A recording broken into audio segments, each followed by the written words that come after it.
Sme tu, dorazíme nejaké krkonoše. Máme samozrejme prípravu nápojku, skontrolujeme nejaké segmenty, veľmi tie klasiky.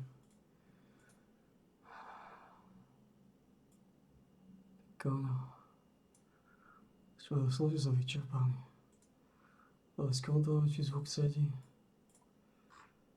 Dobre, či tu zvuk sedel.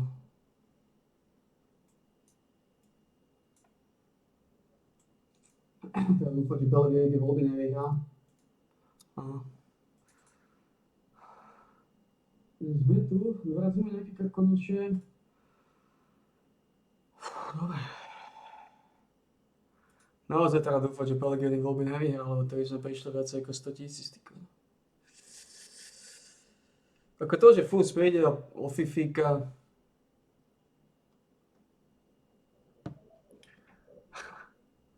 Ale ak prídeme, ak Pellegrini vyhrá, to je viac ako 100 000 strata.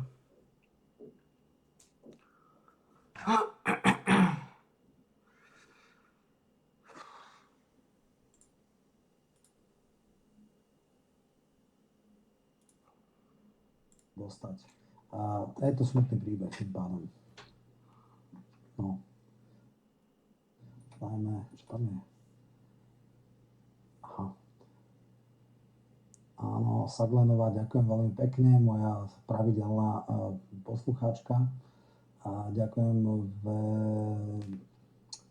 za jej podporu. Regionálne rozdiely. Veľmi dobrá otázka. Slovensko má extrémne, volá sa to odborne regionálne disparity. Keď som bol v Rožňave, čo je teda Hladová dolina, tak som povedal... A poďme to rozprúdiť. Ako sú na tom tieto? Niekde má strašne slabé kurzy. 45.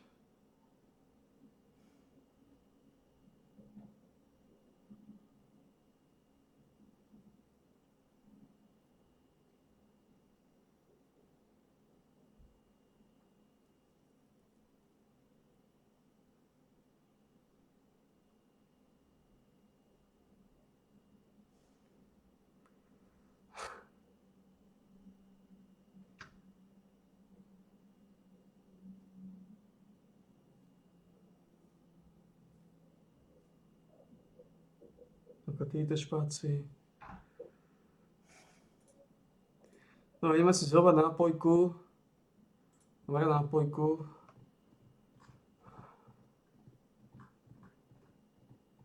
Ale táto nezačína tu si s Chargeom. Charge sa naučil, ne? Čo nie je zlé. Je to zlá tematika, dobre. Ideme si zobrať rýchlo tú nápojku. Nech si ideme ten Fallout trošku rozprúdiť. Si ideme trošku rozfofrovať. Dobre, si ideme rozfofrovať.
Máme tu nápojku, dneska originálna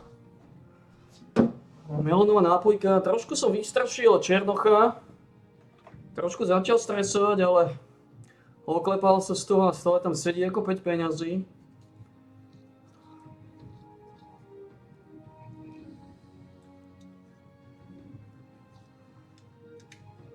Sedí ako 5 koruna v náleve. Sedí. Je to bageťák,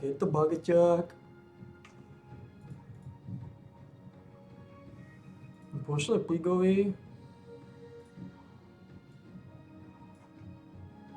Víte, zase to nefunguje.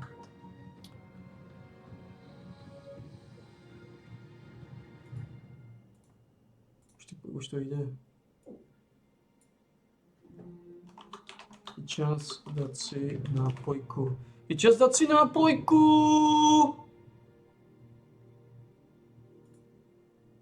Dal, že v 90. rokoch prešla taká absolútne hlúpa predstava, že trh všetko vyrieši, ukázalo sa, že vôbec nie. Aha, strátil sa zvuk aj obraz? To hádam nie. Neviem, píšte, či to už sa to rozbehlo. Dobre. Takže vieme, ako to robiť. Dneska máme klasický prípad dekarbonizácie ekonomiky, Horná Nitra, Nováky a tak ďalej. Budú tam obrovské miliardy naliaté, aby tí ľudia dostali alternatívu, aby sa vybudoval iný priemysel. Toto sa v niektorých 90-kách absolútne zanedbalo. Toto je jasný priestor. Melónka. Treba samozrejme dobudovať infraštruktúru diaľnice. Melónka. A treba investovať aj do tých ľadových dolín, treba tam priviesť ekonomiku. Treba všetkým ľuďom, ktorí majú jasnú predstavu, ktorí majú schopnosť dať tam nejaké zaujímavé výroby, využiť komparatívne výhody, ak sú tam nejaké nerastné suroviny alebo nejaké podmienky, ja neviem, na pestovanie nejakých plodín. Treba podporiť tieto veci, aby to neboli hladové doliny, aby sa vyrovnali tie rozdiely. Toto nikdy nebolo. Malo byť ministerstvo regionálneho rozvoja a práve toto vyrovnávať. Mnohí inteligentní ľudia si to hlboko uvedomujú. Takže sú ľudia, ktorí toto chcú urobiť, ja verím, že to dá, to bude. Podporuje Danka jeho stranu, jeden zo svetovopolkových prútov, spoliehať sa na Smer prevalcuje nie je rozumné riešenie. Presne to chcem povedať. Smer pravdepodobne, dúfam, vyhrá voľby. Ale, a to je to podstatné, bude musieť mať koaličných partnerov. Smer iste a jasne ráta z SNS už vládli. Isté nebolo to úplne ľahké, ale vedeli sme 4 roky vydržať. Hlas je na oveľa komplikovanejší koaličný partner. Možno trojkoalícia bude stačiť, možno nebude. Ale je úplne jednoznačné, že bez SNS nepôjde. Preto x-krát som povedal skalným smerákom, prosím vás, rozdielte si asi v rodine. Polka SNS, polka Smer. Len uvedomte si, že bez SNS-ky to naozaj nepôjde. Jeden z mojich krúžkov SNS bude vo vláde, verím, že áno. Verím, že bude Národná sociálna koalícia. Samozrejme ďakujem Andymu. Myslíte, že keď vyhráte voľby, tak my zvojení pomery zostane Šimečku, ak by sa tam dostali, aj keby bola menšinová vláda, ktorý sa nevyjadrí dôvera, budú znova voľby, nie. Menšinová vláda je taká vláda, ktorú nejaká strana toleruje alebo podporuje z opozície, respektíve nemá členov vlády. To je napríklad české druhá Babišová vláda. Mali dohodu s komunistami, ktorí neboli vo vláde, nemali ministrov, ale tolerovali tú vládu, podporili rozpočet, všetky zásadné zákony. To je menšinová vláda.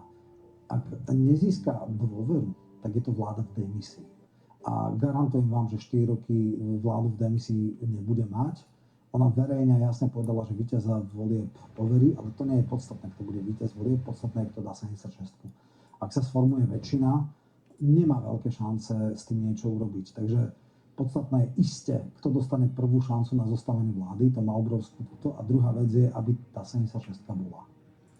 Chcem sa spýtať, aký je prospech Baránka, Polis a mainstream. Baránek má nejakú svoju špecifiku, keď si pozeráte tie veci. V niektorých stranách sú isté rozdiely, takže nejakým spôsobom si myslím, že aj objektívnejší. Dáva ale plus minus aj SNS-ku okolo 6% ako všetci ostatní, neviem.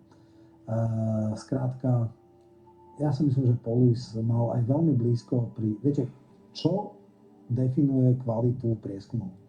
Výsledky po voľbách. Pozrite si, aké mal Polis a aké boli výsledky. Podľa toho, aké malo aké malo fokus a podľa toho riešte, že komu nadbieha a komu nie. Ja som presvedčený, že Polis bude veľmi blízko pri reálnych výsledkoch. A preto ja mu dosť verím. No, volil som dnes z Viedne, ďakujem, mohol máte pol na pol voliť. Veľmi dobrý veľmi rozumný nápad, všade to hovorím. Viem, že sú niektorí skalní smeráci, ale viem, že teraz, keď je jasné, že SNS neprepadne a potrebujete What? koaličného partnera, tak je Bolo to ako veľmi rozumné. 2017. Ten hlas sa nestratí. Môžete byť 100% istí, že SNS nikdy nepôjde s PSK. Môžete si byť 100% istí. U nás to tak bude, volíme SNS, rodiče Smer.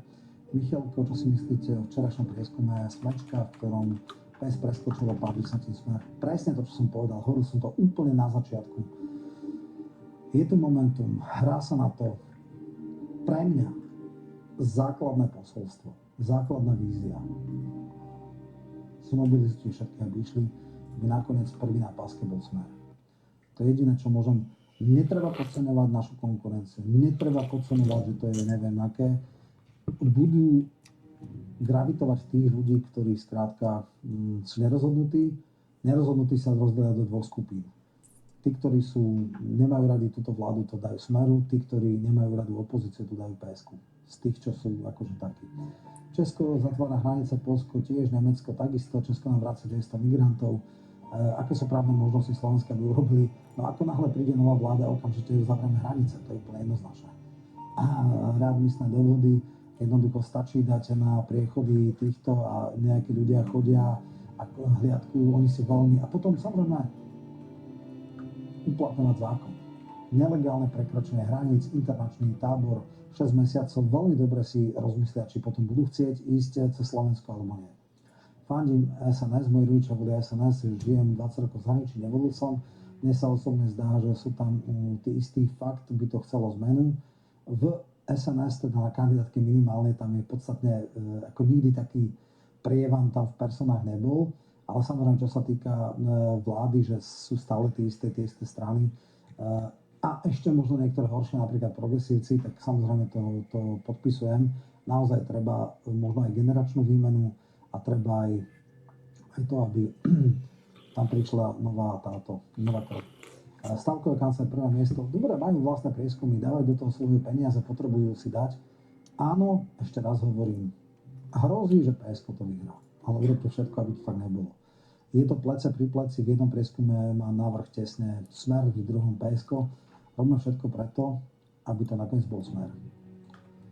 Matovič so svojou Falminou Haščákovej dôvere, to je úplne trapnosť. A vidíte, áno, toto Sulík častokrát hovorí, že skrátka najväčší bojovník proti Pente je sám v penťackej poisťovni a jeho hlavný adlatus, hlavný právnik bol klientom Penty.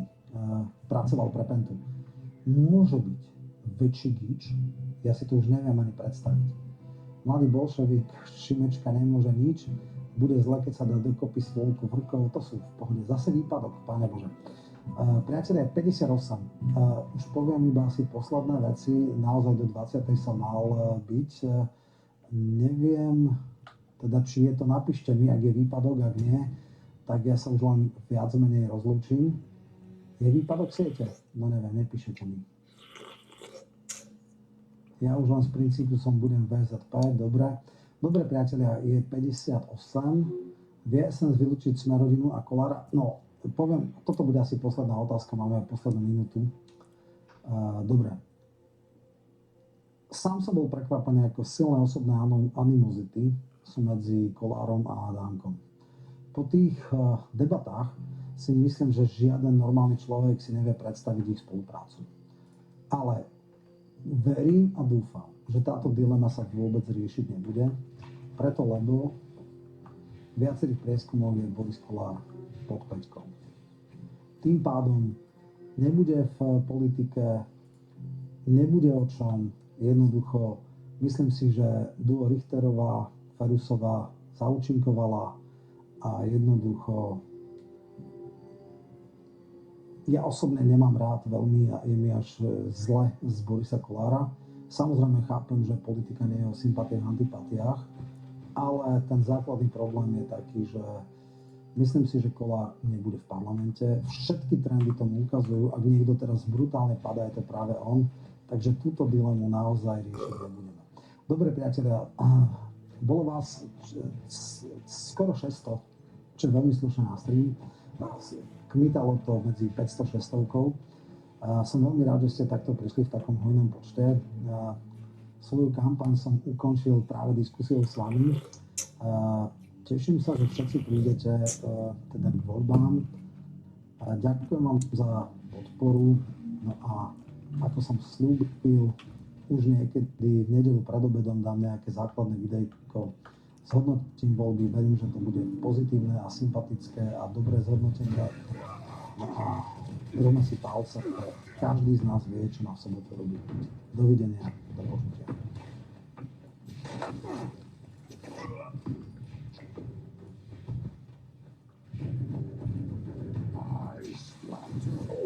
Aký podmaz ešte máme?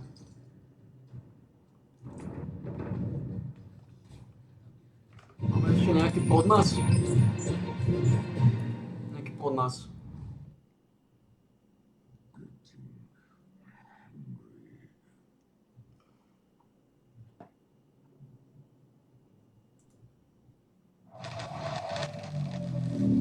Again, and we've got our first look at some of the upcoming Atomic Shop items coming into the game. Now, we don't know for sure when these will actually get released or if they will definitely be released. Sometimes they kind of get put on the back burner, but it's always fun and interesting to have a look at what is being found. And the data mines I found today are down to DSJ, so definitely go check them out over on Twitter and give them a follow, as they'll give you an update every time they find some cool new data mines. Now, with all that being said, let's take a look at what's being found. Strangely, in this data mine, there's only been 3 new camp items. We've got a happy birthday cake, a Mothman egg kind of wall decoration, I'm going to say it is, and also a Sugar Bomb themed bridge. Moving on to outfits, we have lots of different ones to go over, starting off with a plain white nurse hat. We've also got a Vault Tech kind of university graduation cap, a cool kind of Halloween themed biker helmet. I really like this one, looks pretty cool.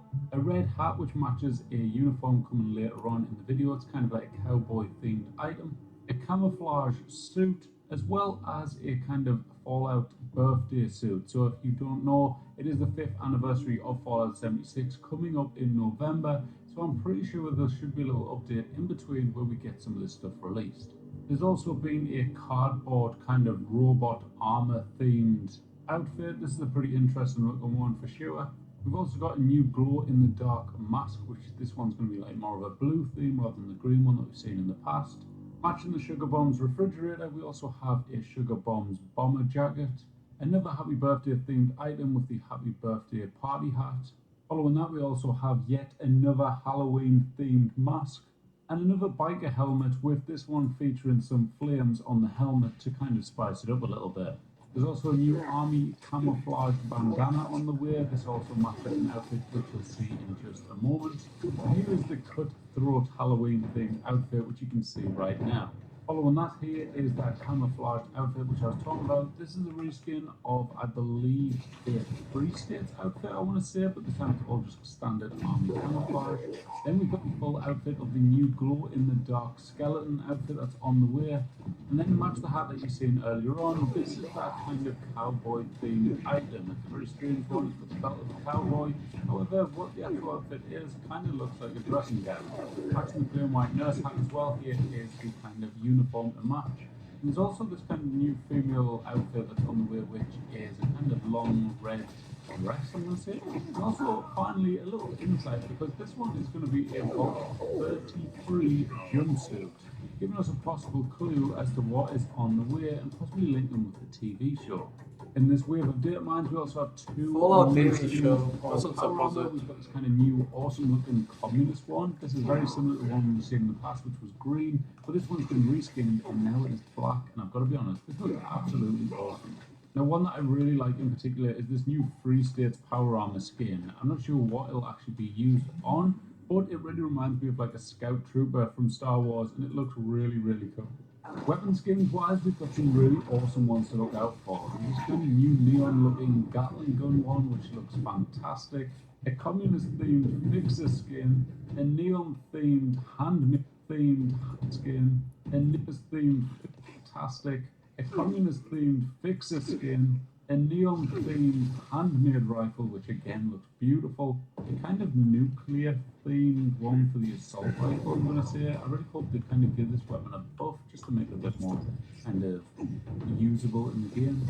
And then one of my favorite ones in this data mine has got to be this new Cryonator skin. I don't know what it is, but it really makes me want to use this skin. I think it looks really cool, really awesome, but I just wish it did a bit more power or something. Like, just make this weapon the meta just for the sake of the skin. It looks awesome.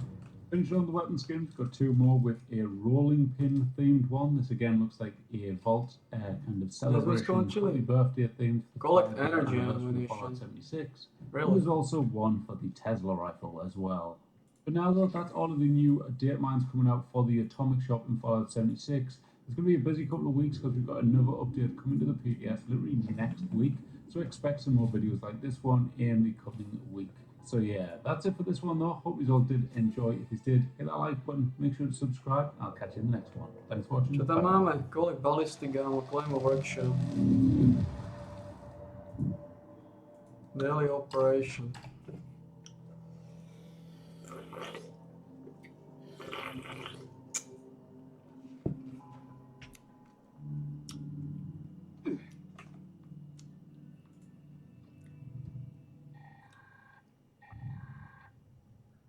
Attention customers, Monongah Power Plant has experienced an unexpected failure.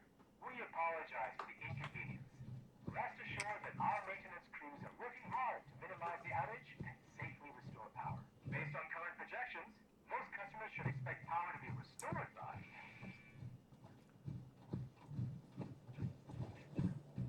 Ballistic ammo.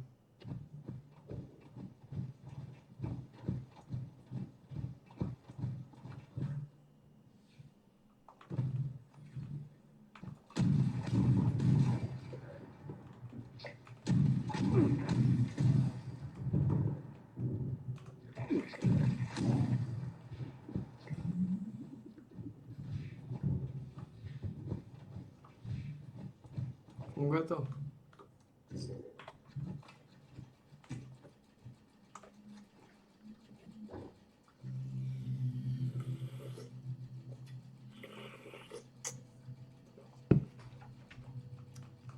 Budem potrebovať si založiť.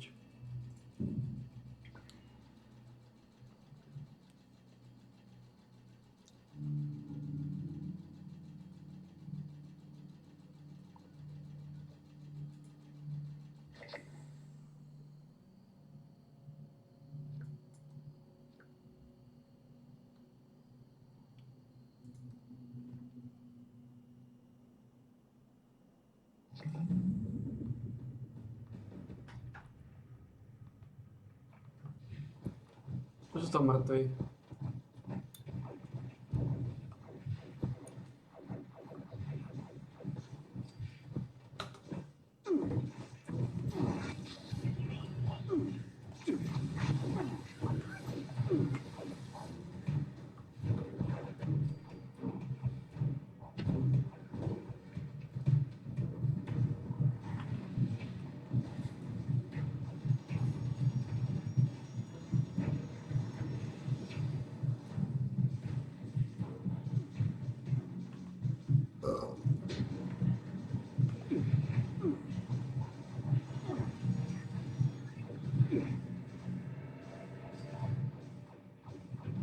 Nemôžu byť non-stop mŕtvej, ty kokos.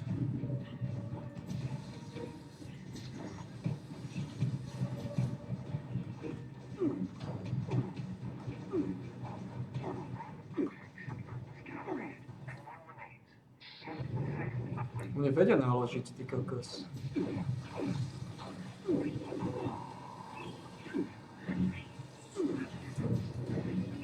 Keď je veľa.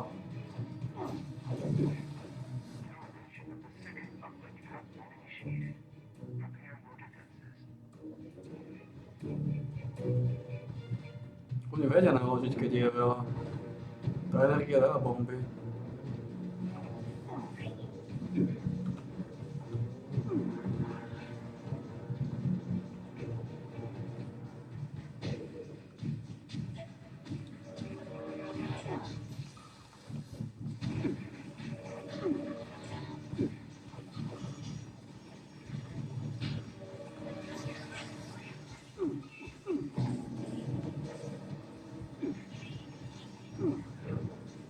Musíš zobrať všetko, no.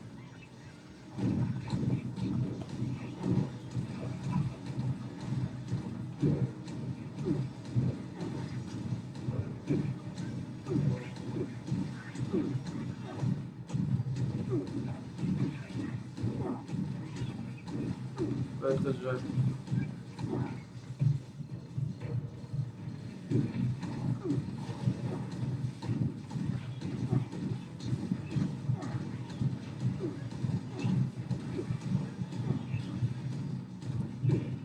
čo sú to za slabých šmákov?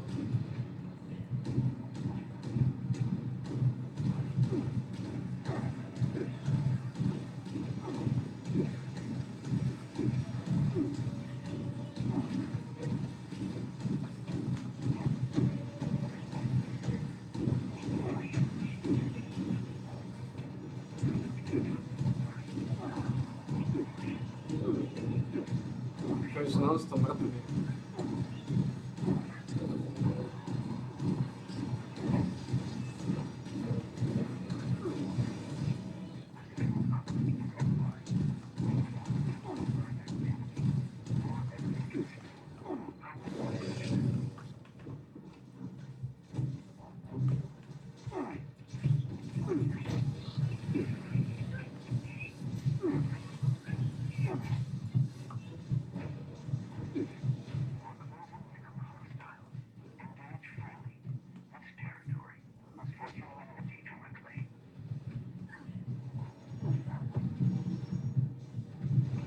Dobre.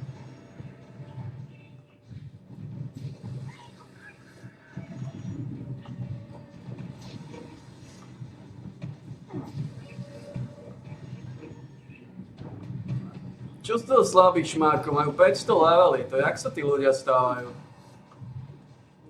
Všetci sú non-stop mŕtvi. Čo je to za skupinu kokotov?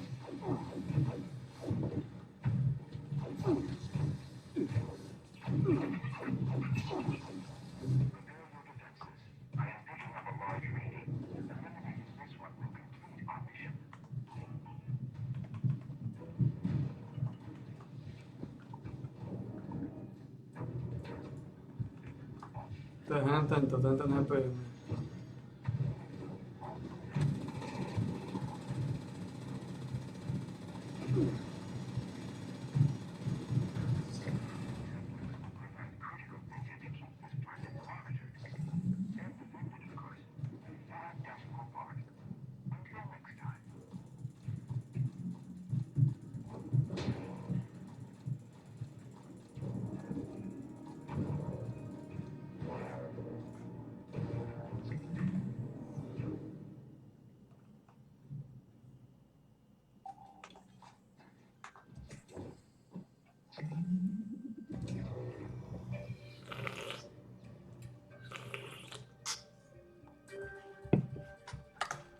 A čo to za slabých piči sú?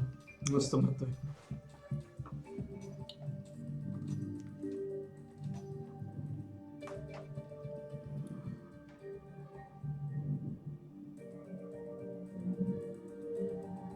Také pravda, že mal som ešte času ako klasu.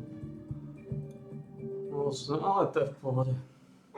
Ešte raz spravím túto pretelicu. Ako ja už nemusím tieto pretelice. Hovorím to už, že Monongah Power Plant has experienced an unexpected failure. We apologize for the inconvenience. Rest assured that our maintenance crews are working hard to minimize the outage and safely restore power. Based on current projections, most customers should expect power to be restored. odkiaľ sa tu berú?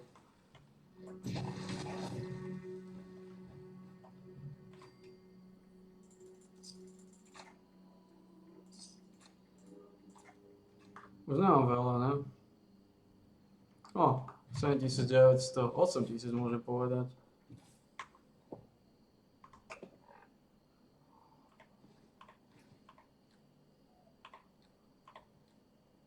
Mutant Slayer.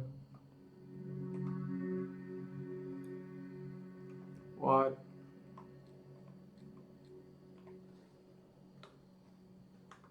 No. Váha je 370, trošku vyššia. Proste jediné, čo teraz už iba treba je skontrolovať, či všetko sme vytočili.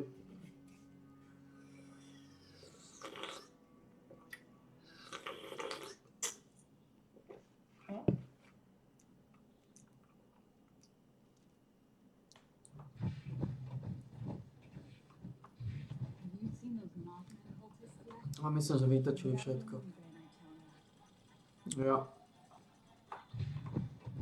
Vytočené veci. Môžeme si dať jednu lúskačku. V podstate jedného gurmána. Jedného petolízača.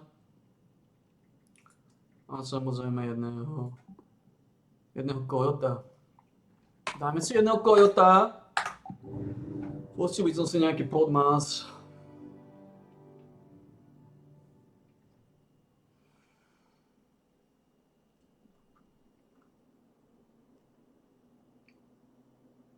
To bolo kedy?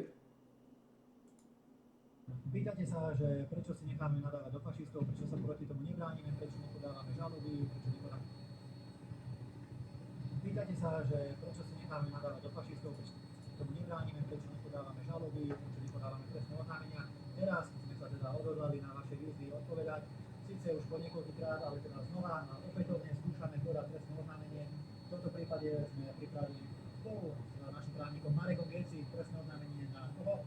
Na Šimečku, na pani Jurinovú, pretože to, čo si už dovolujú v televíznych reláciách, je neprípustné a to je hranica, cez ktorú naše hnutie už nebude sa prizerať, že sa necháme zatlačiť.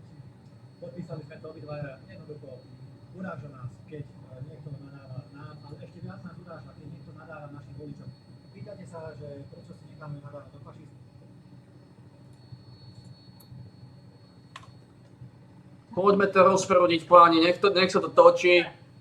Vieme, ako všetci hovoríme, buď točíš, alebo bude točené bez teba.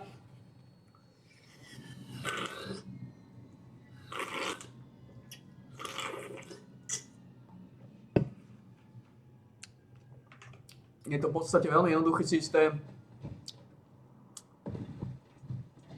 Ten systém hovorí, buď točíš, alebo bude točené bez teba. Ocitneme sa samozrejme strašné biede, strašné mizery, strašnom kojotstve, ale dobre sme na tom tuto. Len toto bude mať 1450, ako máme dosť. Vidíme to tvrdo a rázne, že máme dosť. Oh yeah. Back for more, huh? I'm not sure. I figured you. Saboteur. Keep him alive. Máme dosť, máme dosť. Neviem, či aj v tomto autobuse má šancu niečo lúskať. Ale teda. Minimálne tuto.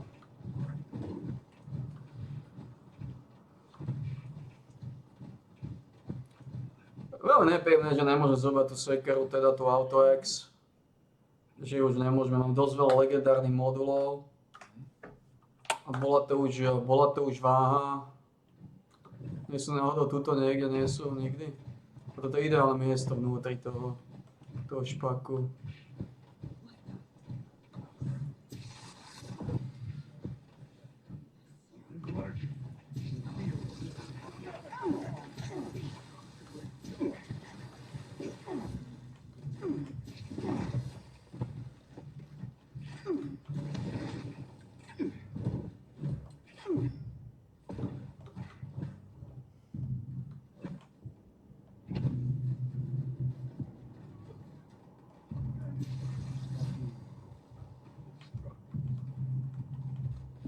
A dostali ho.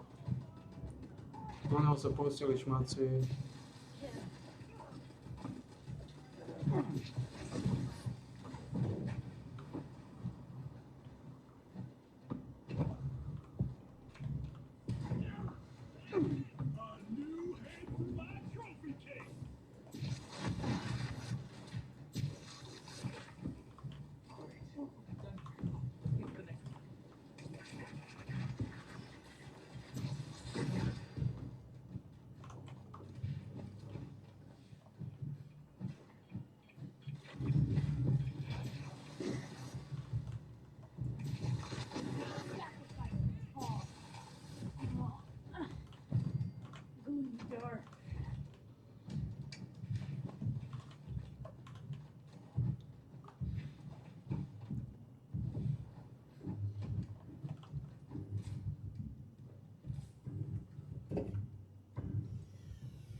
Máme nejaké podmazy, nájdeme niečo. The power of a shot. Bomb planted. Keep going. The reason why I'm sitting in the seat here today is because when Jimmy goes on the road, he's got a lot of things to do. Something amazing he just did recently, I don't know if you caught this, guys. Jimmy Dore, I had the opportunity to address the UN Security Council on the anniversary of the attack of the Nord Stream pipeline. How did you celebrate? I don't know. I had some popcorn and watched the movie. It was the biggest act of industrial sabotage and eco-terrorism in human history, and was committed by the United States military. You know, I gotta pause for a second before we play the whole thing. I gotta play its whole thing in entirety. But it's amazing when Jimmy uses these words right here. So he talked about industrial sabotage. Yeah, the most man-made greenhouse gases ever Exactly. released in He human made history. sure Yeah. he hit that point, eco-terrorism. And that's very, very important. That's why I was very, very proud when Jimmy was hitting this, because the audience that he was hitting it to, they have to understand this. When everybody sits there and goes, well, Joe Biden, at least he's better than Donald Trump on the economy, on the climate Environment? and the environment. No, he's not. Well, hold on. The official narrative, and this is not better, by the way, than we did it, is that they think Ukraine did it. Yeah. Are you shitting me? Yeah. And then that little asshole just came to lecture me about climate change? Yeah. And if they caused that? Mm-hmm. Also, they did really nice. Yeah. It was. If it's Ukraine, it's us. Ukraine ceased to be, is no longer Ukraine since 2014. When we went in there, we changed government. Ukraine was no longer Ukraine. It was just a proxy of the United States. And we know this because Victoria Nuland, her They don't have the people that can do that kind of demolition. They just don't. That's got a real high they don't have the resources. Yes. It definitely, I definitely think that SEALs were involved. But let's listen to his whole speech. It was pretty awesome. Very proud of Jimmy Dore. That's why you see us here, ladies and gentlemen. So he can do those things, and that's why you got to Okay, it is support the scary. show. It is, because I was happy to see this, but now, like, why is Jimmy the one? Like, there should be like 20 other Yeah. really important people there. It's like frightening. That, you know what I mean? They go like a he's the Well, only guy it is a little frightening, but I'm happy about it because when you say that, yeah, there's other people, other experts who will talk about it. But where's Yeah. all these people that should be there? But you know what? Jimmy's a master communicator, and that's the important thing right now. So I'm glad he did it because he really connected. Let's watch this, and you'll see what I'm talking about. Here's Jimmy Dore speaking for the UN. Greetings, Mr. President, distinguished members of the Council. I'm here to speak today about the attack on the Nord Stream pipeline that took place 1 year ago on September 26, 2022. 4 explosions ruptured the Nord Stream 1 and 2 pipelines that carried natural gas from Russia to Europe. It was the biggest act of industrial sabotage in human history, severing the main artery for energy from Russia to Germany, cheap energy that was critical to maintaining Germany's industrial base. We have heard every cockamamie and ridiculous theory on how this happened. Now, you don't need to be a genius investigative reporter to figure out who was the culprit of the Nord Stream attack.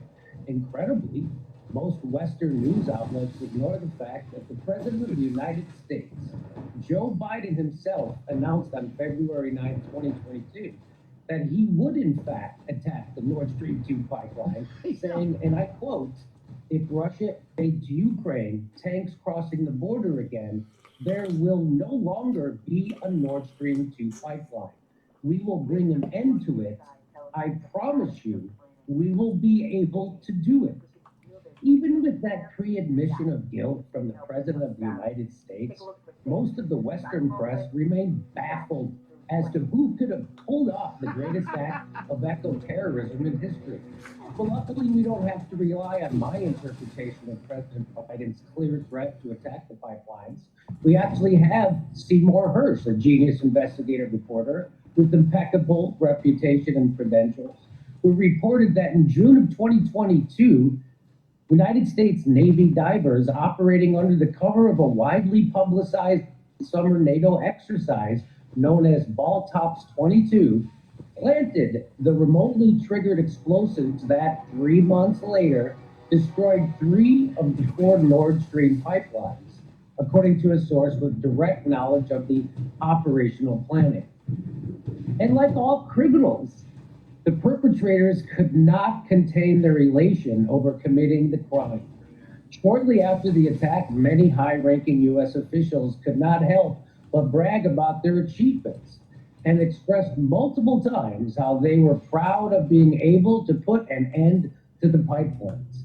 Undersecretary of State Victoria Nuland said, I am, and I think the administration is, very gratified to know that Nord Stream 2 is now, as you like to say, a hunk of metal at the bottom of the sea. The United States Secretary of State Antony Blinken called it a tremendous opportunity to once and for all remove the dependence on Russian energy. You have to be a paid liar to not acknowledge the hand of the United States in carrying out these attacks. Not only did President Biden declare he would do this, but high-ranking U.S. officials have said similar things for years. We can look to 2014 when former Secretary of State Condoleezza Rice stated that over the long run, you simply want to change the structure of energy dependence. You want to depend more on North American energy platforms, which is what this is really all about. An economic war between the West and Russia in order to fill the pockets of rapacious capitalists who actually pull the strings of the U.S. government and dictate foreign policy.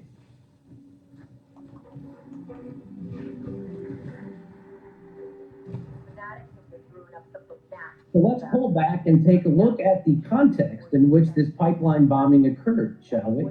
It's all happening under the guise of defending Ukraine from an unprovoked Russian invasion. But of course, that's only true if you start the story of the Ukraine war somewhere near the end of the story instead of the beginning, which would indict Ukraine, the U.S., and NATO.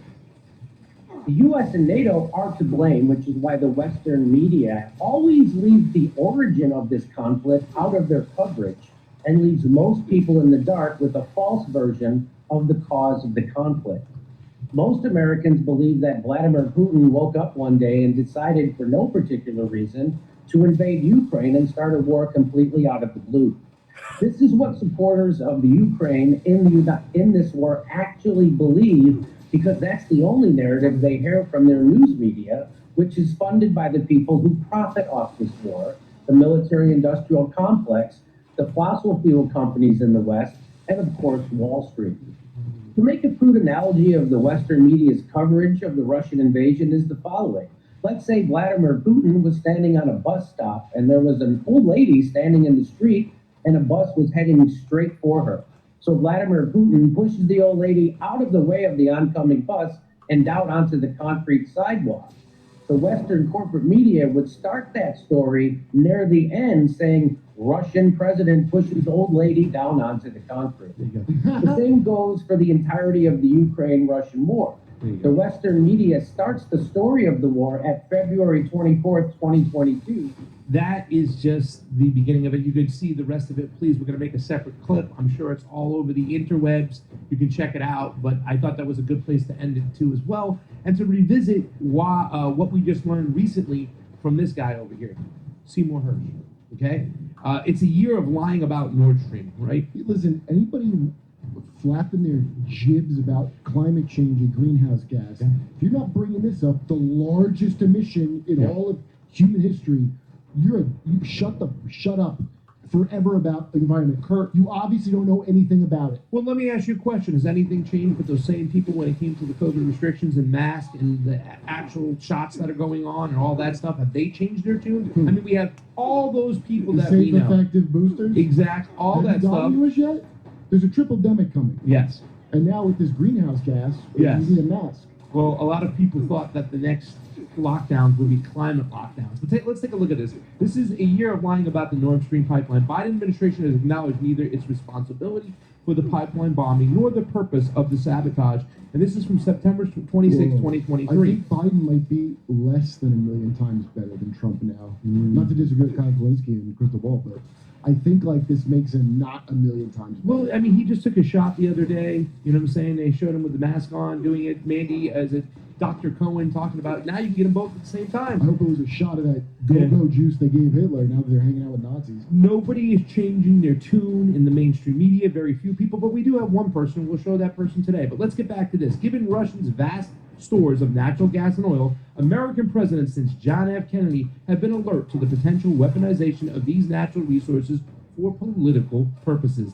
That view remains dominant among Biden and his hawkish foreign policy advisors. And you know them all. Secretary of State Antony Blinken, National Security Advisor Jake Sullivan, and Victoria Nuland, now the acting deputy to Biden, also the one who was on the ground handing out cookies on the Maidan in 2014 when there was an actual coup and we switched governments from Hey, Ukraine Dr. Joe. to a United States proxy. Sullivan convened a series of high-level national security meetings late in 2021 as Russia was building up its forces along the border of Ukraine with an invasion seen as almost inevitable. Now, let me tell you something. This whole thing, what they were saying right now in this article, is that they were doing this or they threatened to do this to try to deter Russia from getting involved in war. Russia only moved its troops to the border to try to deter Ukraine, the Azov battalion, from continuing to strike at a mass rate the people of the The Donbass. celebrated Azov Battalion. Was celebrated Azov battalion. That's why they moved troops to the border, Kurt. They were trying to deter them. Now with up to 90% less Nazis stamped by the ADL. Not according to the Canadian Parliament. The group, which included representatives from the CIA, was urged to come up with a proposal for action that could serve as a deterrent to Vladimir Putin. The mission to destroy the pipelines was motivated by the White House's determination to support Ukraine President Volodymyr Green Screen Zelensky. Sullivan's goals seemed clear. The White House policy was to deter Russia from an attack, the official told me. The challenge it gave to the intelligence community was to come up with a way that was powerful enough to do that and to make a strong statement of American capability. So find us a way in which we can scare Vladimir Putin and the Russian Federation from even thinking about attacking. Let him know we'll do something crazy and bonsai-like so that he'll change his ways and take those troops away from the border and not even think about How attacking. come when we do these shock and awe things, they're not? There's no shock or awe. Yeah, they're like, oh, I'm gonna kill you. Like they're like, all we do is they get their back. I mean, you know, when they needlessly drop that extra bomb on Nagasaki to just show Well, Stalin. I think the first one was needless, but go ahead. Yeah, but okay. Yeah. But a second one for The no second reason. one is to, like, Yeah. and Stalin's supposed to go, oh my God, they have two of those. I guess I'll never try to get those for myself. Yeah. Me, Stalin. Well, some people will argue, Kurt, that the fact is that our foreign policy apparatus, the CIA or the military-industrial complex, acts so crazy, and that's why we haven't seen any attacks on the homeland itself. They'll point to that. They'll say that. What about the incel, the far-right incel type?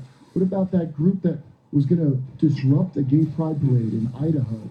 And thank God. I'm talking Thank about God a the FBI foreign was combatant. there. I'm talking about another country who won't do anything because they know we're crazy. How many people did you hear back in the days? China spied on us with a balloon. Of course they'll attack us. How many people did you hear back in the days? January 6th. How many people did you hear back in the day in Iraq when they said somebody had to get hit, somebody needed to be invaded? I Because thought what that. they did about 9/11. I thought that. You did think that. Dude, this is how absolutely detached from any kind of logic. I remember it well. There was a lot of And people like were that, Kurt. saying things that made sense. Yeah. That I was like, shut up. What, we got all this military, we're not going to blow somebody up with a funny hat on? Yeah. Yeah. Everybody, and I mean, New York was united on a racial level like I've never seen. California was united too as well. I mean, I saw somebody There were no a prison couple days fights. later. All the prisoners got They together. came together, right? I saw somebody holding an American flag over a passway, and they were just people were honking, going crazy, and going nuts. And when George Bush goes, and those people who attacked those buildings will hear from us soon. And also people who knew better made the case that Saddam Hussein and Osama bin Laden were friends, that they were going to unite to fight America. Even I can't remember his name. I think it was Richard Mole, who went on Bill Maher's show. Was like, you got to be crazy to think these two entities wouldn't work together against the United States. I'm like, those two entities hate each other. And I realized too that people didn't know what the hell was going on when the president himself didn't know the difference between a Sunni and a Shia. Yeah, well, there was a number of problems with it looking back. We did execute the greatest president in the history of Iraq. We did. I now know what I did not know then. The real reason why the Biden administration brought up taking out the Nord Stream pipeline.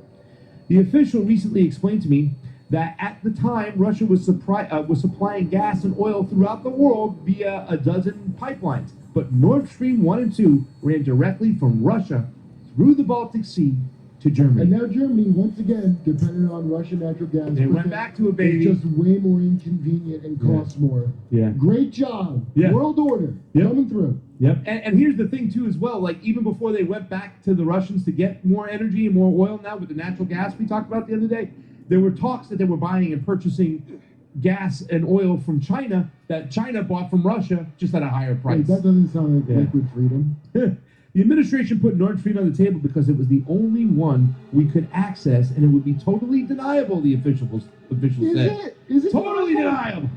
We solved the problem within a few weeks by early January and told the White House. Our assumption was that the president would use the threat against Nord Stream as a deterrent to avoid war.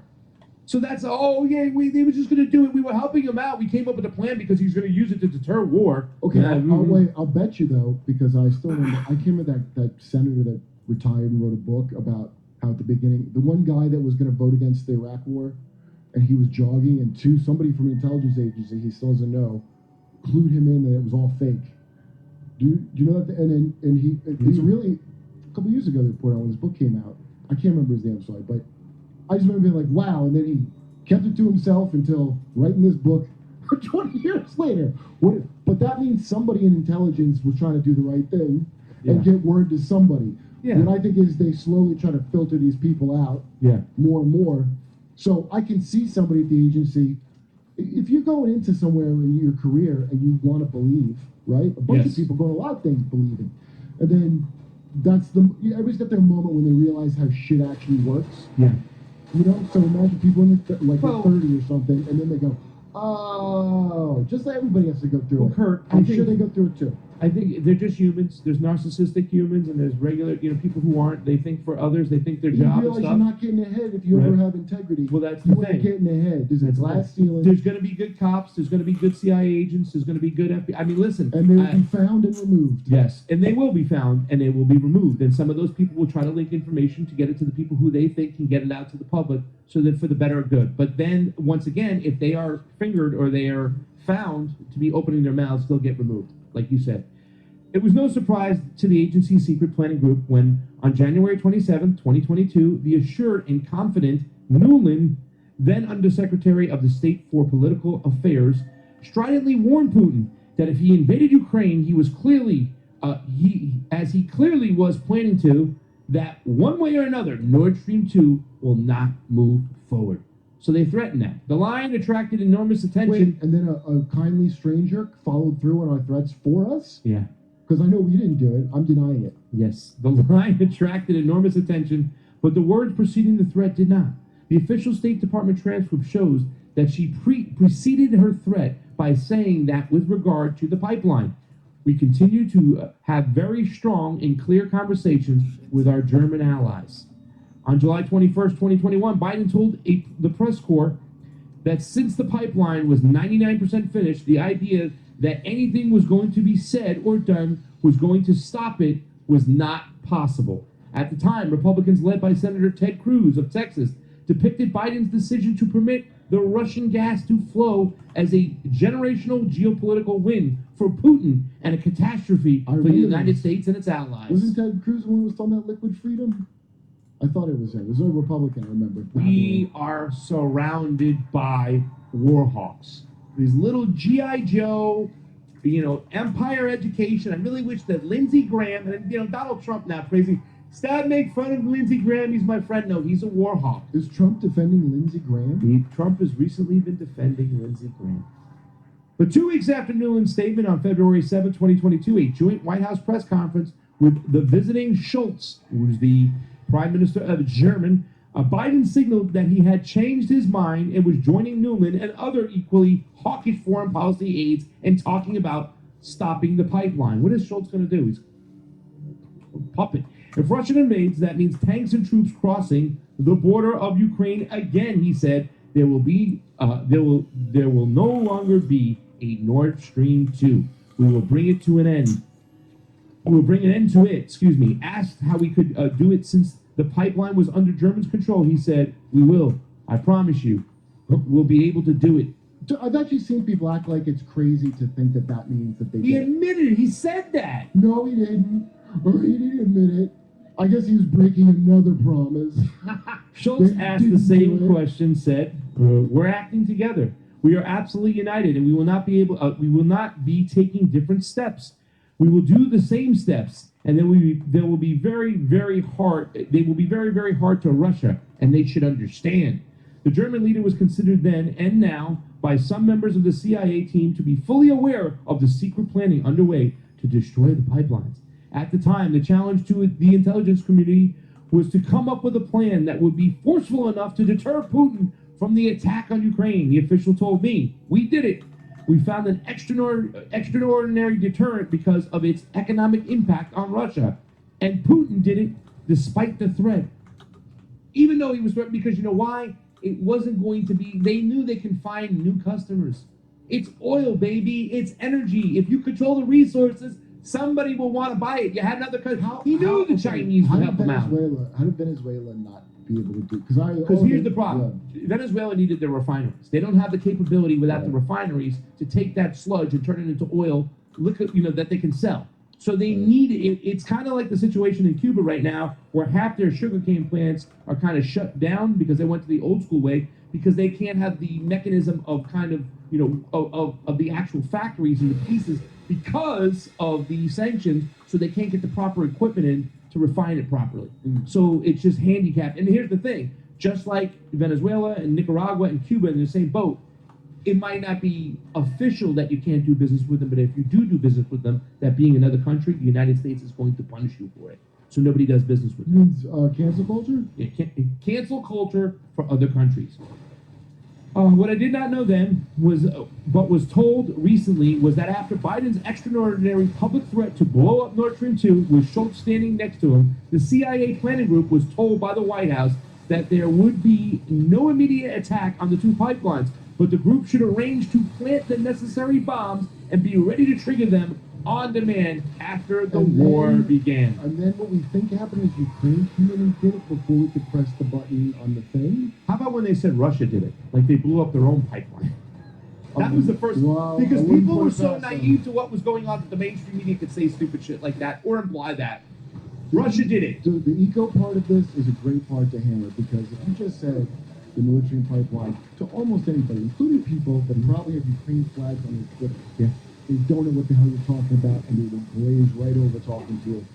The eco thing, though, that's unbelievable that you would ever talk about somebody eating a hamburger after they endorsed, I gotta eat bugs now because you guys didn't. That's why I'm very happy. You gotta eat bugs. Listen, there's already bugs in the stuff. I'm very happy that Jimmy hit that point. Yeah. Eco-terrorism is something that needs to be Greta said. Thunberg seems to have forgotten about it. Yes, She's right to the UN. And she's going to be mad at Donald Trump. It was Biden who caused the greatest eco-terrorism catastrophe of all times, not Donald Trump. Just remember that. It was then that we, the small planning group that was working in Oslo with the Royal Norwegian Navy and special services on the project, understood that the attack on the pipelines was not a deterrent, because as the war went on, we never got the command. After Biden's order to trigger the explosives planted on the pipeline, it took only a short flight with a Norwegian fighter and dropping of an altered off-the-shelf sonar device at the right spot in the Baltic Sea to get it done. So it was there. Norway's like, hey, come on, man, don't Norway. By then, the official told me, we realized the destruction of the two Russian pipelines was not related to the Ukrainian war. Putin was in the process of annexing the 4 Ukrainian outblast he wanted, but was part of a neocon political agenda to keep Schultz and Germany, with winter coming up and the pipeline shut down, from getting cold feet and opening up the shuttered Nord Stream 2. The White House fear was that Putin would get Germany under his thumb, and then he was going to get Poland. Well, Bolton's coming around now, but that's what they were worried about. They were worried that Putin could somehow... So you thought you would do terrorism first? Yes. Well, they were afraid that Putin was going to go to them like, come on, man, you need our oil, you get it at a good price, we have a deal. I think that in their mind, the Germany... more disastrous idea? Yeah. Well, I mean, once again, it's kind of crazy the the way everything goes wrong. Anyway, so great job all around. Everybody should keep their job forever, and there's no such thing as a deep state, even though none of these people get fired. Yeah. And like you said, they have a 80% disapproval rate in Congress. They got a 90% in Congress. retention rate. And then all the people that write these great think tank books. Well, we need to do something crazy right now. They get hired by those people in Should Congress. we wait to do something crazy? We can't afford to wait. The White House said nothing as the world wondered who committed the sabotage. So the president struck a blow against the economy of Germany and Western Europe, the official told me. He could have done it in June and told Putin, we told you what we would do. The White House silence and denials were, he said, a betrayal of what we were doing. If you're going to do it, if you are going to do it when you would do it when it would have made a difference. Within days of the bombing, officials in Denmark and Sweden announced they would conduct an investigation. I really you didn't know who did it. They reported 2 months later that there had been an explosion and said there would be further inquiries. None has emerged. The German government conducted an inquiry announced that major parts of its finding would be classified. Well, I'm sure that's not suspicious in any way. No. And not because they're hiding something. And why would you? Of course. Remember at 9/11 when they didn't tell you who did it? Yeah. Remember they didn't go, hey, it was all these guys from here and Osama bin Laden. They kept it classified, right? Yep. They didn't want you to know. And we got to invade Iraq because a bunch of Saudis bombed the World Trade Center. Yeah. There is no evidence that President Biden has required the American intelligence community to conduct a major all-source inquiry into the pipeline bombing. Such requests are known as taskings and are taken seriously inside the government. All of this explains why a routine question I posed a month or so after the bombings to someone with many years in the American intelligence community led me to the truth that no one in America or Germany seems to want to pursue. My question was simple. Who done it? Who did it? Stuff happens, okay? There's no reason to go blaming people willy-nilly like they're Russell Brand. The Biden administration blew up the pipelines, but the action had little to do with winning or stopping the war in Ukraine. It resulted from fears in the White House that Germany would waver and turn on the flow of Russian gas, and that Germany and then NATO, for economic reasons, would fall under the sway of Russia and its extensive and inexpensive natural resources, and thus follow the ultimate fear that America would lose its long-standing primacy in Western. But isn't England still our bitch? I mean, we drag them into everything, and they go along with it, and they're our, that's why we want them in the EU, because they're our boy in the EU. Well, I mean, there you have it. At the end of the day, I think a lot of people were fearful inside American foreign policy apparatus that Putin would be able to convince Germany to still go along with business, business as usual, and that's why sometimes when I think that this kind of like the fact that they're sending tanks and all these other weaponry, even though they know they still want to do business with Russia, right? They still want to make sure they get that cheap gas. That's what pieces of absolute shit work in the government. And every time I see somebody babbling about how Trump's worse, are you kidding me? Yeah. Do you absolutely not? Do you just revert to goo goo gaga every time they say a new battle of good versus evil that it turns out is not that? Well, I think you're kind of underplaying the fact that Putin hates the LGBT community, and that is a big reason why we need to go to war. In Afghanistan, with the Taliban, we need to stay there and fight for the women. I mean, come on. Dude, this made me laugh today thinking about when Putin, the anti-gay law, when they said, and then Russia's claim was like, we just don't want them propagandizing children with it. Yeah. And I was like, no, but nobody's going to propagandize children. That's what I cut to 2023. Yeah. Dude, there are gay clubs in Moscow and whatnot. They just don't allow it in their parades and their school and all that stuff. It's real. They don't have any, story times. Remember The West Wing? Well, they had this like Putin-like character and whatnot. There was I a scene. watched it as a joke. Well, a few times. There was this Putin-like character, and he even said, "Come on, my administration has gay people in it. One of the guys closest to me is gay. It's just we don't. Our people are not cool with it. They're conservative, so we just don't kind of put it out there." But it was kind of one of those things that you kind of just this false narrative that you're pushing right now because your people are so concerned about it, even though we're talking about friggin' war. And they want to push their ideologies on other countries. And we said this in Nicaragua. There was somebody who was kind of talking to an executive over there saying, well, I wish you guys were a lot more, cool towards gay people, lesbians and stuff. And they're like, dude, these are very Christian religious people. They give them time to get this. Don't push your values on us, right? How rich are you that you even have time to care about what Uganda says when meanwhile the biggest eco-terrorism just happened from your own goddamn country. Yeah. We screwed up all of Africa. That, in case everybody's wondering why they're flying Russian flags in those countries, that's our fault. no knowledge of anything except the one Lady Gaga thing you were told to moo like a cow about. Yeah. Hey, come see us on tour. We're going to be in Tampa, Boca Raton, Orlando, Dallas, Houston, San Diego, Bloomington, Illinois, Indianapolis, and Schmatzi. Levittown, New York. Wow, that's a lot of dates. See you there. Šmáci, čo je, Pepani? Jak ten špiclujete?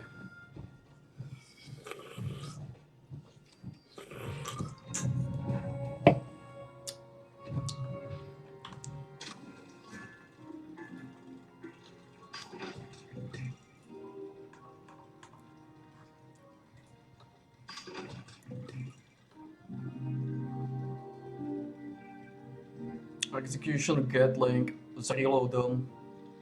Not bad. Tako Execution je silná vecička. Blooded Combat, Blooded Electro, Execution Electro. Bloom. To káblovy majú svoju váhu, mám ich celkom slušný počet.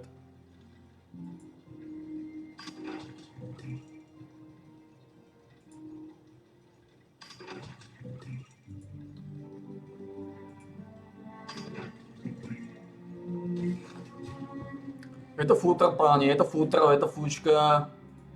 Je to futro, je to fúčka. Je to tragédia.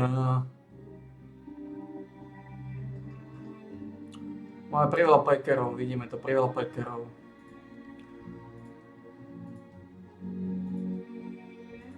...445 modulov, vidíme to, je to problém. A samozrejme lunchboxy, koľko lunchboxov? 64 kúskov. Dneska samozrejme ešte zloženeme nejaké lunchboxy, nejaké pekery. Dáme si jednu expedíciu po podpáčkach.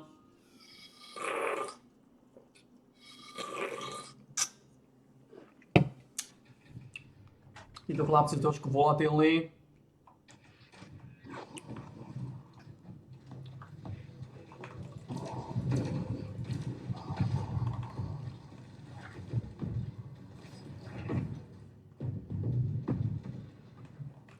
Takže hovorím, je to fúčka, je to futro, je to makarón. Je to fúčka, je to futro, je to makarón.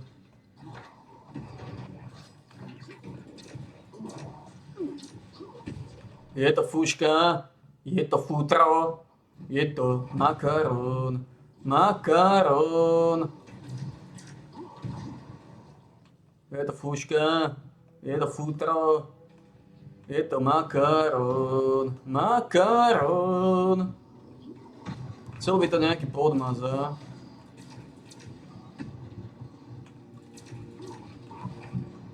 Je to fúčka. Detecting terminated management personnel. Remove this individual from the premises. Je to makarón. Makarón. Vidíme, že máme podtisku. Držíme to na stabilnej úrovni, vám sa trošku zredukovala, 358. To je v rámci normy. Strašne legendárnych modulov a nemám moc čo klikať. Ako mohol by som klikať tú Srankoru. Strangleheart, ale to je... Extracted and processed. Output quality increased.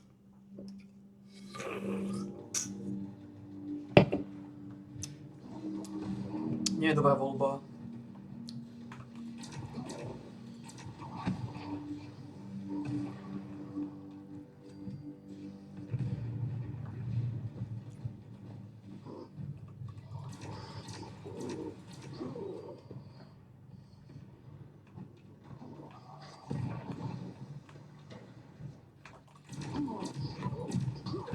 Sú trošku volatilní, ale to je klasika, to je štandard.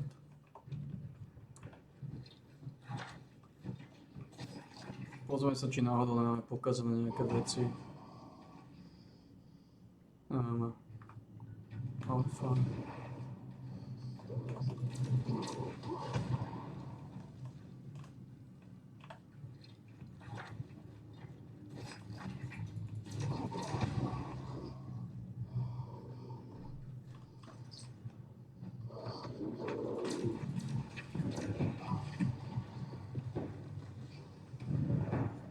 Nejaký podmas by to chcelo, nejaký podmas.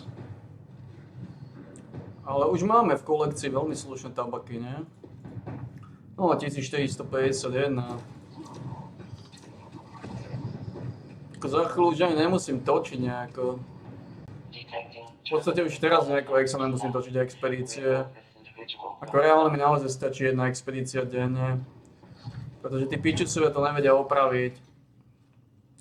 Odmietajú opraviť AutoX. Tým pádom nemôžeme kvalitne zúžitkovať. Nemôžeme kvalitne zúžitkovať AutoX. Čo je veľký problém z veľkého súdka. Nejaký podmas by to chcel, nejaký podmas. First look at 6 new locations coming to Fallout.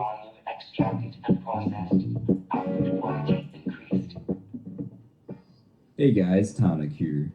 Yesterday, the PTS went live, and with it, we have an early look at some new changes to Fallout 76.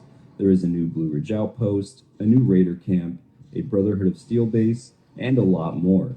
So let's get right into it. All around Vault 76, you will find a few new places to explore. We have the Gilliman Lumber Mill, Forward Station Tango, the Oregon Cave, a Blue Ridge Bunkhouse, the Coop, and lastly Settler's Ridge. Starting with the Gilliman Lumber Mill, this area has been transformed into a little responders base. There are responders walking around, responders logos on the building, new vendors, and a new named NPC that you can talk with named June. She has some dialogue and she will talk about what the responders do, her job with the responders, and some personal stuff. And there is another named NPC here named Lane. And Lane will give you some daily quests. For my quest, I had to go and get some meat from traps that the responders set up, and along the way I had to fight off a few wolves, but it only took me about 3 or 4 minutes. And I also noticed this new pop-up for quests, and I kind of like how it looks. But moving on, next up we have Forward Station Tango. This is a new Brotherhood of Steel outpost, and here we have some crafting benches, a few tents, some Brotherhood members and construction protectrons walking around, and there is another new named character. This character, just like the last one, will talk about some personal stuff for faction, Brotherhood of Steel, and you can get some information about the other groups in the area. This camp is neat. It's not super big or anything, but there are some defenses built up, and the view is pretty nice. Next, there is a new cave system called the Oregon Cave. This one is easily my favorite new area out of all of them. There are a few entrances to the cave all around Vault 76, and once inside there are large open areas, blood waterfalls, some side paths that you can take, and there is some loot here and a few enemies. Now, I don't want to show everything about these locations, I don't want to spoil them too much, but it is a really neat location, and I enjoyed exploring it. Moving on though, next there is a new Blue Ridge camp. This location is called the Blue Ridge Bunkhouse, and it's right here on the map. This is a little Blue Ridge outpost, and it has some workers and guards, and again there is another new named NPC here. You can trade with them, but they also have some dialogue that talks about the company and the other nearby groups. It seems like all of these new named NPCs have similar dialogue. They just kind of explain their faction and tell you where to go to find their main base. And they have some lore, but it seems like they are almost here to explain the factions to newer players. This next location is a new Raider base. It's located right here on the map, and I think this location is neat. It's small, but you have bodies all over the place. There's a skeleton in a wheelchair chained to some cages, and there's even a skeleton wearing a vault suit that is burning over a fire. Again, this camp has a named NPC, and they will tell you about Crater, the other groups in the area, and all that stuff. There isn't a whole lot at this base, but it does have a cool throne with another great view. Lastly, we have a new Settler base. This one is called Settler's Ridge, and it has that classic settler style, the log cabins, the flag, and the logo, and there's even a little floating table here, but this will probably be removed before this goes live. Around the area though, you have some logs being cut, a weapon workbench, and an armor workbench, and there's also the named NPC right here. But continuing on, there are some crops, and over in this building, down at the bottom, there's actually a blackjack table. Now you can't play it or anything, but it is neat to see.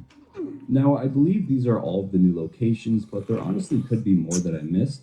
We had to start this PTS with the new characters, so I don't have the entire map unlocked. But I did explore a bit more, and everything else seemed normal. And I do like these locations. It's always cool to get some new locations to explore, and it's also just neat to see the factions building new bases. And again, out of all of them, I definitely like the cave the most. Other than the new locations, though, there was also that new pop-up when you get a quest, and I like that. And the starting character builds are back in the PTS. You could start the game as a level 20 or level 2, and for this PTS I wanted to explore, so I chose the level 20 option with a commando build. But that is pretty much going to be it for this video. I'm going to keep playing the PTS and explore some more to see if anything else has changed. And once Atlantic City gets added to the PTS, I'll be sure to cover that as well. So I would like to say thank you so much for stopping by and watching. I really do appreciate it. And as always, I'd like to give a massive thank you to all of the channel members: King Kittens, Turkey Maker, Joe Pervincente, Ubi, Esdeath93, Mazader, Terry Lockridge, Radcon, Ice Cream Manny, Jay's the Aussie, I Am Mr. Me Not You, Dr. Calamari, Argent Deer, Shaky Hands Workshop, Leo the Collector Plays, Loopy, Adam Steinson, Robert Kennard, CRM114, Theodore, Slappy Sauce, Omniprotus, Victrix, Axel, Kevin W, Anna S, Fallout McFly, Network Gate, Golty, Lanthar, Captain Awesome, Heather Henderson, Patrick Ruda, 20th the Icefire, Bowser Double Frank.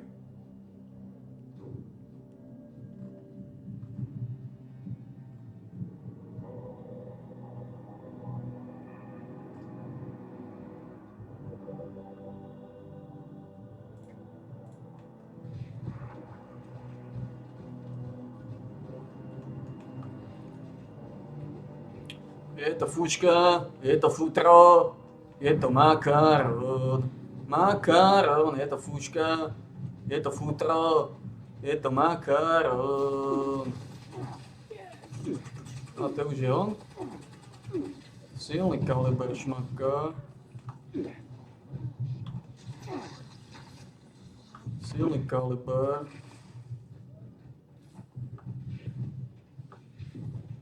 Silný kaliber.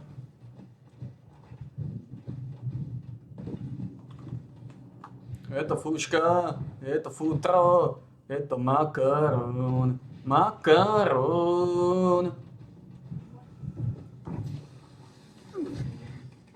Viete, šmáci kalibráci.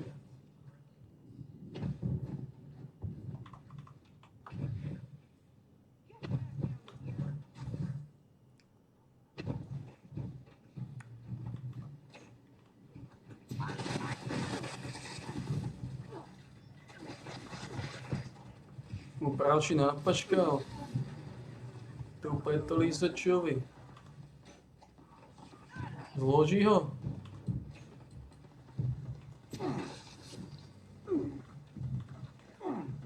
Myslíte, že ho ten makaron zloží?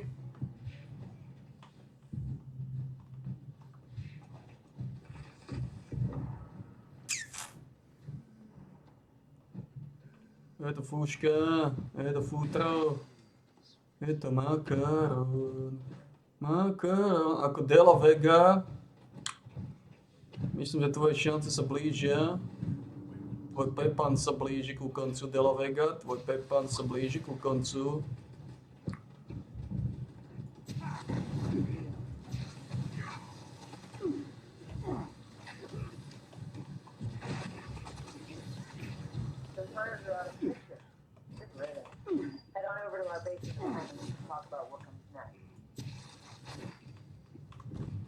Ako De La Vega musí si uvedomiť jednu vecičku. Ak nechceš točiť, bude točené bez teba. Bude točené bez teba, bude točené bez teba. Buď točíš, alebo bude točené bez teba. Je to veľmi jednoduchý, sofistikovaný proces.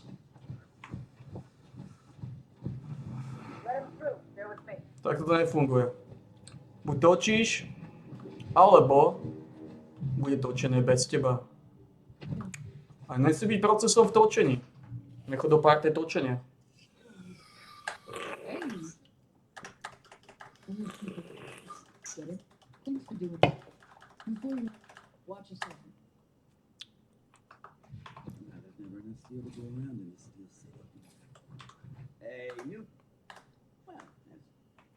Buď točíš, alebo bude točené bez teba, točené bez teba. Tak poď točiť, poď to roztočiť. Buď točíš, alebo bude točené bez teba. Keď nechceš točiť, radšej ideš do party, kde sa točí.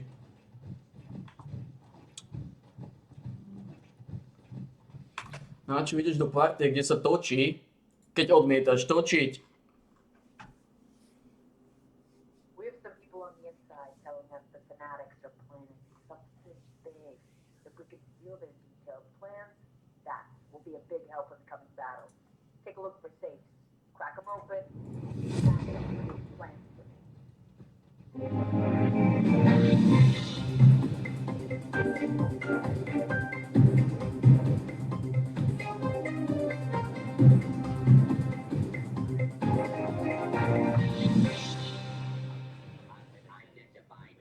Predvolebná kampaň vrcholí. Občas vyzerá ako reality show, plná vášní a už aj násilia. Ide predsa o veľa. Neustále prepočítavanie možných koalícií dáva tušiť, že skladanie vlády bude ako Rubiková kocka. Náročné. Je veľmi pravdepodobné, že nie všetkým sa chcú čítať volebné programy jednotlivých strán. Povedali sme si, že vám to trochu uľahčíme a pozvali sme predstaviteľov politických subjektov, aby vám predstavili priority svojich strán a hnutí.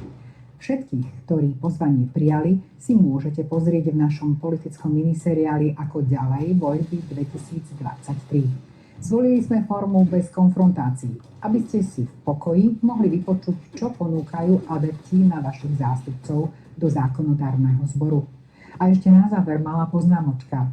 Pre mladšie ročníky svojich starých rodičov nezatvárajte v deň volieb do pivnice, radšej sa s nimi posaďte, podebatujte. Skúsenosť je totiž neprenosná a oni už mladí boli. Vy ale starí ešte len budete. Dialóg je to, čo sa nám ako si vytratilo v poslednej dobe v spoločnosti. A my starší by sme niekedy mohli v pokoji prijať názor aj tej mladšej generácie. Veď nakoniec chceme všetci, aby naša spoločnosť napredovala. 30. septembra vy rozhodnete, kto prevezme kormidlo a akým smerom sa vydá Slovensko. Vítam v štúdiu podpredsedu strany Smer sociálna demokracia a nechávam vám priestor, aby ste povedali našim divákom, čo sú priority vášho volebného programu. Takú skratku, čo by ste povedali, čo je také z vášho ekonomického programu, prípadne zdravotníctvo, čo ponúkate svojim voličom? V prvom rade veľmi pekne ďakujem za pozvanie a za možnosť sa takto porozprávať a predstaviť aj divákom a sledovateľom vlastne ten program našej strany Smer Slovenská sociálna demokracia. Ja by som na začiatku povedal, že v zásade 30. septembra nás čaká veľké rozhodovanie. Slovenská republika ako taká sa nachádza, ja to tak poviem, že na križovatke. Máme úplne jednoducho dve cesty, ktorými sa môžeme po 30. septembri vydať. A jednu cestu ponúka Progresívne Slovensko spolu s ďalšími zlepencom, ktorí chcú vlastne vládu na Slovensku. A ponúkajú cestu takú, že hovoria o tom, že migrácia je niečo v poriadku a treba si na to zvyknúť. Hovoria o tom, že chcú zmeniť ústavu Slovenskej republiky v článku 4, kde chcú zmeniť, kde strana Smer Slovenská sociálna demokracia v minulosti zakotvila vzťah, teda manželstvo je vzťah muža a ženy. Oni to chcú zmeniť, chcú tam dať neviem aké pohlavie a neviem aké pohlavie. Oni ponúkajú cestu tým, že hovoria, že seniori majú veľmi vysoké dôchodky a treba im zobrať finančné prostriedky.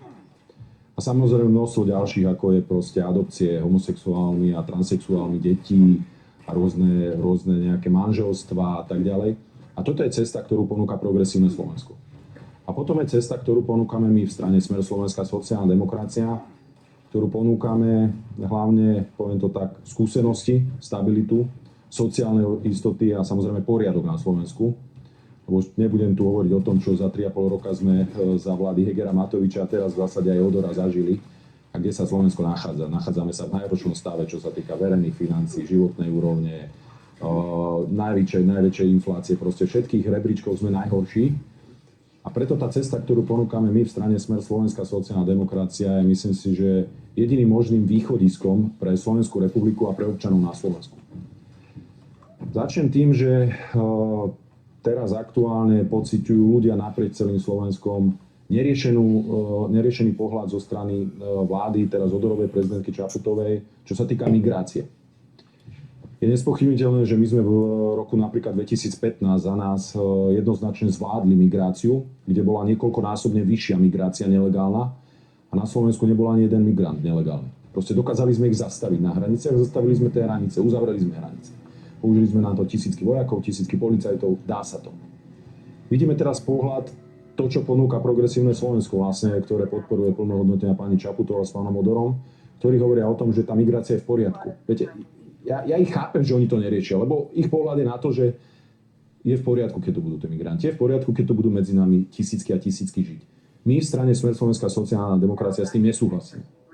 A preto prvá vec, ktorá bude, keď budeme súčasťou vlády, ak nám ľudia dajú túto možnosť, tak po 1.10. spravíme hneď okamžite všetky opatrenia na to, aby sme uzavreli všetky hranice, respektíve hranice hlavne teda s Maďarskou republikou, tú zelenú hranicu a nedopustili, aby sem tí migranti voľne chodili, ako chodia teraz. To je náš pohľad. Pohľad progresívneho Slovenska je, že chcú migráciu na Slovensku, nelegálnu my ho nechceme. Spravíme všetko preto. V minulosti sme ukázali, že sa to dá.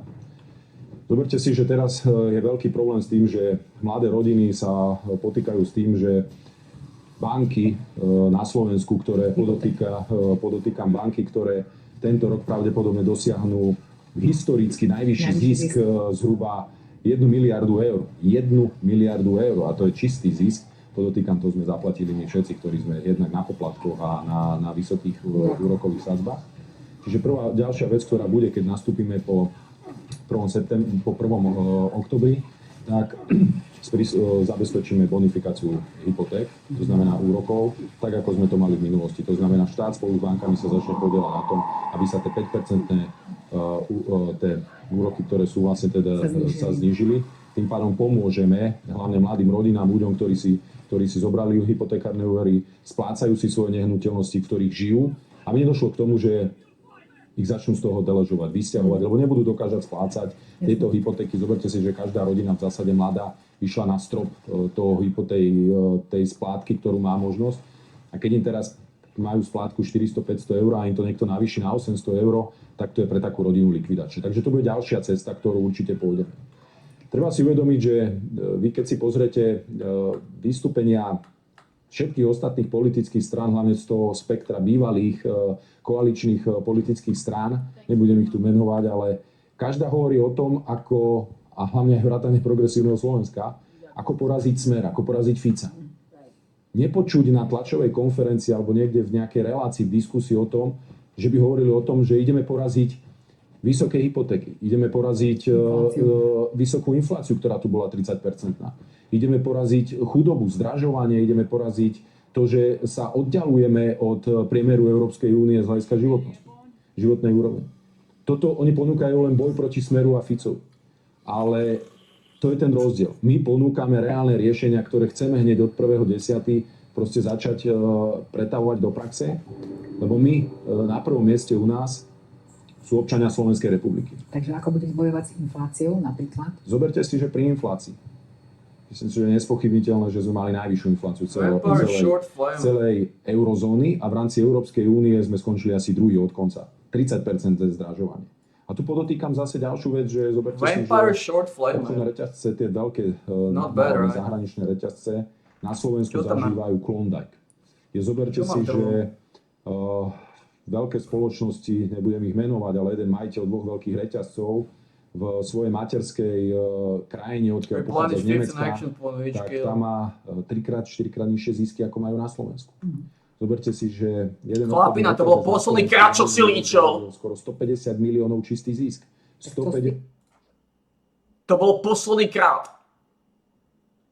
Posledný krát. Čo si líčil? Kde je ten pičus?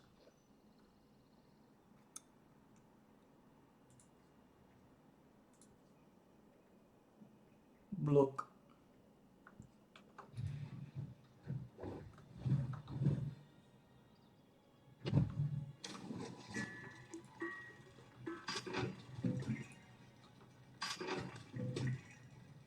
Chceme Vampire Short Flame?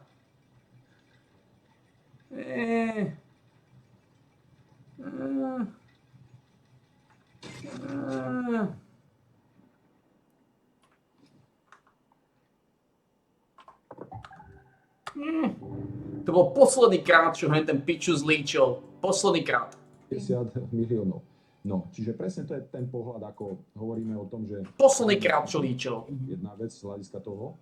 Na druhej strane sa pozrieme aj na neprimerané zisky obchodných reťazcov, ktoré sú neporovnateľne vyššie ako v iných krajinách.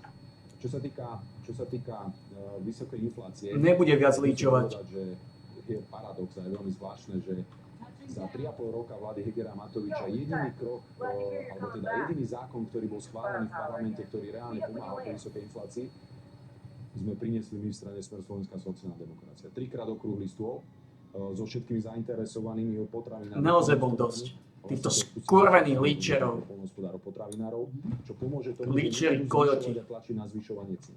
Ale samozrejme, musíme sa pozrieť aj na tieto zisky z pohľadu obchodných reťazcov. Bolo posledný krát, čo líčil. Legislatívne ako vláda máme na to možnosti nastaviť im nie takéto široké mantinely, ale nižšie mantinely.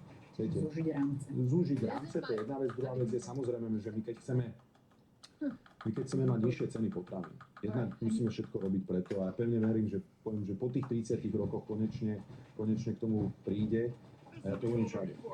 Poľnohospodárstvo a potravinárstvo musí byť priorita pre budúcu vládu.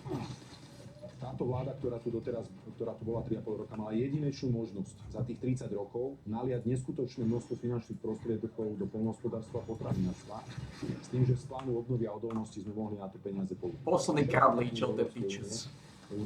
Použili tieto peniaze aj pre poľnohospodárstvo a potravín.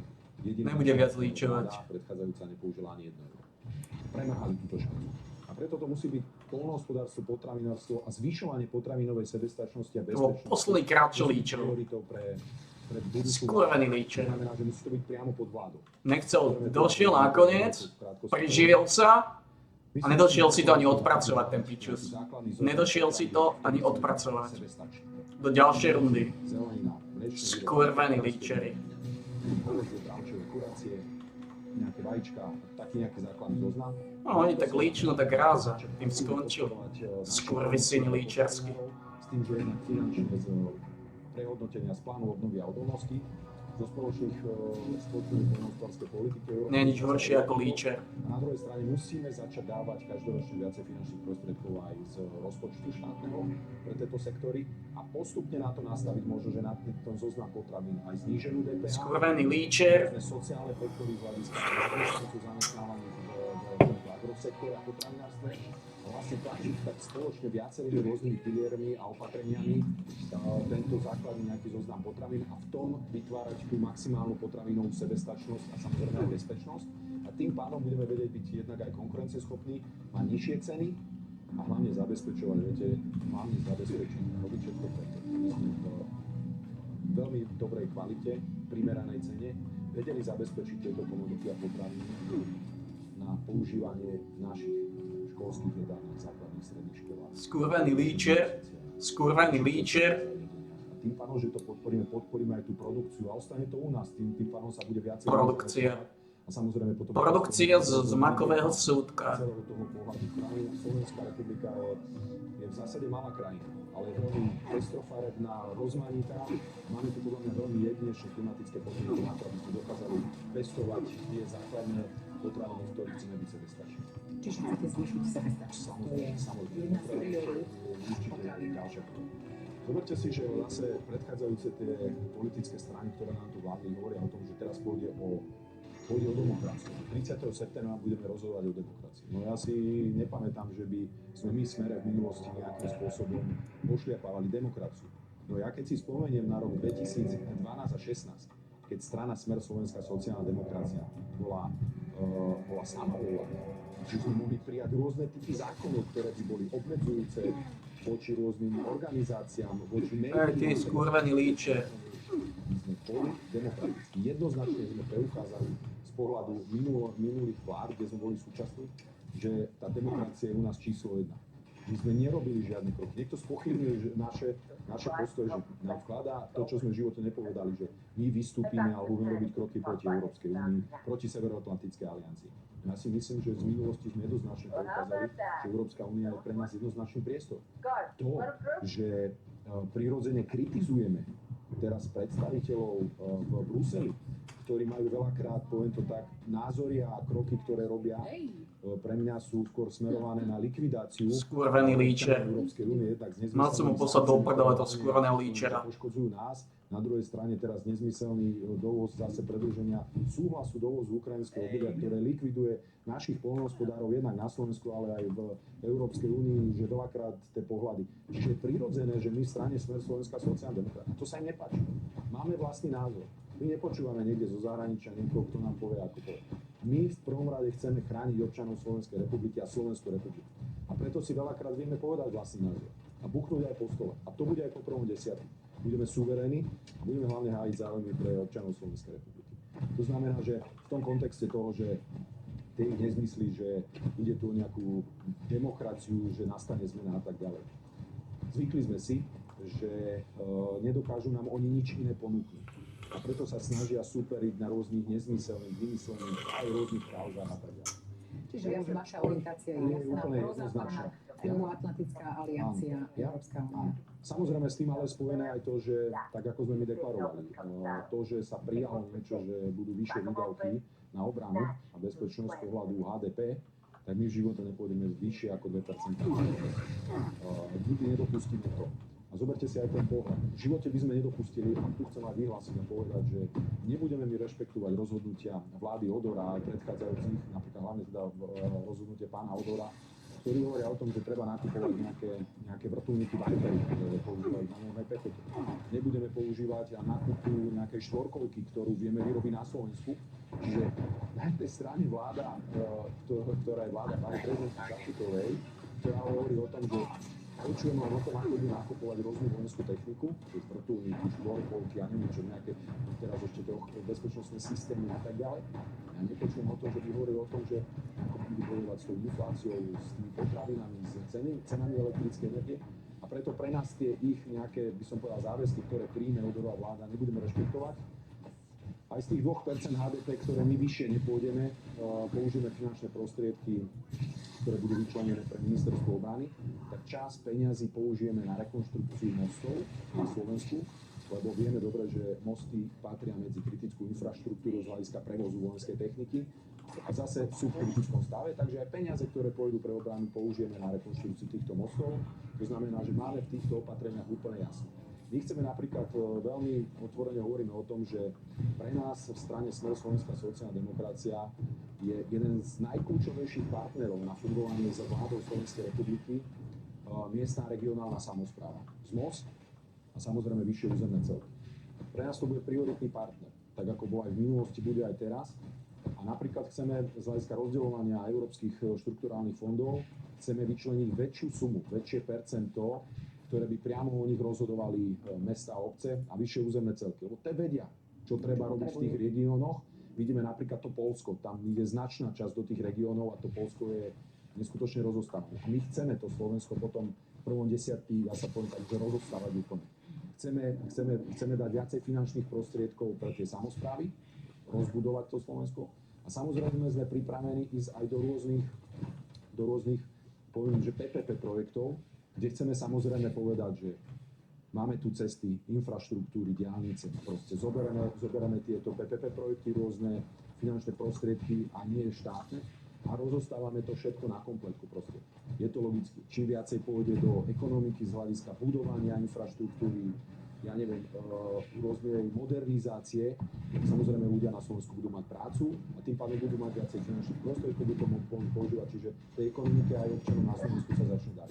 Zoberte si, že z plánu obnovy budeme musieť prehodnotiť finančné prostriedky a na použitie pre nemocničné zariadenie, alebo nemocnice. Mali z toho Heger stále do poslednej chvíle rasoky. A to je vybavené koniec dní. Všetko odflakli. Takisto aj ten Martin, to sa nestihne. Viete, čiže toto je ten veľký problém. Čiže plánujeme, tak samozrejme, že to je priorita. Podľa mňa by to mala byť priorita. Neviete to dobudovať z plánu obnovy odolnosti, lebo vy neviete vyčerpať ten finančný prostriedok. Máme záväzok, sa mi zdá, že do 2026, do júna mať skolaudované. To sa nedá, viete, keď 9 rokov či 10 stavová penta horí, takže... Ale chcete za to stať, aby to bola... Samozrejme, určite, to znamená, že to zdravotníctvo, čiže zoberte si úplne jednoducho. Pri strane Smer Slovenská sociálna demokracia nikdy nebudeme konsolidovať finančné prostriedky tak, ako napríklad navrhuje teraz Odor, alebo teda tá progresívna progresívna vláda, tí progresívci, ktorí hovoria o tom, že 2-3% ročne. My máme najhoršie finančné prostriedky. Ten deficit je tu 7%, vyše 7%, to je nejakých, 7,7 miliardy eur, čo táto vláda 3,5 roka navýšila ten štátny dlh. A my sme sa zaviazali, a to bude naša podmienka aj pri vstupe do vládnej koalície budúcej, maximálne 0,5% ročne. Preto, lebo nechceme, že by sme viacej konsolidovali, tým pádom by sme museli redukovať rôzne sociálne opatrenia. My v strane Slovenská sociálna demokracia životne nedopustíme, aby sme konsolidovali na úkor občanov Slovenskej republiky. Nesiahneme na žiadne sociálne opatrenia. Nesiahneme, práve že budeme robiť všetko preto, aby sme tie sociálne opatrenia podporili. Napríklad poviem, určite stanovíme to, zadefinujeme, ako to bolo v minulosti, a táto vláda to zrušila, že minimálna mzda sa bude odvíjať od priemernej mzdy, to bude 60% priemernej mzdy. Pôjdeme do plnohodnotného 13. dôchodku. Spravíme všetko preto, aby sme zabezpečili bezplatné obedy aj na stredných školách. To znamená, že tieto sociálne opatrenia určite zavedieme. A dá sa to. Určite sa to dá. Ja si myslím, že my v strane Smer Slovenská sociálna demokracia za 12 rokov. Jedným dýchom poviem, že spravili sme aj chyby. Je prirodzené, že keď nič nerobíte, nič nepokazíte. Ale myslím si, že nám ľudia, občania Slovenskej republiky z minulosti pri krízových situáciách, či to bolo v roku 2018, 2015, pri iných situáciách nemôžu vyčítať neschopnosť, amatérskosť. A to je v strane Smer Slovenská sociálna demokracia zadefinované, že máme množstvo odborníkov, ktorí vedia hneď 1.10. nastúpiť v zásade na tie ministerstva a začať tú krajinu riadiť tak, aby konečne občania bude nastúpiť a začať točiť. Máme tu konečne vládu, ktorá sa tu nehádá, ktorá nie je vláda plagiátorov, ktorí proste sú to není amatéri, neschopní ľudia, ale sú to ľudia, ktorí sa konečne začínajú od nás starať. Tá výzva je veľmi silná, ešte dopoviem, lebo je čo napravať. Bude to veľmi ťažké, ako si to musí každý uvedomiť, že tie ministerstva sú všetky rozbité. Nehovoriac o eurofondoch, kde nám pravdepodobne vyše miliardy prepadne. Ešte do poslednej chvíle ste počúvali pani Remišovu, ktorá hovorí, ako fantasticky čerpáme a všetci teraz nestihnú prepadne vyše miliardy. Čiže tá situácia je veľmi zlá. A my poučení a hlavne skúsení tým, že máme za sebou nejaké skúsenosti a myslím si, že aj tých 3,5 roka v opozícii nám proste dalo takú väčšiu silu a chuť konečne po tých 3,5 roka začať sa starať o tých občanov Slovenskej republiky. Z hľadiska zdravotníctva, kultúry a školstva, nejaké opatrenia, ktoré by mohli zaujímať našich voličov? Zoberte si, že pri tom zdravotníctve to musí byť priorita pri vláde Slovenskej republiky, lebo teraz napríklad sa potýkame s nedostatkom pediatrov, ale pokiaľ pediatrov, ale kompletne celé zdravotníctvo. Treba si na jednej strane uvedomiť, že môžeme vyčleniť finančné prostriedky cez PP projekty postaviť nejaké nemocnice, ale ich musí v tých nemocniciach niektoré. Viete. To znamená, že zamerať sa na tie rôzne programy aj v rámci toho vysokého školstva. Ja viem, že možno niekomu to je nepopulárne, viem, že sme mali snahu a aj bola snaha to zaviesť, len viem, že vlastne to vtedy neprešlo cez ústavný súd. Ja si kladiem úplne, ja som není odborník na zdravotníctvo, ako moja parketa je skôr to pôdohospodárstvo, možno z časti doprava, hospodárstvo a hlavne životné prostredie. Tak poviem, že v tom zdravotníctve, viete, keď niekto študuje na vysokej škole, na Slovensku, zadarmo, v zásade zadarmo, a vyštuduje vysokú školu lekársku, a v zásade ho mal by študovať, lebo bude chodiť sem do školy, teda chodí sem do školy a mal by tu potom ďalej pracovať, je pre mňa nepredstaviteľné, že vyštuduje za štátne peniaze tu na Slovensku a potom odíde do zahraničia, ostane v zahraničí. Čiže aj tu sú určite podľa mňa podmienky, alebo teda návrh na to, aby sme nastavili tie podmienky tak, keď tu vyštuduješ, tak by si tu mal minimálne 10, 15 alebo koľko rokov odpracovať. Všetko so všetkým súvisí. Áno, samozrejme, lebo je nedostatok. Viete, my môžeme navýšiť triedy na vysokej škole lekárskej, ale to je nedostatok. Priestor, kde a ako. Áno. Dobre, všetko závisí od toho, aký budete mať koaličný potenciál, s kým zložíte tú vládu a budeme vám potom držať palce. Ja by som chcel ešte môžem na záver apelovať na občanov Slovenskej republiky, že fakt to 30. septembra sme narastli. 4 noty, nejaký modul, celkom slušné prepady, Smer Slovenská sociálna demokracia. A tu by som chcel povedať, že chcem požiadať všetkých občanov Slovenskej republiky, ktorí chcú nám dať hlas, aby oslovili svojich známych priateľov, Lebo musíme proste v čo najväčšom počte, lebo ja garantujem, že pokiaľ progresívne Slovensko v pozícii pani prezidentky Čaputovej bude mať tú možnosť, tak dostane poverenie na zostavenie vlády a preto musí strana Smer Slovenská sociálna demokracia vyhrať s čo najväčším náskokom nad progresívnym Slovenskom, aby tu nastala stabilná, skúsená a hlavne slovenská vláda. Ďakujem veľmi pekne a budeme si všetci držať palce, aby tu nastala stabilná skúsená vláda. Ďakujem. Čo ten flamer? Už toho do prdele máme, ale...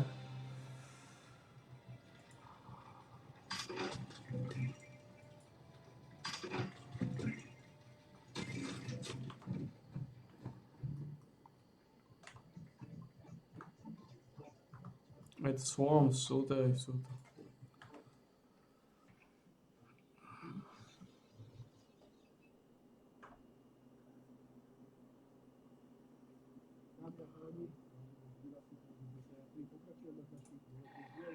This is Rotten Fair speaking. Do anyone be ready? Hello. Our area seems to be having a bit of a crustacean crisis. It's breeding season again, and we've got wireless coming out of the woodwork. They all seem to be heading toward the lake. Stop them before they can breed with the queen. Otherwise, we'll get to our ears and wireless.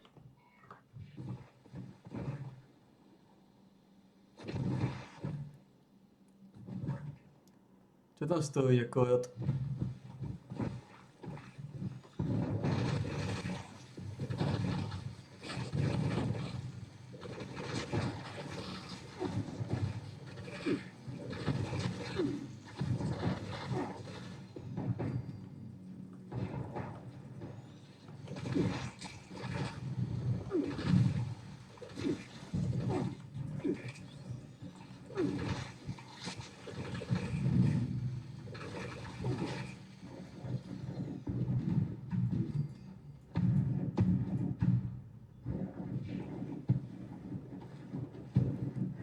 Čo tam stojí?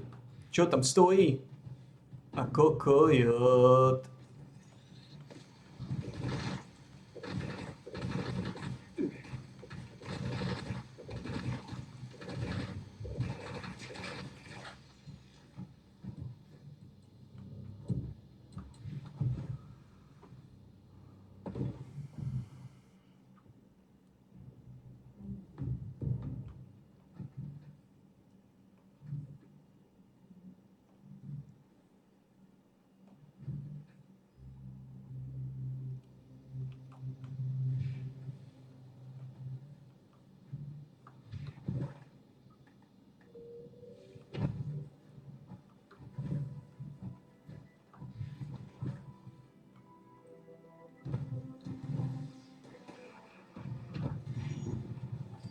Kde sú tí prepani? Tam z vrchu chodia?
Tam je líder.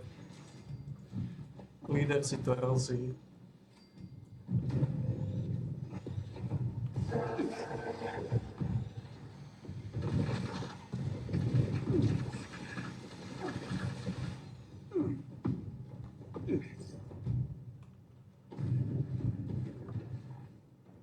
Líder si to razí. Líder. der si to razí. Máme čo? Ja nemám. Stále to neopravuje, tí pičesovia. Drevení analfabeti.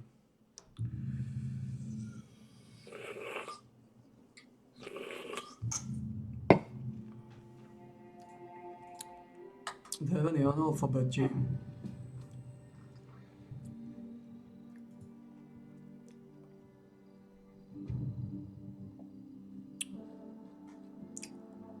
Ten Nike som sa už zlákol, ty kód.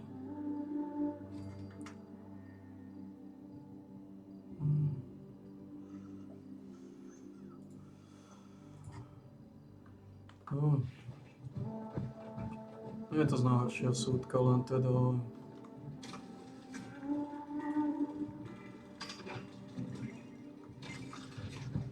No nič, potrebujem vybaviť nejaké vecičky.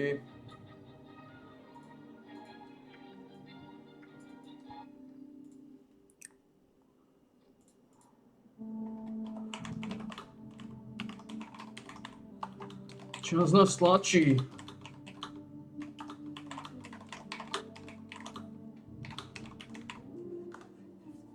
Čas nás tlačí.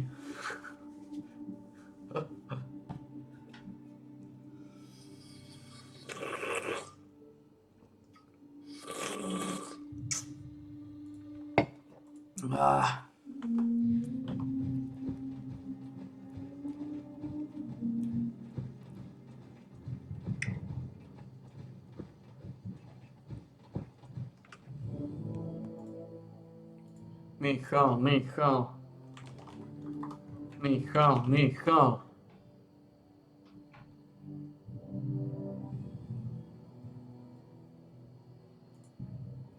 Čas zasláčí, čo na zemi nie.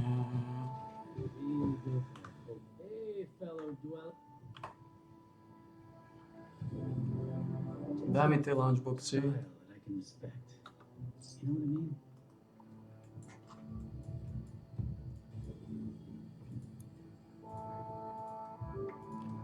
Michal.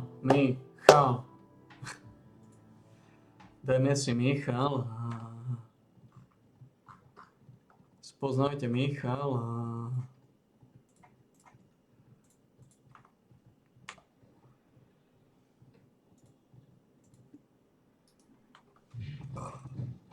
Michal.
O.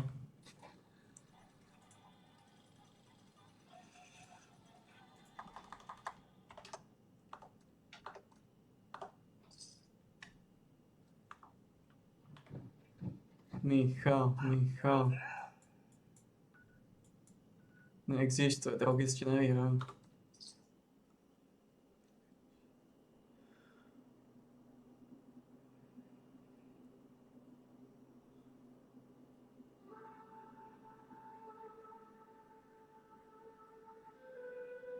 Fifík a fifík.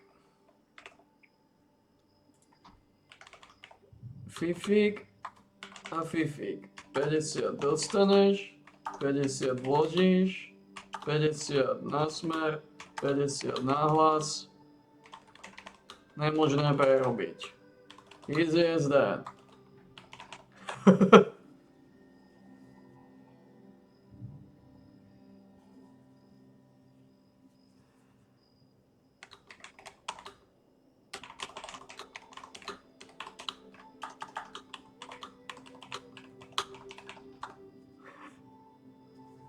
Teda v nedelu.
Ja tam tiež hľadám.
No.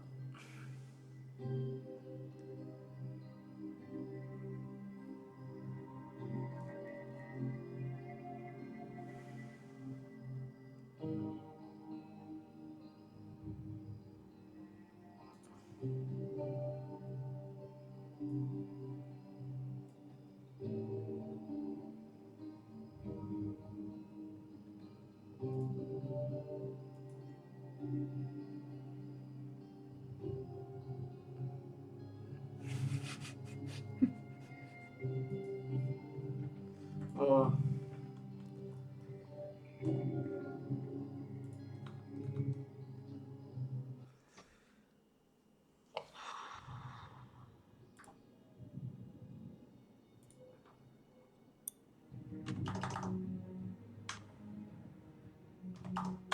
uh,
wow.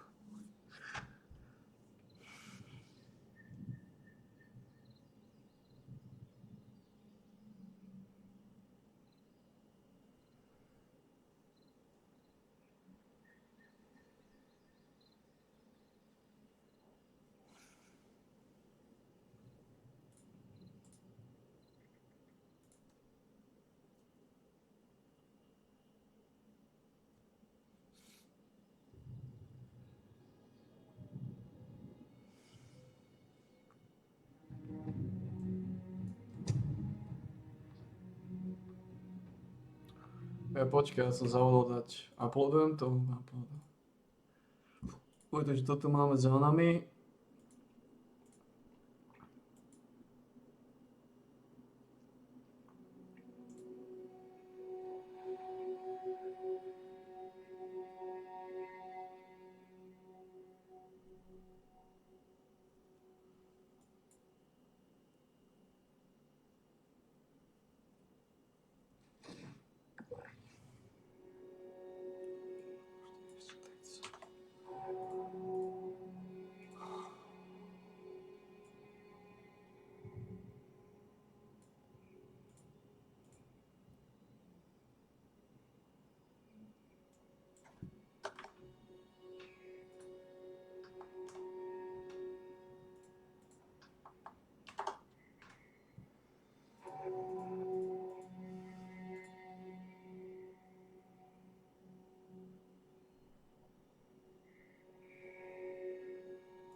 Keď sa strašne bojím, že to ten spíčený hlas vyhrá.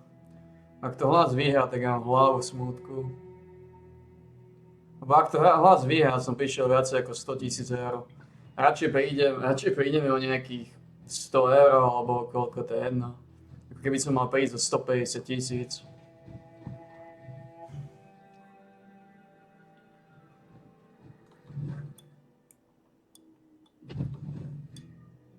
Ako ja sa neviem predstaviť, čo budem robiť, ak to hlas vyhrá.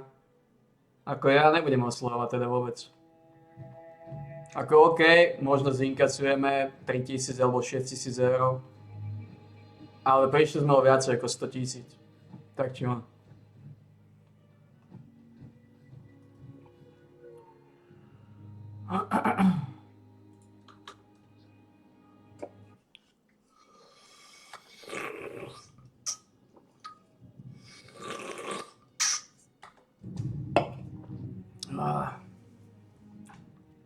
Ako to tam vyzerá?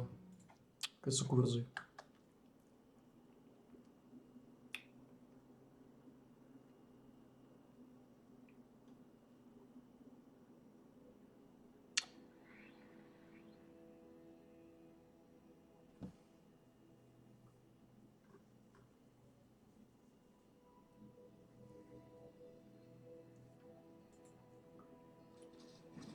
Kde je vlastne furt ten to lízač?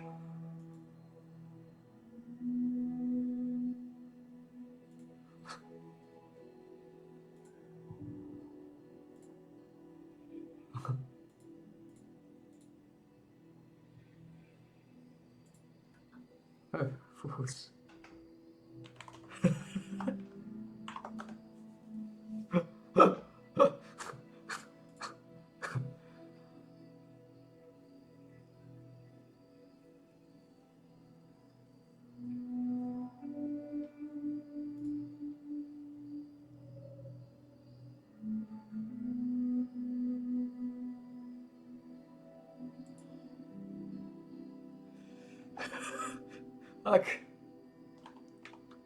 Tak ťažký týždeň. Znamená...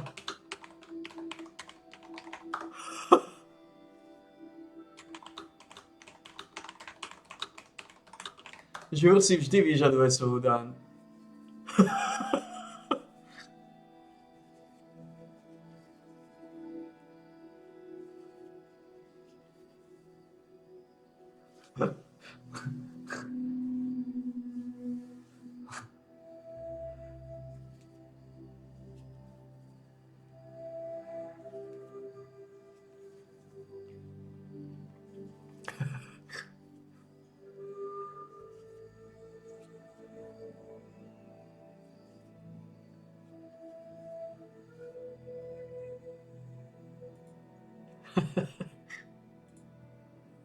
To nedáš ti len tieto veci. To je kalibráctvo.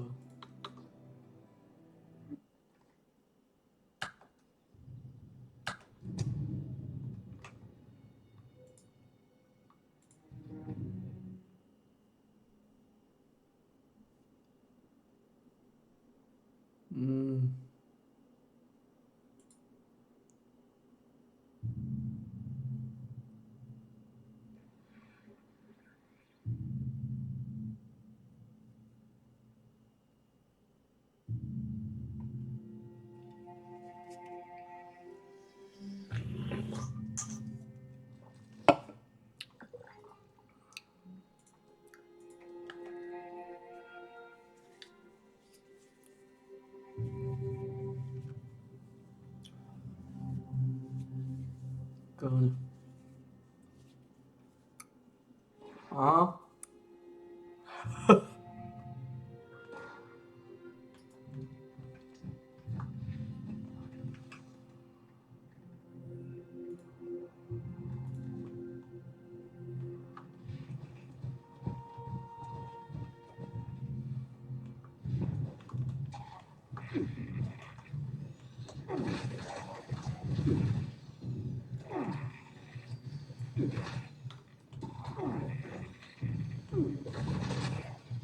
Čo majú vlastne? Ja som sa aj nepozrel, že majú vracanie damageu. A naučík majú cloaking, čo to je.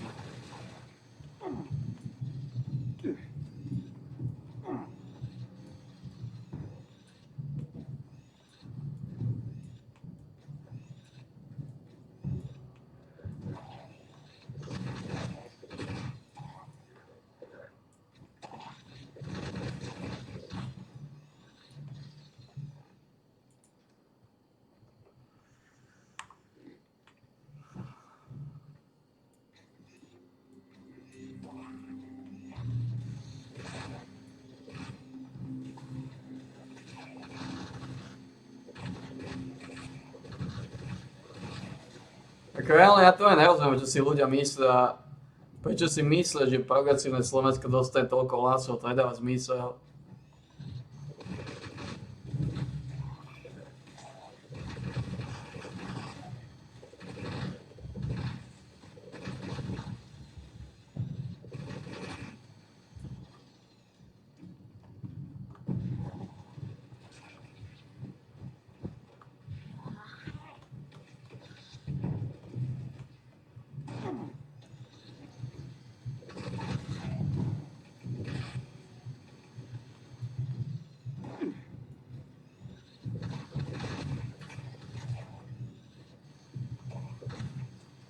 Je to žúr. Punish any discordant forces that stand in your way.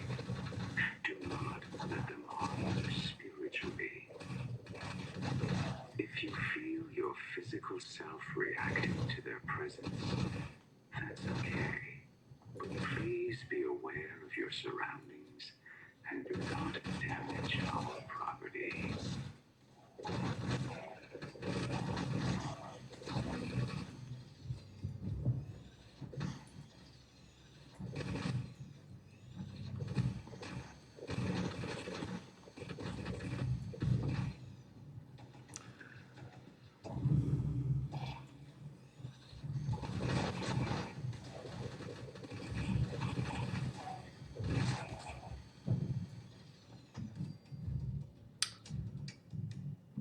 Ako všetci vieme, je to proste žúr.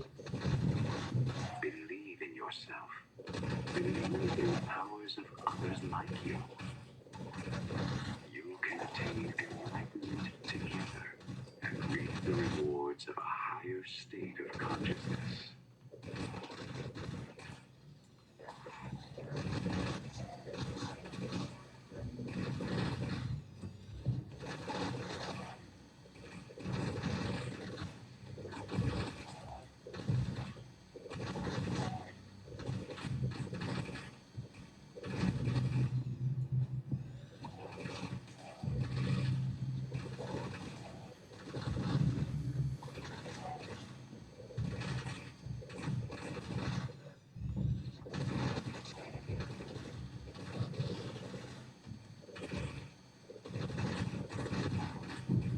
Empty your mind of all of your troubles.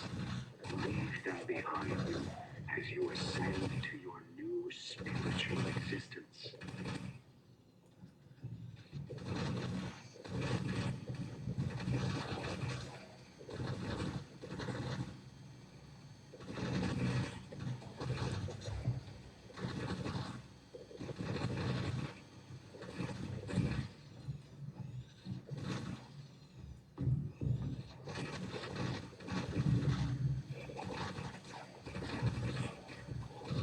You're feeling so relaxed right now.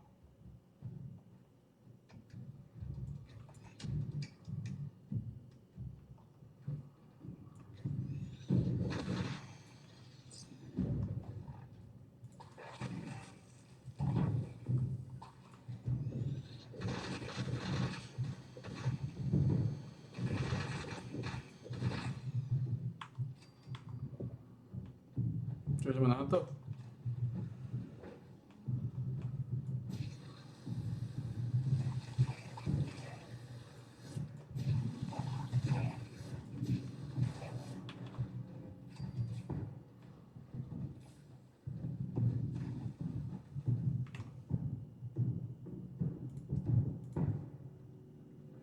Dáme Leave World.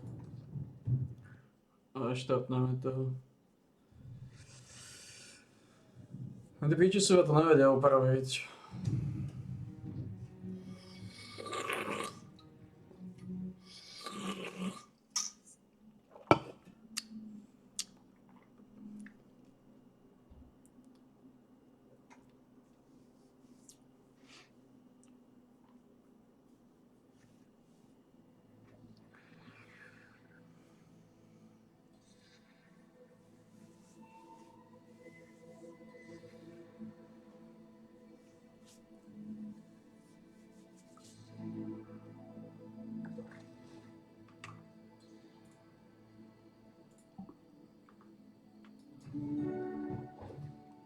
Poďme to rozbaliť. Dáme si jednu gurmanku.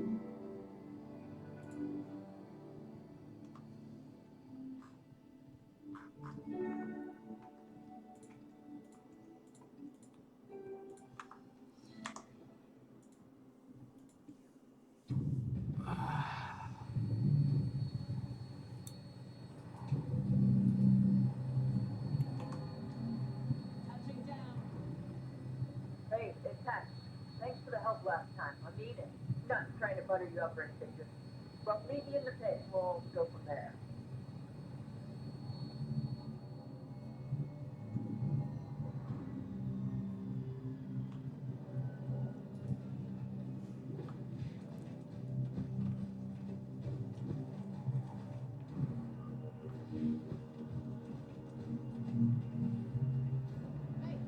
Over here.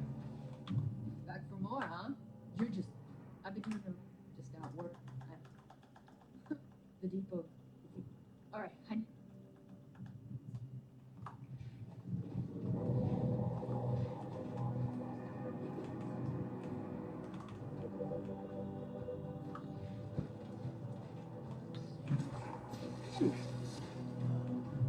Koľko máme?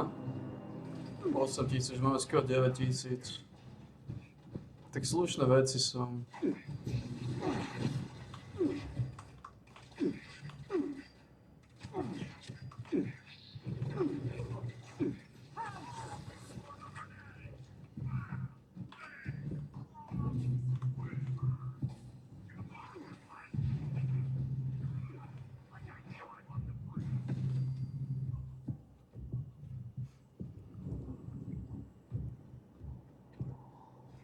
No, mám pri veľkú radioaktivitu, trošku znížime. Toto je akorát, jo.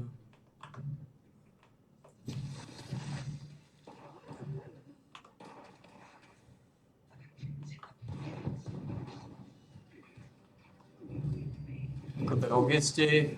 A keď sa stále zapodievam, stále sa tým zamýšľam, ako si ľudia môžu mysleť, že tak radikálna strana, ako sú drogisti, ako si ľudia môžu mysleť, že progresívne Slovensko má šancu vyhrať voľby, ja to nechápem. Však to je brutálne radikálna strana. Ich nebude voliť dostatočný počet ľudí, neexistuje. Ľudia nemajú radi radikálne veci.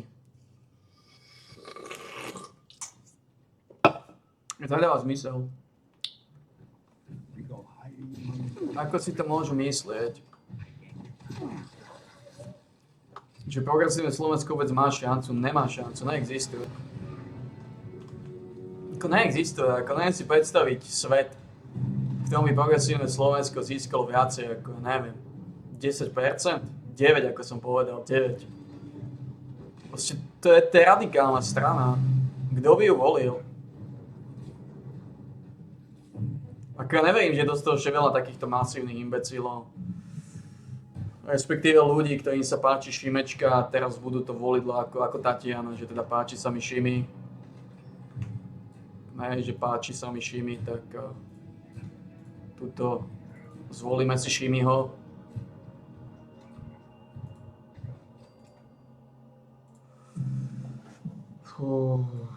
Michal. Treba dúfať. Spoznal si Michala.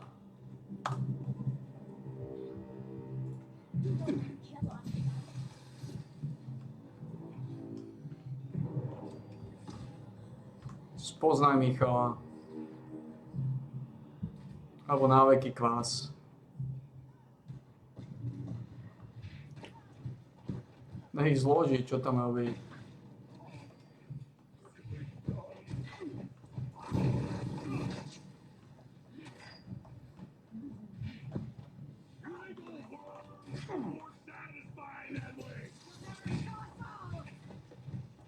Ako ja už verím tomu, že to Pellegrini vyhrá.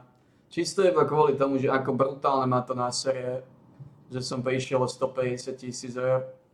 O 150 000 eur by už dokázalo zmeniť čo to.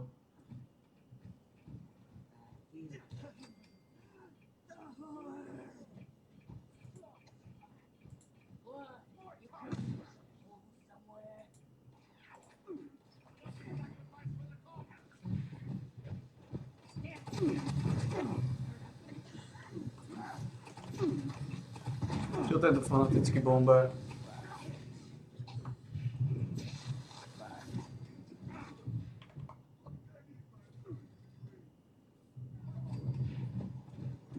The prize will help replace what was stolen. That's what we head back to the pen and we can talk about any bounty cash.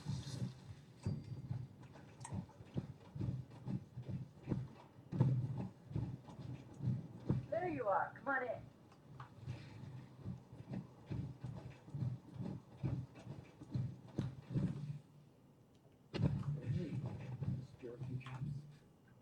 Don't fall for that act. They don't need the cash. They're just playing. Glad you came back. We have people who get it. Thanks for doing it. Before you had to watch yourself. There's never enough fuel to go around in Steel City. Okay.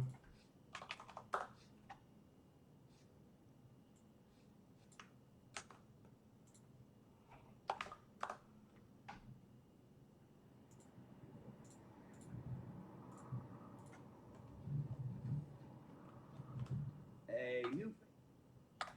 Well, Maybe I should have come.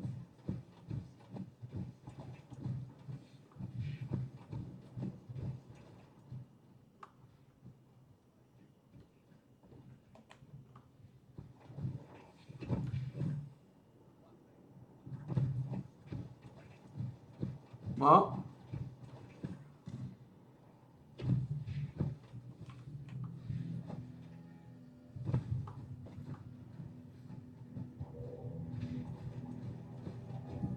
No. No.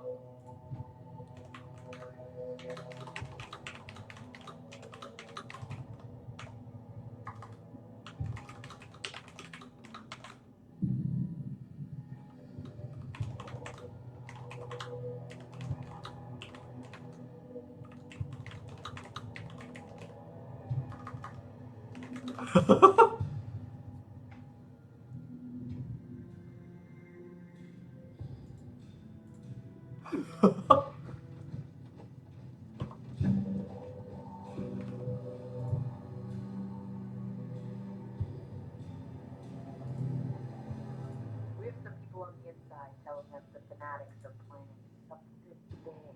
If we can steal their detailed plans, that will be a big help in the coming battle. Take a look for safes. Crack them open. Snatch those plans.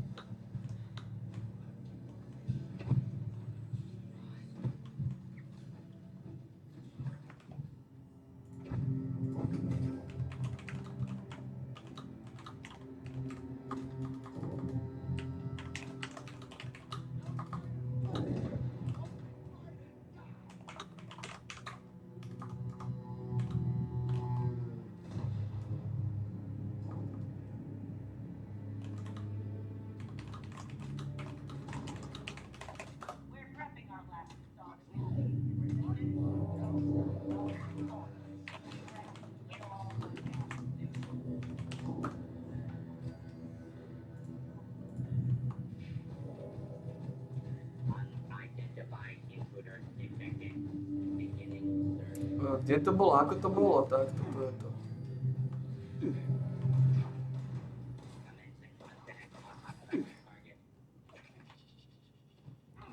No.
Rozmýšľam, že to by som mal nájsť. Retrievnúť Union Supply. Kde tu boli v tejto fotofáchu? To boli dole niekde sa mi zdá.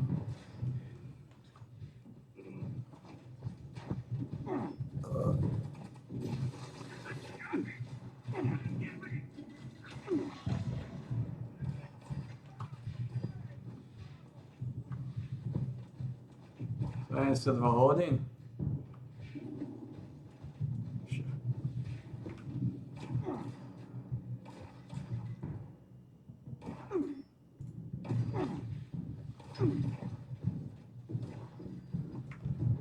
To je Slovensko.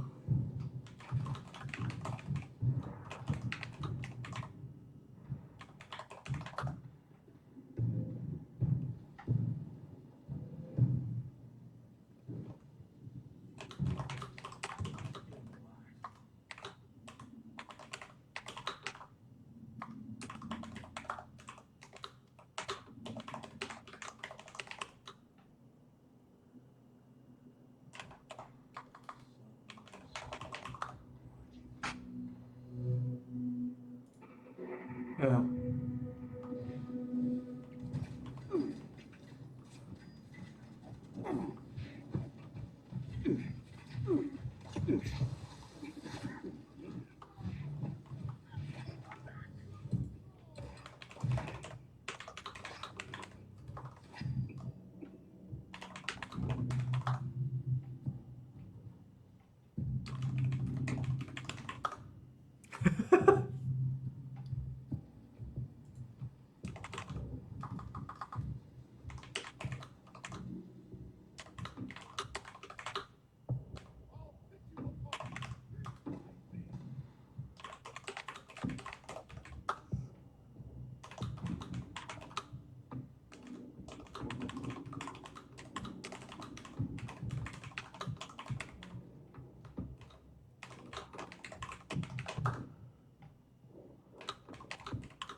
Aha.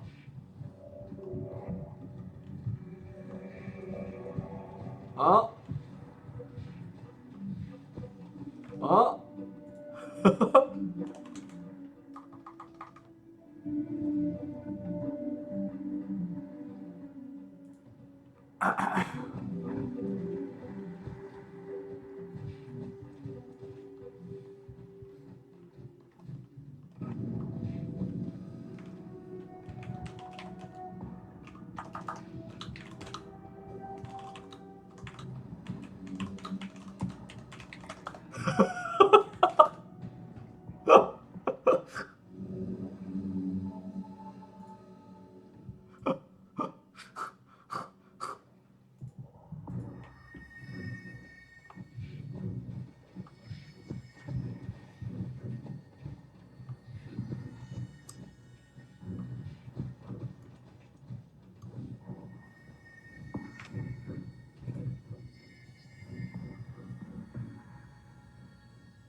Keby to vyhral Igor.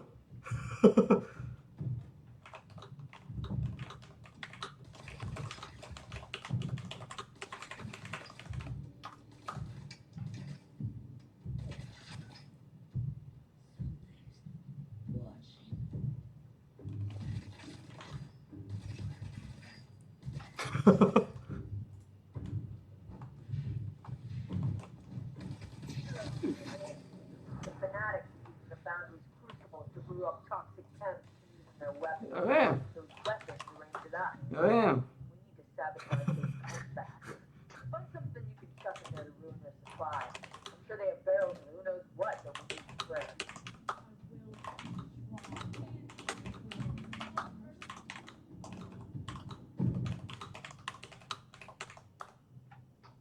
Co?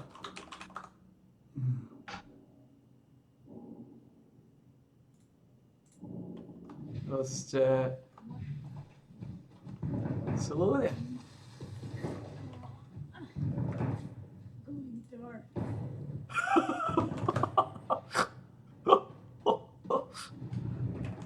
Máš slinu dnes. Ide ti karta. To si jedno je rána. Oficiálna.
O?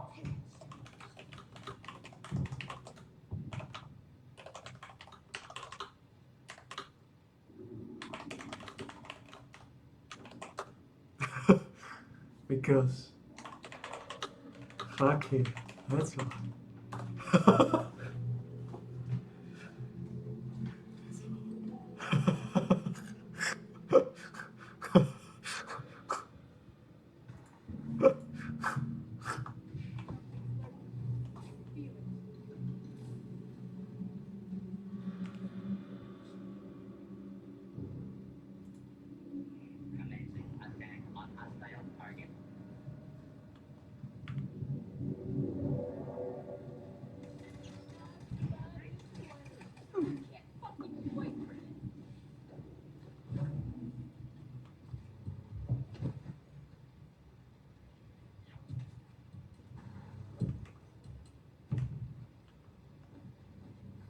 She'll be felled.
Tak ale to je žůr.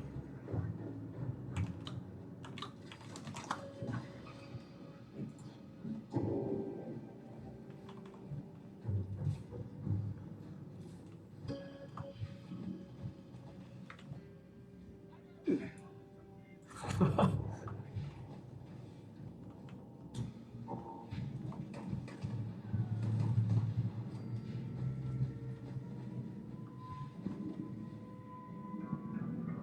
by Felder? Nech prida ruku k dielu.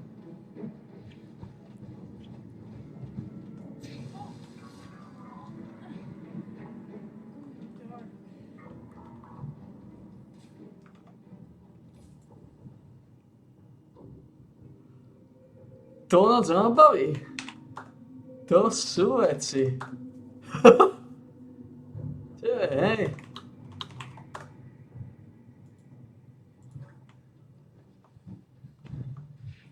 A ešte reptaš na zábavu.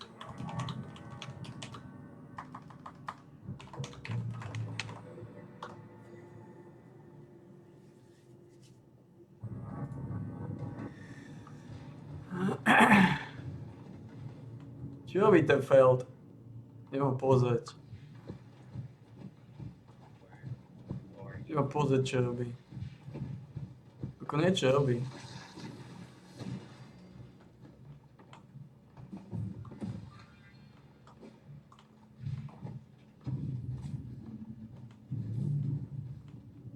Čo robí ten Feld? Nosí tie drobásky.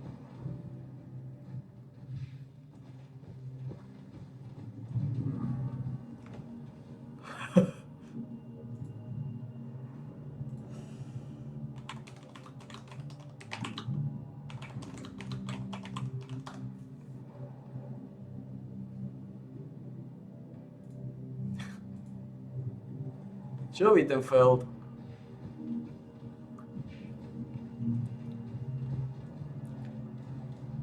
Čo sa tu vlastne deje?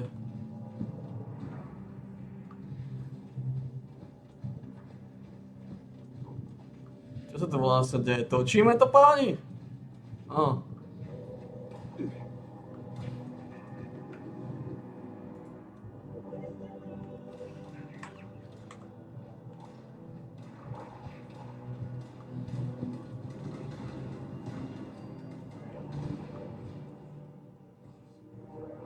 To je runda.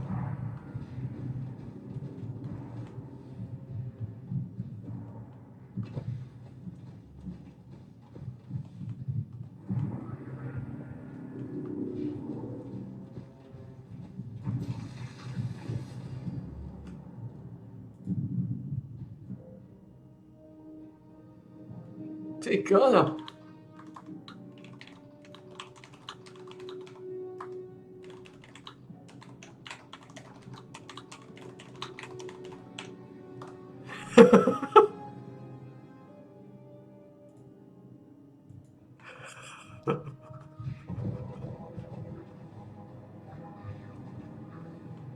Čemu tak dlho trvá?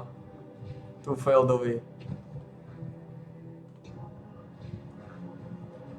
The Founders fanatics won't mess with us again anytime soon. You're a hero, pal. You brought us the time we need to regroup and live another day. Head on back to the pen for a debrief, but don't let your guard down. Never let your guard down.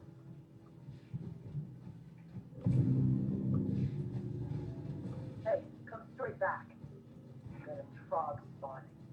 Gonna use every gun we can get.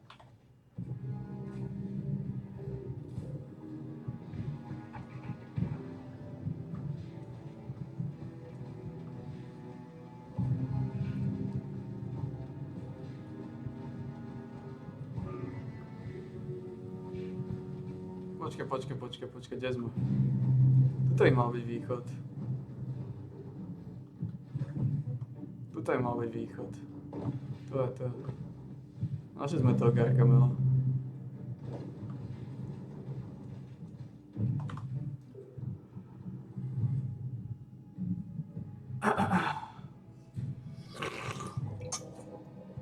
Bola to trošku dlhšia rundička. A niekedy aj dlhšie rundičky sú dôležité rundičky. A Feld si to musel odrobiť. Feld si to musel odrobiť.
good work here.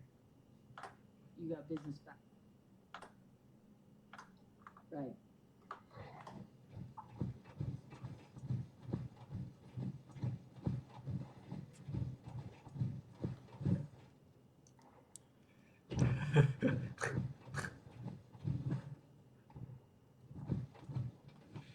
You ready to get airborne? Hop in and I'll fire her up. Oh! Oh! Oh! Oh! Oh! Oh!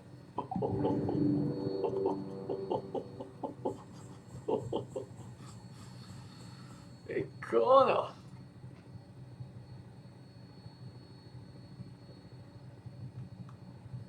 Icona!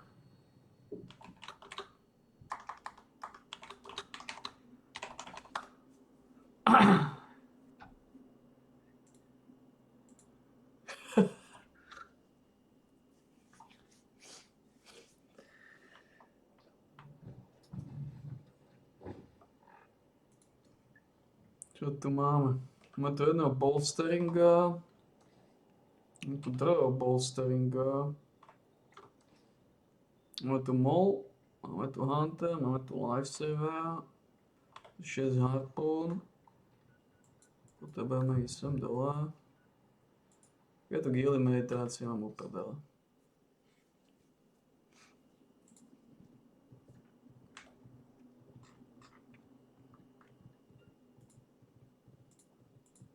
Čo?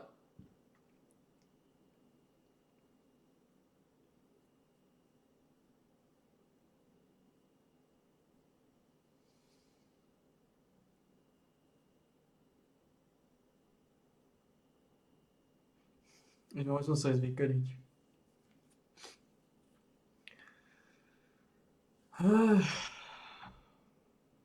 Fuck off.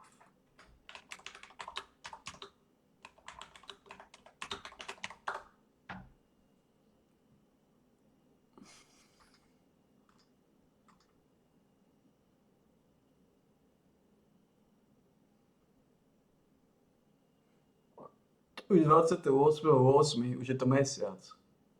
Mesiac, čo to nefixli. To neuveriteľné.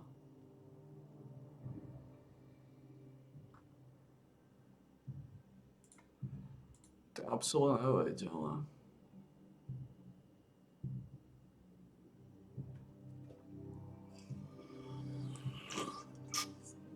Mám dosť veľa legendárnych modulov. A nemôžem to ťukať ako dole. Chcem nejakú zbraň. Ako kriolátor je slabá zbraň. To sa mi reálne neoplatí ťukať, pretože kriolátor by som potreboval ako vodel. Tam by som stratil strašne veľa damageu. Lebo ten má 25 nábojov v bašte. To ti v živote neprejde.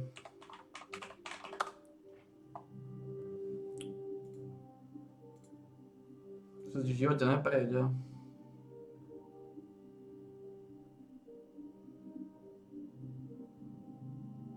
Tu máš 25 nábojov v bašte.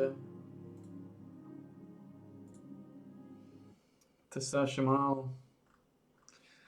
A jediné, čo tam môžeš dať, je jeden zvýšený damage.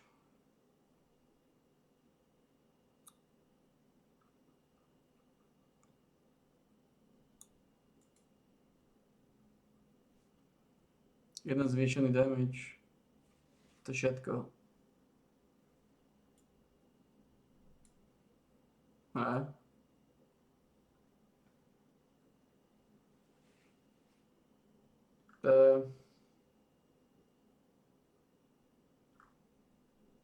To je absolútne nič.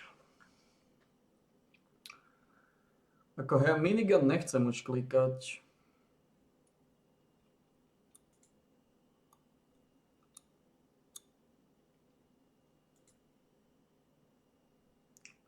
Toto som skončil, Danka sme skončili.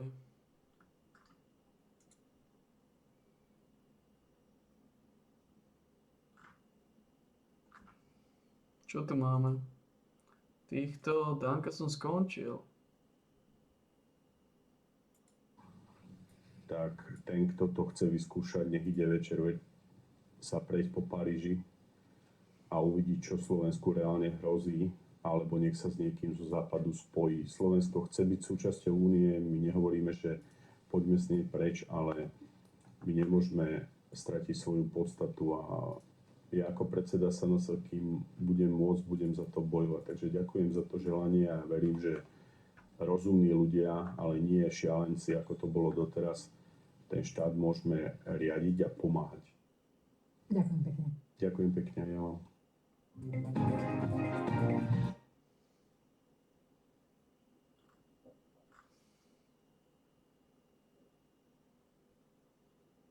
Nepáči sa mi celkom, ako médiá začali prezidentku ľutovať, že politici alebo verejnosť ju vyštvala kvôli nejakej kritike. Pre pána Jana, čo je pani Čaputová nejaká primadona alebo nejaký alipaša, že nemôže byť kritizovaný za svoje politické pôsobenie? To snáď nemáme pani prezidentku teraz kritizovať za to, že zahraničné návštevy vozí do teplárne, namiesto toho, aby im ukazovali historické pamiatky na Slovensku, že im ukazuje ubytovňu pre Ukrajincov namiesto krás prírodných Slovenska, alebo že uprednostňuje záujmy komunity LGBT pred záujmami bežných občanov, pred problémami zdravotníctva.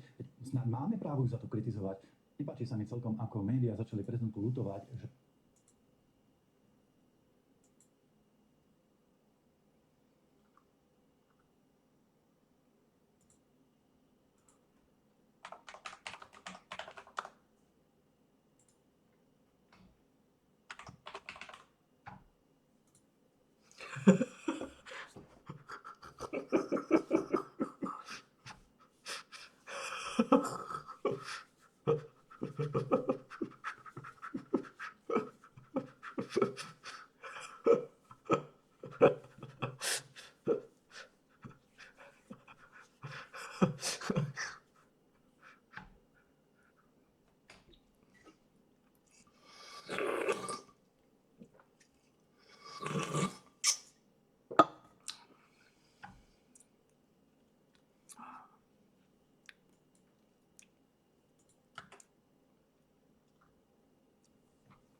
Nej tu už nič.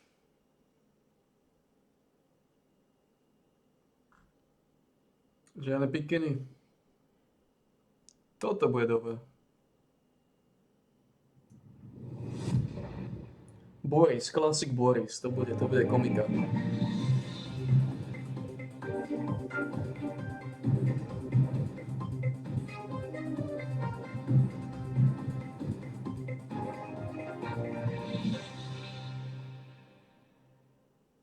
Predvolebná kampaň vrcholí. Občas vyzerá ako...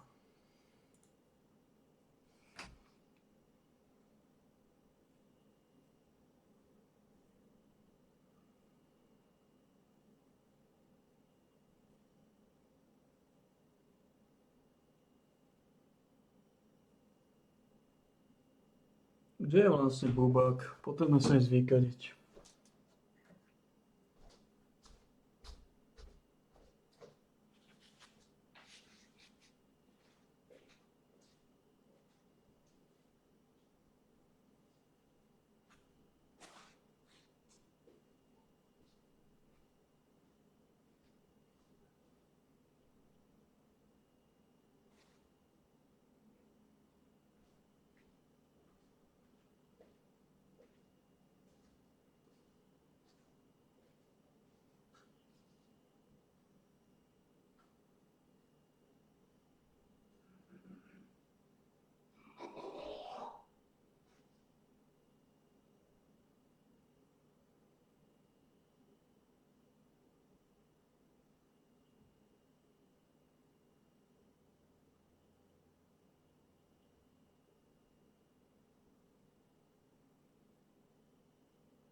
Víte, bol som pozadie bubák a zabudol som, že ešte na to, že vystraším malého pepperminta, malého pepana. Malý pepan sa vystrašil, malý pepan.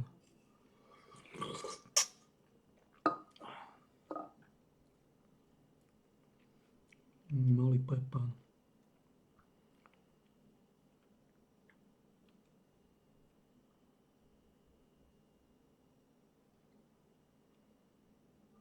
Malý pepan, ja.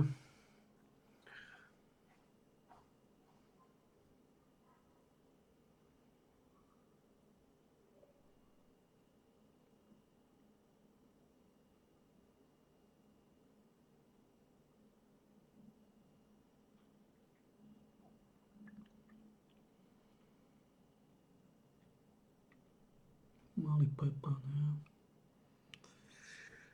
Kde sme skončili? Neviem, či chachut.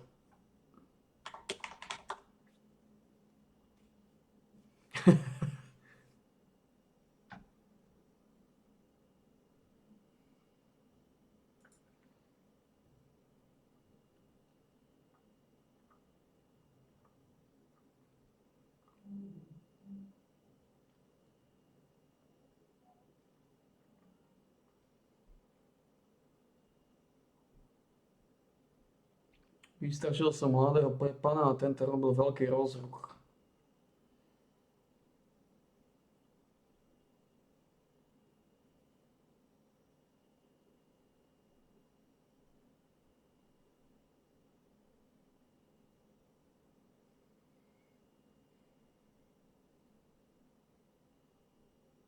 Veľký rozruch. No, kde sme skončili? Môj som sa aj zvykadiť. Ako reality show plná vášní a už aj násilia ide predsa o veľa. Neustále prepočítavanie možných koalícií dáva tušiť, že skladanie vlády bude ako Rubiková kocka. Toto som už počul. Vítam v štúdiu pána predsedu hnutia Smer-rodina, pána Borisa Kollára. V rámci nášho cyklu, ako ďalej, my sme sa chceli porozprávať o prioritách vášho volebného programu. Je nám jasné, že ľudia nemajú šancu prečítať dôkladne všetky programy a preto sme sa rozhodli zavolať predsedov politických strán, aby nám prišli povedať, čo sú priority vo vašom volebnom programe. Nech sa páči. Ďakujem pekne za pozvanie. No, musím povedať, že naozaj ľudia v drtivej väčšine programy politických strán nečítajú a naozaj je veľmi rozumné z každej strany, keď sa tí čelní politici vyjadrujú hlavne k nejakým tým hlavným bodom alebo tézam, ktoré tá strana chce presadiť, aby sa vedeli ľudia potom relevantne rozhodnúť. Pozrite sa, my v prvom rade budeme sa snažiť po týchto parlamentných voľbách, ak budeme v vládnej koalícii, ak budeme v parlamente, aby sme zachovali všetky sociálne výhody, ktoré sme v tomto roku alebo v tomto volebnom období schválili. Aby sa nerušili, lebo naozaj tá doba je ťažká pre tie mamičky s deťmi, pre otcov, ktorí sa starajú o deti, pre dôchodcov, pre veľmi veľa ľudí, ktorí sú ohrození napríklad energetickou chudobou. Je to ťažké, čiže hnutie Smer-rodina, keď bude vo vláde, dáva garanciu, že nebude sa siahať na žiadne sociálne vymoženosti, ktoré už dnes títo ľudia majú. A samozrejme máme záujem o ďalšie ochranné opatrenia, hlavne ohrozených skupín obyvateľstva. Takže ak môžem, by som prišiel k tým prvým, alebo neviem, akým spôsobom chcete viesť na rozhovor, či vy sa budete pýtať na konkrétne veci, alebo mám... Mňa by zaujal prvý bod, a myslím, že je to prvý bod v našom volebnom programe, že urobíte daňové prázdniny pre rodiny s 3 a viac deťmi. No vy už potom môžete prázdninovať do konca života. Áno, tak ale to môže pomôcť, samozrejme, viete. Nám padá demografická krivka. To je úplne jasné. A ja to zachrániť sám neviem, aj keď robím, čo môžem. To bol samozrejme vtip. Ale principiálne, keď sa nerodí viac ako 2,2 dieťaťa na pár, tak naozaj ten národ vymiera. A my, keď chceme naozaj zabezpečiť našim rodičom terajším jasný dôchodok alebo proste, aby sa nám nezrútil ten sociálny systém, tak potrebujeme mať deti, ktoré dnes vychováme a tie deti budú neskôr prispievať samozrejme do tejto oblasti sociálnej, ale principiálne cez svoje odvody, dane a tak ďalej. To znamená, že naozaj my musíme podporovať rodiny a my sme toto celé tieto 3,5 alebo 4 roky robili. My sme podporovali naozaj ten rodičovský bonus, ktorý schválil Milan Krajniak, čiže to už tí dôchodcovia, ktorí vychovali deti a tie deti sú dnes riadne zamestnané, platia dane, tak z toho jeden odštep ide ako poďakovanie svojim rodičom. To už sme schválili. Napríklad teraz budú ľudia dostávať ten tzv. Rodičák, ten sme zvýšili. Už v septembri bude vyplatený za august, tam sme tuším išli o 60 eur hore. To znamená, že naozaj my sme robíme veľmi silnú prorodinnú politiku a to budeme robiť aj naďalej. Čiže to aj odpustenie samozrejme, lebo chceme motivovať rodiny, aby mali viacej detí. A prečo až od 3 detí? Nestačia 2? Ekonomicky by sme to nezvládli. A kde nájdete peniaze na to, aby keď sa odpustia dane, pochopiteľne budete musieť niekde nájsť? No, zase, aby sme si nemysleli, to nie sú 100 000. Áno, to štát je schopný zvládnuť, lebo naozaj nemáme tu veľa trojdetných alebo a viac. Takže skutočne nie je, bavíme sa to je v rádovo v tisíckach, nie v 100 000. Tak, aby to bolo jasné. Ale principiálne samozrejme ten rast ekonomiky tu je, čiže je príjem do štátnej kasy, ale máme samozrejme aj opatrenia ekonomické, ktoré by sme chceli zaviesť a je to hlavne vyššie dane pre oligopoly a monopoly. Teraz si zoberte, sme dodanili Slovnaft 70%, keď za bežných okolností robil okolo 200-300 miliónov a teraz urobil na tej ruskej rope miliardu, no tak bolo by fajn, keby sa podielil aj s ľuďmi o tieto nadmerné zisky. Však tých 300 miliónov nech si nechá, samozrejme. A takisto banky teraz, keď si vezmete, že budú mať možno za knihu vyše miliardy, čo bežne robili 500-600 miliónov, no tak je pochopiteľné, že štát sa bude pozerať na to, aby keď samozrejme tým bankám tie peniaze zarobili naši ľudia, no tak aby to nejakým spôsobom vrátili späť do toho systému, možno cez záchranné lánok, ktoré sa hodí ľuďom, ktorí nebudú vedieť splácať hypotéky, alebo do nejakého garančného fondu. Však o tom sa môžeme neskôr baviť. Čiže áno, budeme v prvom rade dbať na to, aby sa tu rodilo viacej detí, aby tá prorodinná politika štátu bola na prvom mieste a samozrejme v tomto ide aj naše hnutie a takto sme pripravili aj program hlavné priority. Môžem ich povedať úplne najdôležitejšie sú štátne potraviny za normálnu cenu, to vysvetlím za chvíľočku, ďalej je to štátna garancia strechy nad hlavou, vysvetlím, to je pri tých hypotékach, potom sú bezúročné mikropôžičky do 1000 eur a digitálna dvojička Slovenska, lebo myslíme na to, aby aj ľudia tu zostávali mladí ľudia, aby sa sem dostali nové technológie. My musíme veľmi investovať do vedy, výskumu a vývoja. To je naša budúcnosť. Keď toto zanedbáme, tak budeme buď len montérmi Európy, alebo aj to jedného dňa odtiaľto odíde. To znamená, že ja by som si to dovolil rozobrať tie štátne potraviny za normálnu cenu. Všetci vidíte, ako vstúpli ceny potravín. Jednak je to dané samozrejme tou infláciou, čo sa roztočila vojnou na Ukrajine, energetickou krízou a tak ďalej. To všetko malo vplyv na ceny potravín a u nás enormne vyskočili. Viacej ako v okolí štátov napríklad. Čo za tým vidíme? Napríklad si zoberte tie veľké potravinové zahraničné reťazce. U nás idú na maržu okolo 8-9%. A tie isté potravinové reťazce majú v západnej Európe maržu len 2%. A ja zapýtam prečo? Lebo môžu. A my nevieme obmedziť zákonom, že tým zákonom povieme, môžete mať len 2%. Ani sa to nedá. To sa ani nedá, samozrejme, ale viete to urobiť, že im vytvoríte konkurenciu. Keď nie, oni predávajú maslo za 3 eurá, tak im treba urobiť konkurenciu, ktorá bude to maslo predávať za 2,50. Ľubor Púžok, ale to cena masla je rôzna, ale pochopili si vám. No a vieme to urobiť tak, že urobíme jeden štátny systém alebo sektor, ktorý proste bude počítať hlavne s našimi výrobcami, chovateľmi, pestovateľmi. Proste sa zreťazí sa celý tento sektor, výroba, transport, takisto štátny, sípky, sklady, mraziarne štátne a potom nakoniec predaj.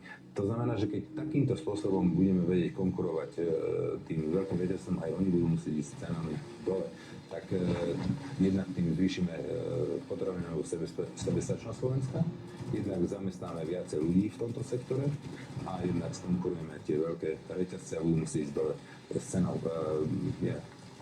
Chcem len odkázať publikom, ktorí budú hovoriť, že štát by nemal takýto veci zasahovať, no mal. Keď to funguje v Tyrolsku, tam to už urobili. Keď to funguje v Bavorsku, tam to urobili tiež.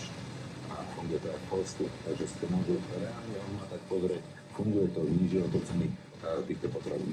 V podstate nemusíme objavovať teplú vodu, pretože niekde funguje, stačí to Treba aplikovať na implementovať naše veci, ktoré podmienky. áno. A vidíte to reálne? Áno, samozrejme, že to vidím reálne. Máme odborníka Jaroslava Karahotu, ktorý to má prejdené, takže vieme to. To sa nebude dať v jednom roku. To možno sa bude tento celý proces, aby ste to zreťazili, tak to bude trvať pár rokov, ale treba začať s tým. Potom tu máme 4 garancie strechy nad hlavou. O čom hovoríme? Veľmi dobre viete, že teraz viazanosť končí, úroková viazanosť končí po 70 000 ľuďom alebo subjektom v tomto roku. A v budúcom roku to môže byť až do 300 000. Pán premiér dočasne teraz to veľmi zľahčoval. Áno, mne sa nepáči, že to zľahčuje, preto, lebo viete, to hovoria politici, že čo to je, keď niekomu stupne cena hypotéky 100 alebo 200 eur. No, pre pána premiéra to asi nie je nič, lebo má plat premiérský, áno. Pre rôznych politikov, ktorí majú, dáme tomu, aj europoslanické platy 20 000 eur, pre týchto tiež je nič. Ale pre mladú rodinu, Ale pre mladú rodinu to môže byť existenčná záležitosť. To znamená, že týmto ľuďom musíme pomôcť. A teraz týmto sme vytvorili, akože chceme urobiť štátnu garanciu strechy nad hlavou, že v prípade toho navýšenia úroku, že naozaj vytvoríme agentúru, ktorá posúdi, že či to je len špekulácia, alebo je to reálne, že proste sa zvýšila tá cena toho, do problému, aby neprišli o ten byt. Napríklad splácala tá rodina 5 rokov, že by prišla o všetky tie splátky, prišla by o ten byt, skončila by na ulici. Tak to chceme presadiť, aby sa vytvorila takáto garancia štátu, že tento byt sa vykúpi z toho komerčného úveru od banky, zatiaľ budú v nájme, budú platiť nájme a keď sa tie komerčné úroky zase klesnú na pôvodné úrovne, to je 1-2%, tak si znova zoberú klasický hypotekárny úver a vrátia si ten byt späť do svojej správy a budú ho ďalej splácať. Čiže vytvorí sa agentúra, ktorá to za nich dočasne vyrieši tento problém a ľudia budú mať garanciu, že neskončia na ulici a že neprídu o tie peniaze, ktoré to teraz splácali. To je účel tejto štátnej garancie strechy nad hlavou. A čo by má tá agentúra z toho? Nič. Však musíme to nabiť pre ľudí, však to je štát. Štát sa musí tým pádom štát samozrejme. zastreší. Jasné, štát sa musí starať predsa o svojich ľudí. Štát nesmie vytvárať z ľudí bezdomovcov. Štát nesmie nechávať ľudí ožobračovať. Ja vytýkam štátu v minulosti, že dovolili fungovať takým spoločnosťom, ako bolo BMG Invest. Keby štát zasiahol hneď, tak nie je 20 miliard okradnutých ľudí. Rozumiete ma? BMG to skúšalo aj v Čechách. Do mesiaca riaditeľa zavreli tej pobočky a rozprašili tento systém, tohto Ponziho schémy tak, že proste ten český národ tam nebol okradnutý. A to mala urobiť aj slovenský štát. Rozumiete ma? A keďže nechali týchto podvodníkov fungovať, tak tých ľudí okradli. A preto hovorím, že štát má povinnosť sa starať o svojich ľudí. No, takže to je štátna garancia strechy nad hlavou. Potom máme bezúročné mikropôžičky, rodinné mikropôžičky do 1000 eur. Sú rôzne prieskumy a hovorí sa, vychádza z týchto prieskumov, že okolo 40 až 50% rodín na Slovensku má obrovský problém, keď vznikne nejaká mimoriadna situácia finančná v rámci mesiaca. Lebo tá rodina má nejak zaškatulkované proste, čo všetko musí zaplatiť, ale môže sa stať, že sa vám pochodí práčka.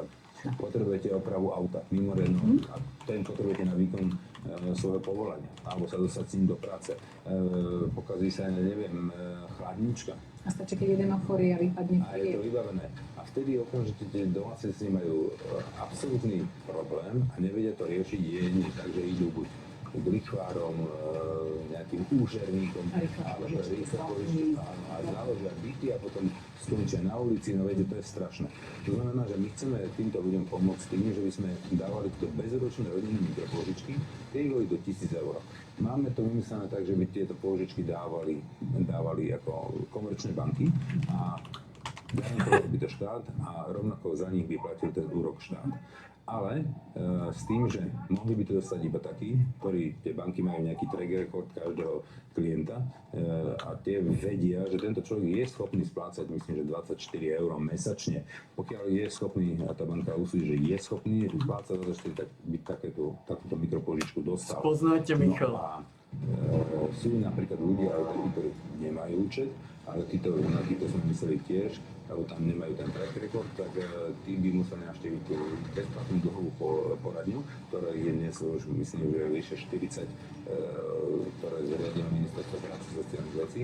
To sú poradne, kde môžete, keď máte nejaké problémy s exekúciou, s deložovaním alebo s nejakými mimoriadnymi proste nejakými dlhmi, tak môžete sa ísť tam poradiť. Tam máte psychologa, tam máte právnika, tam máte ekonóma, ktorý vám poradí, ako to riešiť. A veľakrát sa dá fakt poriešiť veci, ktoré si ľudia neriešením toho problému vytvoria fatálny problém, lebo keby jasne konali, odvolávali sa, sťažovali alebo poslali. Ale nie každý má kapacitu. No a preto sme to zariadili, ako hnutie Sme rodina to spustilo a tieto úrady alebo tieto kancelárie by takisto vedeli vydať takéto potvrdenie, aby títo ľudia mohli dostať tú mikropožičku. A samozrejme, potom je tam kopec ďalších sociálnych opatrení, hovorili ste pre dieťa bez daní, pochopiteľné. A je tam toho podstatne viacej. My sa hlavne zameriavame na tie rodiny. Viete, u nás majú všetci jednu istotu. Keď niečo poviem, tak to dodržím, tak to splním. A to ste videli, že sme boli snad jediná strana tejto vládnej koalície, ktorá nerozbíjala tú vládu, nepoložila ju dvakrát, ale robila všetko preto, aby presadila ten svoj volebný program. A my sme z minulého obdobia volebného presadili prakticky všetko. Ešte teraz dodnes beží exekučná amnestia v rámci sociálnej poisťovne a tam naozaj cez 700 000 subjektov využilo túto amnestiu exekučnú. Takže sa nám prakticky všetko podarilo splniť. A čo chceme ešte garantovať v budúcnosti po voľbách je výstava tých nájomných bytov. My sme 2,5 roka bojovali za to, aby sme schválili ten zákon o tých štátnych nájomných bytoch, aby sme ich mohli začať stavať. Museli sme odstrániť 6 000 pripomienok. 6 000, 2,5 roka. Nechceli nás pustiť naši koaliční partneri. Kým to nebude odstránené, alebo dopracované, alebo čokoľvek, alebo vysvetlené tie pripomienky, takže nás nepustia. Schválilo sa to na poslednú chvíľu. Agentúru sme založili, potom bola povalená vláda, potom sme museli splniť podmienky pani prezidentky, aby nás nechala v tej demisii vládnuť alebo v poverení. A až potom sa nám v januári, februári podarilo podpísať kontrakt s 2 licencovanými subjektami, sú to veľkí investori z Rakúska a majú pripravené finančné prostriedky v hodnote 1,5 miliardy na výstavbu týchto nájomných bytov lacných, ktorí sú svojím spôsobom dotované, kde tí ľudia budú mať prideľované tie byty. Už je prihlásené vyše 20 000 ľudí sa nám prihlásilo. A teraz sa čaká už len na jednu jedinú vec. Európska komisia musí povedať, že sa jedná o dovolenú štátnu pomoc, alebo že to vôbec nie je akože problém pri tej štátnej pomoci, ale myslím, že sa to bude volať dovolená štátna pomoc. A ako náhle nám toto príde, máme avizované, že by to malo byť tento proces z Európskej únie uzavretý niekedy september, október, tak tieto 2 subjekty, ktoré už majú zdroje, majú podpísaný kontrakt s vládou Slovenskej republiky, začínajú stavať prvé byty a chcem byť pri tom, aby som si to odkontroloval, že sa ten celý proces spustí a že budeme odozdávať prvé byty už možno koncom roka. Čiže byty spustíte bez ohľadu na to, ako dopadnú voľby, ale Ale chcem to odkontrolovať, aby som splnil, lebo ja som mal splniť, pripraviť systém, schváliť zákony. Tie som spravil. Takže myslíte si, že to bude životoschopné aj bez ohľadu na to, kto príde? Ja sa len obávam, aby niekto neprišiel a nezrušil to, lebo ak máte zákon, tak ho viete zrušiť. Čiže budem sa snažiť byť v tej ďalšej takú veľkú váhu. 372. Aby sa tie byty začali stavať, lebo už máme, tie spoločnosti majú aj kontrakty na hotové byty. Oni vedia aj kúpiť, nemusia ich len stavať. Oni vedia aj kúpiť, tým, že je teraz kríza. A už vieme odozdávať prvé, preto hovorím, že do konca roka už by sme prvým ľuďom odozdávali byty. Takže chcem byť pri tom, aby som to vedel postrážiť. Viete, keď už to 4 roky bude bežať, už to potom nikto nezruší. Ale kým proste to je na vážkach. Teraz je naplánovaný prvých 10 000 bytov, takmer 10 000 bytov. V rámci Bratislavy? Nie, v rámci Slovenska, áno. A to je prvých 10 000, ale za tým, ako náhle toto spustí táto Európska komisia, že nám dá súhlasné stanovisko, my to máme pripravené, už v iných prípadoch to v rámci Európy už dali, takže nepredpokladám, že my by sme to nemali. Sociálne byty kupujú. A čo máme takú veľkú váhu? Za tým už sú ďalší investori, ktorí čakajú na štartovacej dráhe, jak toto prvé prejde, hneď pôjde ďalšia vlna, ďalších 10 000, ďalších 10. No, hovorili sme aj s jednou spoločnosťou, jedna fabrika v Nemecku, ktorá vyrába ja nechcem použiť slovo kontajnerové, pretože každý má pocit, že sú to plechové kontajnery. rozumiem, vieme si, Chápete, že rozumieme sa, áno, čo byty. že to sú byty, ktoré kedysi to boli kvázi ako paneláky, že proste z tej fabriky vychádzala celá stena. Jednoduchá konštrukcia. Presne tak, a vnútri, že okno, že teraz takáto fabrika napríklad existuje, sme s ňou v rokovaní v Nemecku, je tam zamestnaných, tuším, nejakých 40 alebo 50 ľudí, teraz počujete, 50 ľudí, lebo všetko to robia počítače a všetko to je automatická linka a sú oni, jedna fabrika je schopná urobiť kapacitu 20 000 bytov ročne.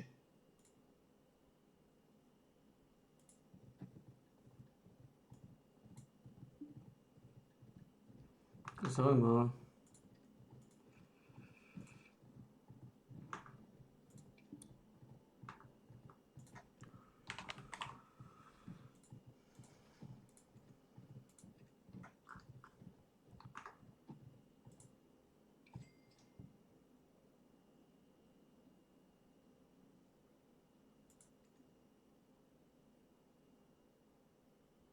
Tuto je to znova.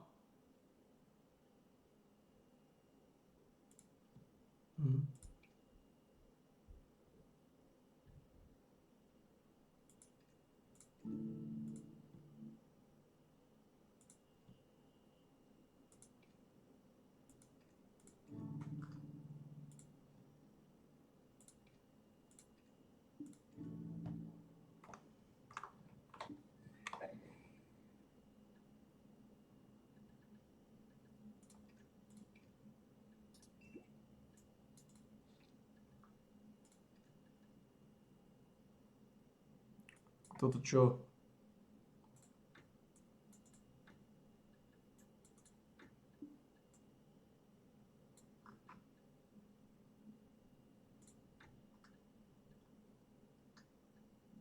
No nie, 50 najviac za 2000, koľko získava?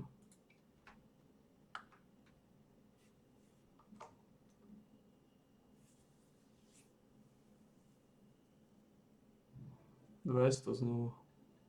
O, 200 je stredná trieda, no. Mohlo to byť horšie.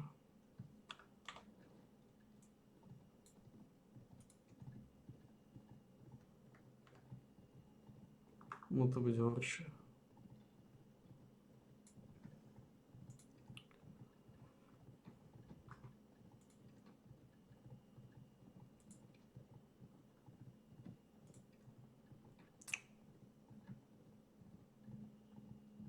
To za chvíľu bude, ale chcel by som dať 1500 stampov. 1500 stampov je solidné číslo. S tým sa už dá pracovať. Budem musieť ale vyhodiť. Budem musieť prísť som vačko strašne veľa, budem musieť vyhadzovať.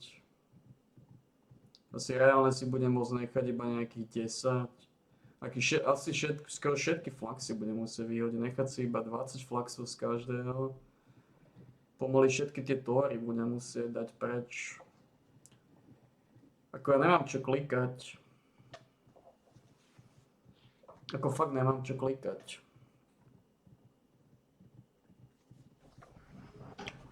Fakt nemám, ako rozmýšľam, či nejako zvlášť chcem klikať.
Neviem, že nechcem, ako čo, Pílo mám klikať znova. Ako Píla dostane nové skiny, ale... Mám solidnú Pílu, mám Blooded, Spava, tak... To moc lepšie nebude.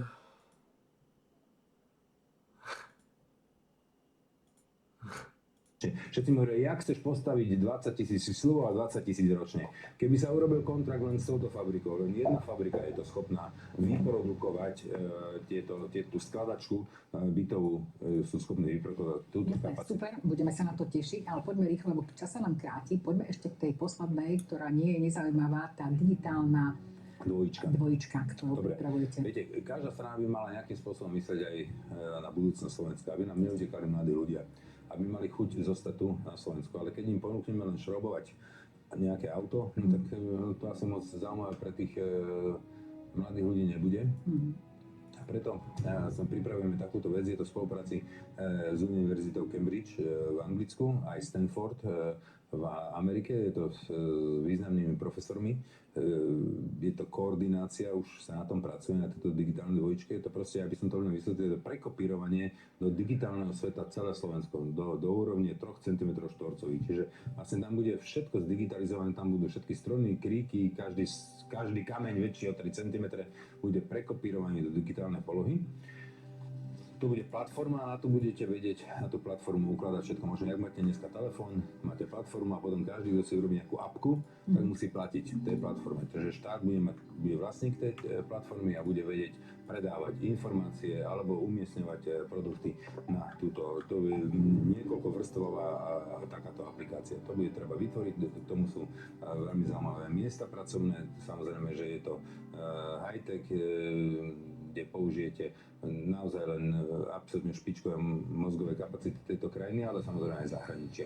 No a čo tým vlastne môžeme získať, okrem toho, že vlastne to bude permanentný príjem do štátnej kasy, my získame to, že vieme sem dotiahnuť technologické giganty, ako napríklad Google alebo Tesla. Oni dnes môžeme hovoriť čokoľvek, ale neujdeme, proste nevieme zabrániť pokroku. To znamená, že jedného dňa to naozaj budeme mať plne autonómnu dopravu, bez šoférovania, plne autonómnu dopravu, ja neviem, dodávky tovarov a rôznych služieb. To znamená, že ale tieto veci, ten vývoj sa niekde musí vyvíjať a niekde sa musí testovať. Dnes majú nejaké štvrte obmedzené, v nejakých mestách zdigitalizované týmto spôsobom, ale nie celú krajinu. Majú nejaké štvrte a tam to testujú. Ale my, keď by sa nám podarilo toto prehodiť do digitálnej dvojičky celé Slovensko, tak oni budú vedieť používať na testovanie celé Slovensko. A tým pádom sem prídu, ale prídu sem s celým vývojom. A samozrejme zamestnajú aj našich ľudí.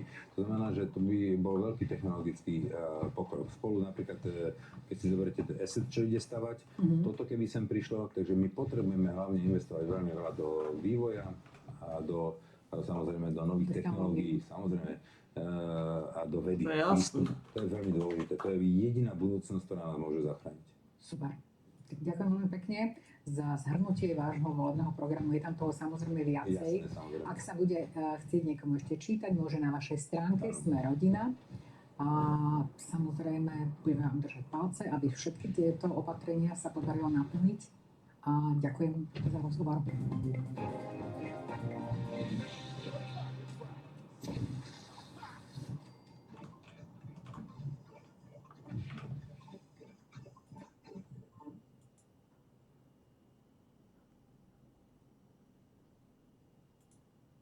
Welcome back to the Iranian Fever channel. In today's video, we're taking a look at all the changes found on the latest player test server for Fallout 76.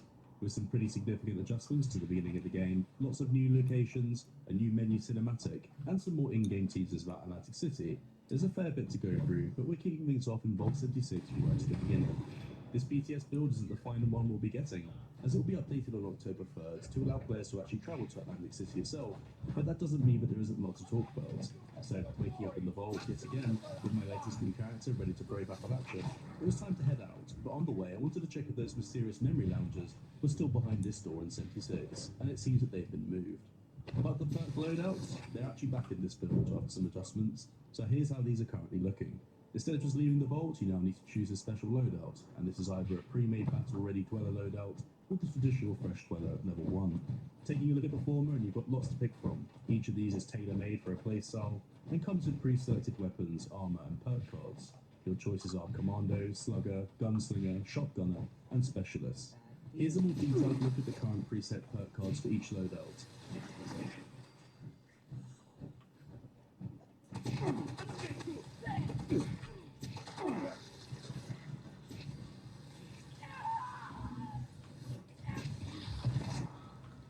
I haven't done any thorough testing with these updated loadouts just yet, so picking Specialist and diving in, it was time to have a look at the changes on the map. Testing this on my custom world with all locations unlocked reveals that around Vault 66, a lot of new things have been added. So let's run through these next. Again, with the new player experience in mind at the scene, the introductions to each faction in Appalachia is made a whole lot easier, with a series of faction-related locations dotted around the vault. Starting with mysterious renovations at the Gilman Lumber Mill reveals that the faction which is moving in is actually the Responders. With a new named character you can speak to, you can pick up an easy-to-complete miscellaneous daily mission from him, as well as learn a bit more about the Responders faction as a whole. The same can be said for most of the others.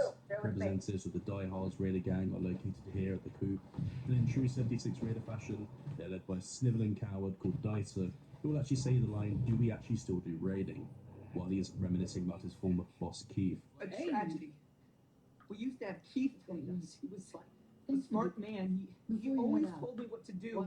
Similar story to the Responders, giving you a lowdown on Raider politics, and also doubling down on the Blood Eagles or the Bad Raiders angle, and providing some early game info about Meg and her gang. Up next we have the Brotherhood, who have an outpost called Forward Station Tango, another named character offering backstory with the location looking similar to other checkpoints, with a Crash Vertibird also located here. The Blue Ridge Caravan are a fully fledged 76 faction now, and they too get the treatment. To find them, head over here to the Blue Ridge Bunkhouse. There's also a settler outpost as well if you wanted to check them out. And last but not least, the Cult of the Mothman have another huge cave system to inhabit. Hostile on site like normal, it's a pretty visceral experience, filled with rivers of blood, sacrificial sites, and other gore. Unsurprising considering the name Organ Cave, it comes with a couple of different entrances dotted around, similar to the Deep Cave system. Overall, I do like these additions. It's a nice bit of extra world building and flavour for those who are just starting out, while making the region feel more lived. Dáme tak ľahko. This bit I think is far more interesting. And this A is problem is legendary model. Mansion, which was once home to an outpost of cultists, is undergoing some significant changes. It's now going to be a nightclub, Appalachia's first in fact. To trigger this mission, it seems that interacting with this poster will start it automatically, and will be directed to attack the opening. Doing so in this build on PTS offers no function, but definitely look out for some future videos once it's all been set up. Something else you might notice is there's some more user interface changes around receiving and tracking quests. Again, I'm a fan of these changes, and the addition of a nightclub in the region has definitely piqued my interest. But of course, the big update this year is Atlantic City, and although the next PTS build will be all, this one does actually add a new section of the Wet Spring Refuge, where we can actually learn a lot more about what to expect. So let's head over there and have a chat with a new character, Jeremiah Hopkins. He's the Speaker Gorge from Atlantic City, a resident near to Vision location based out of the Refuge, who we speak to learn more about the location, politics, and if you can pass some speech checks, presumably what we should actually expect. And here's how much I would have went.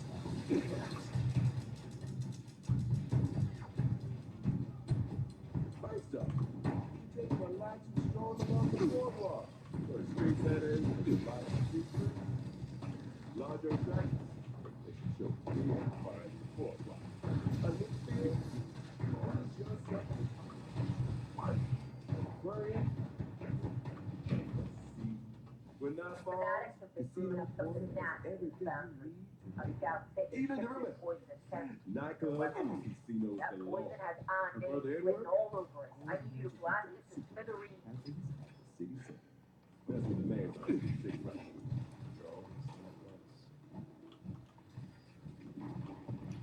Well, I said, just run by. To nie jest tanki. What's up with Barbara? And I was city leader. Around the casino corner, use the name Casino Lombardi.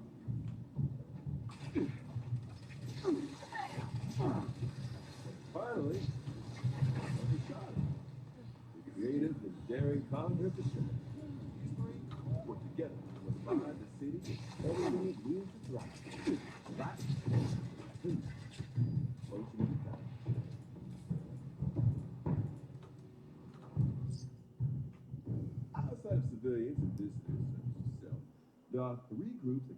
of the lights and life of Atlantic City. The showmen are entertainers, hosting performances and games of all kinds, primarily from the boardwalk appeal. The Lombardi family, they manage the nightlife and casino for you. They're an intimate bunch, but don't be intimidated. They're as much a part of Atlantic City's charm as anyone else. Last, but definitely not least, our city government working hands to build together operations.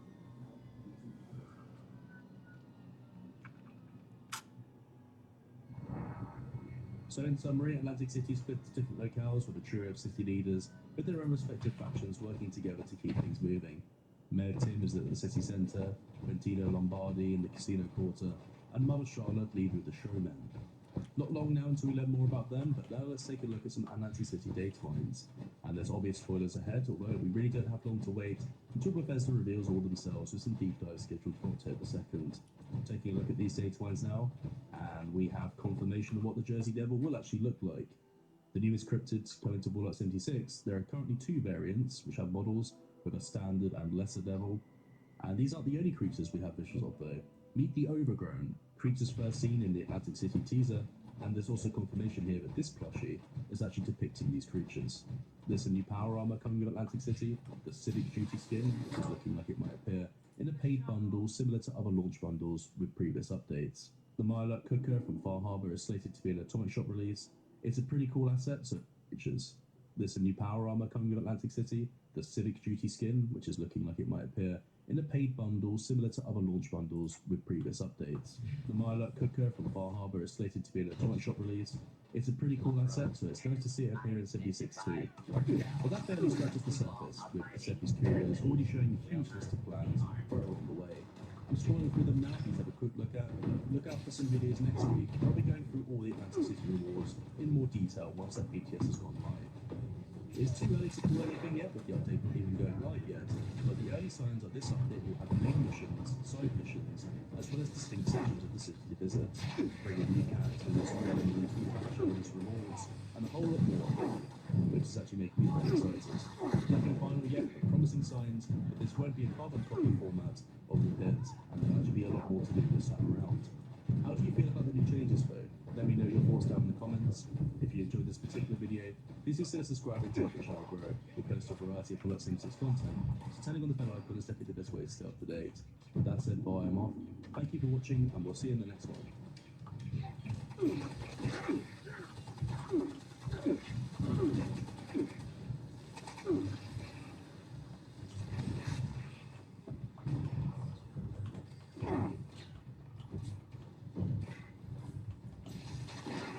Stále žije.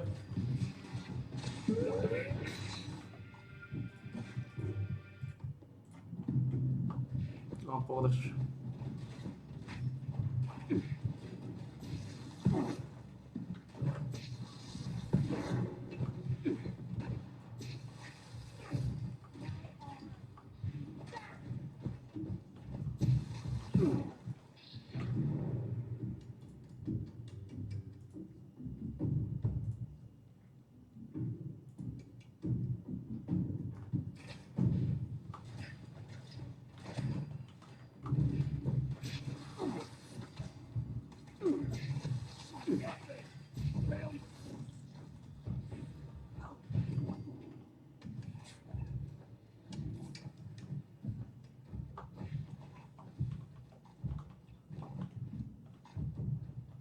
Dobra.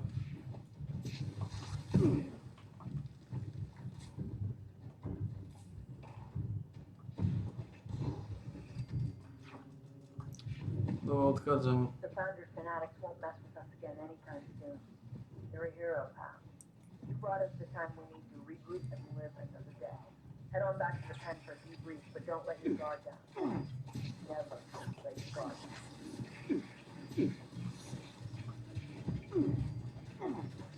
Get back here as soon as you can. We've got another truck. Right on schedule.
Kde ich vidíte ešte?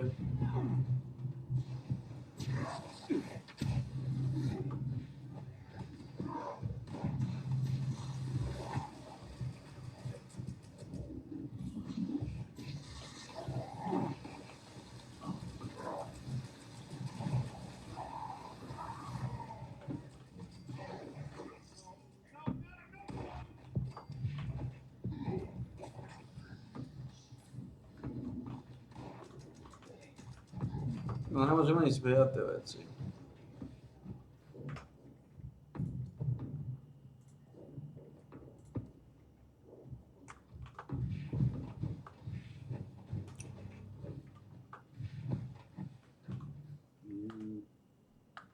Thank you.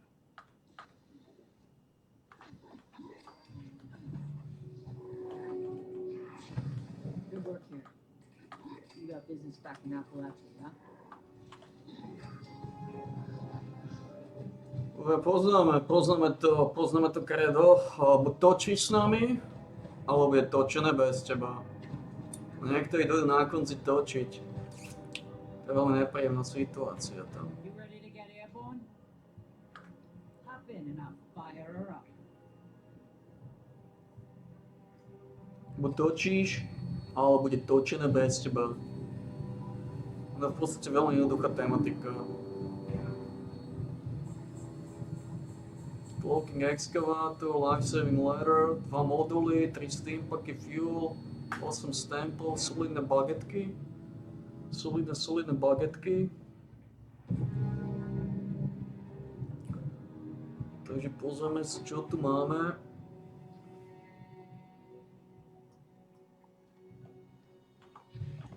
Pozrieme si, čo tu máme za špaky. Blooded Short Gatling Gun. To je nová vec. Limb damage perception. Zaujímavé. Cloaking excavator torso. Weapon whitey.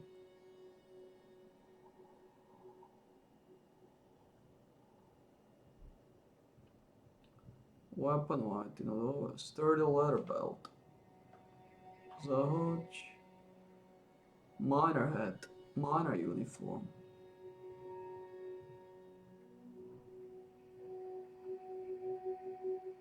Čo som získal?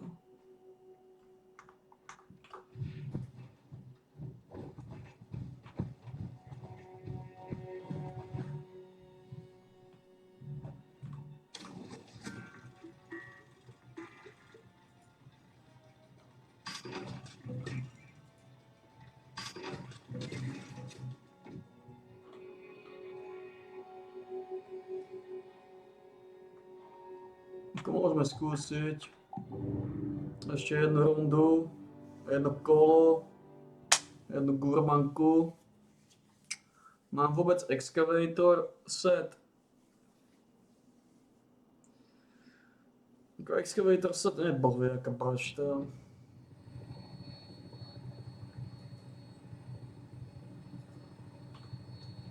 Touching down. Yo, what's up? Glad to hear you're coming back. We could use your firepower again. Meet up when you land. Excavator set nebol jaká bašta, frago. A to za chvíľu končí.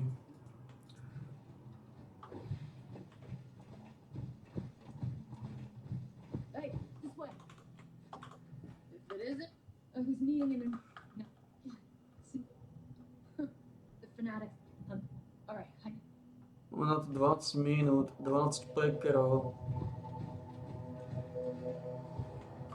Tak si pohnite, pepani. Na vašom mieste by som pohol kostrov.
The fires are out of the picture. Good. Head on over to our base in the pen and talk about what comes next.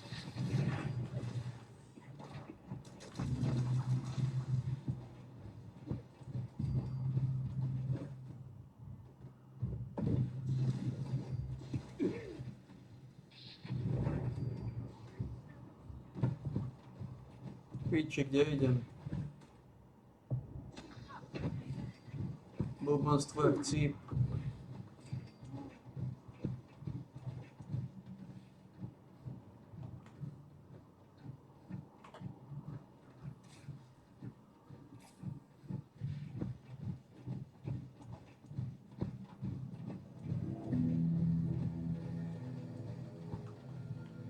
There you are. Come on in.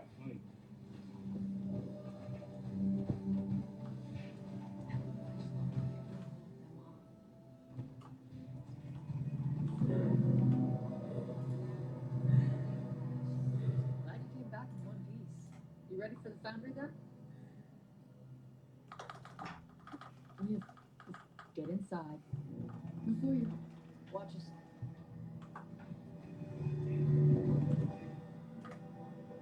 Hey, new. Yeah.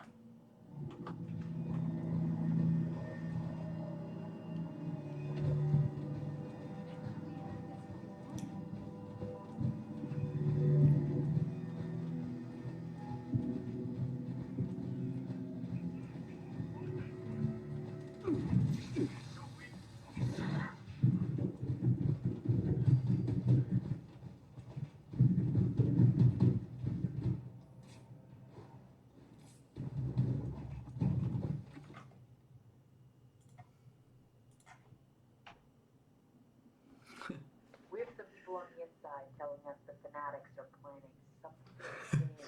If we can steal their detailed plans, that will be a big To bude help. benzín. Take a look for safe. Crack them open. Snatch those plans to me.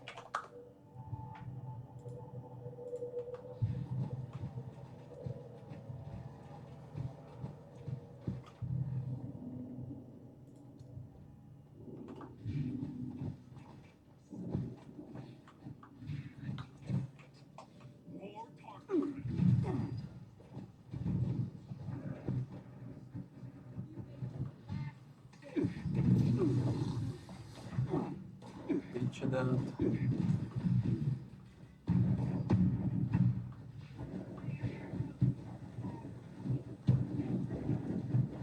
Máme moc veľa času, páni, tak začnite to trošku točiť.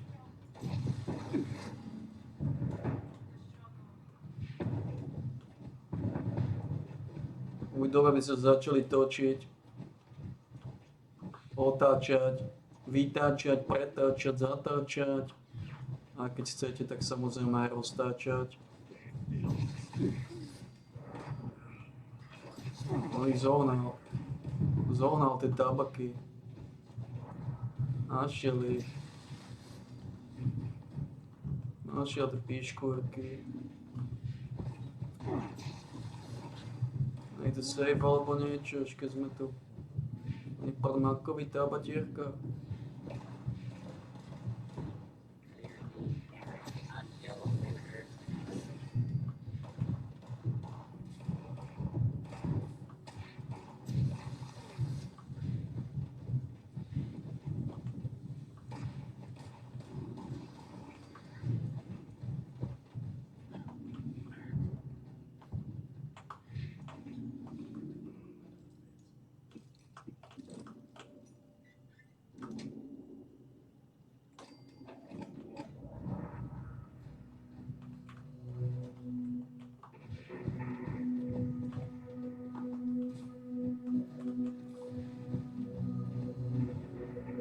Tabatierka z bankového súdka.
sme skončili.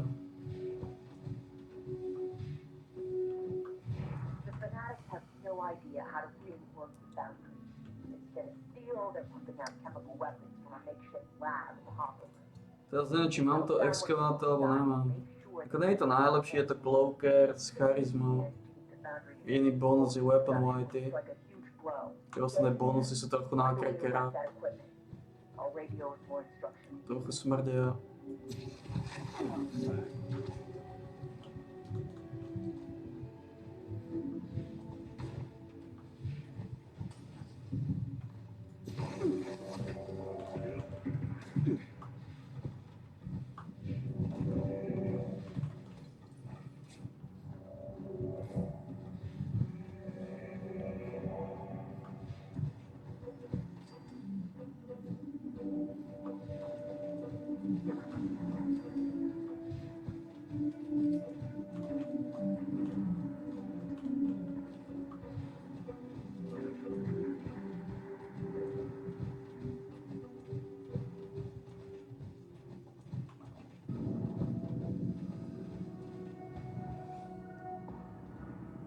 The Foundry fanatics won't mess with us again anytime soon.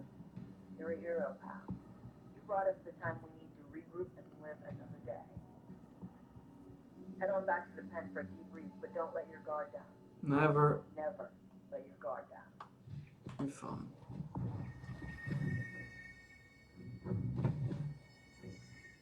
We can't catch a break. More trucks coming. We need to get back here pronto.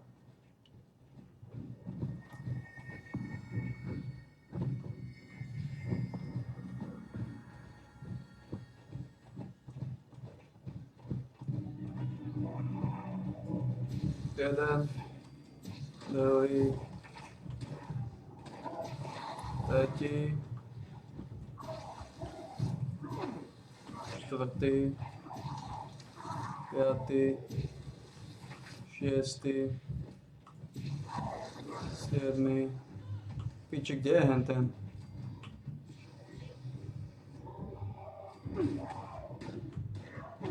Damn fucking hell.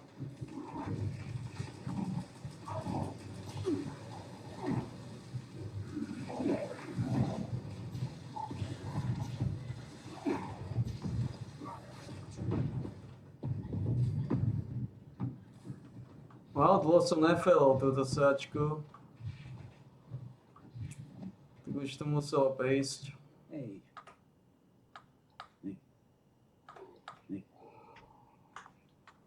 Koľko mi to dá? 1490.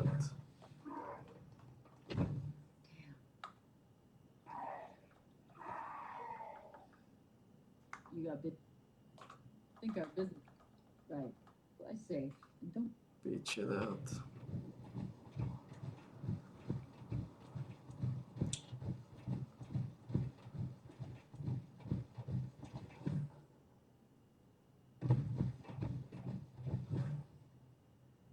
Dlho som nefelol túto You sáčku. ready to get airborne? Hop in and I'll fire her up.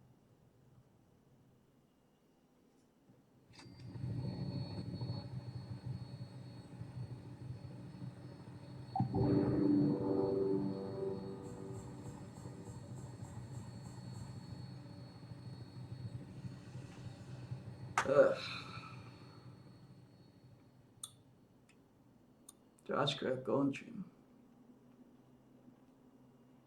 Takže som si, čo tam, ako mohol zase zohmať idiot tam dole, ja to nechápam.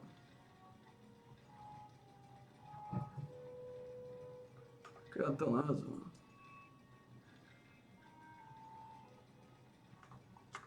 O čoho sa môžeme zbaviť? Čo môžeme zahodiť? Toto. Toto. Čo to na exkavátor? Môžeme sa zbaviť tohto. Tohto nám môžeme zahodiť.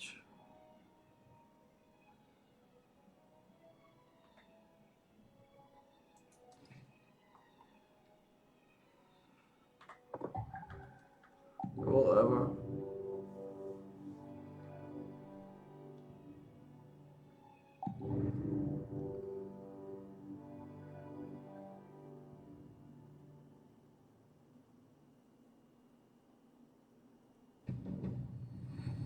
A nechám, že som nesťahovývajú na toho pičesa. Nechám, ako to rýchlo mohli dostať. Hey, what's that? You said you're coming back? That's good news. It's easy down here. Let's meet up when you pick sides. Rozumiem tomu.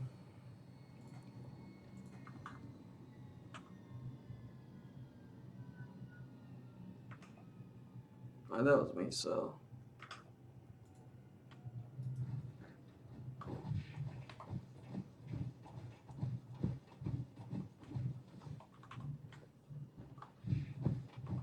Absolutne žiadny zmysel. Hey, this way. If it isn't, I've been doing the depots. If you can secure.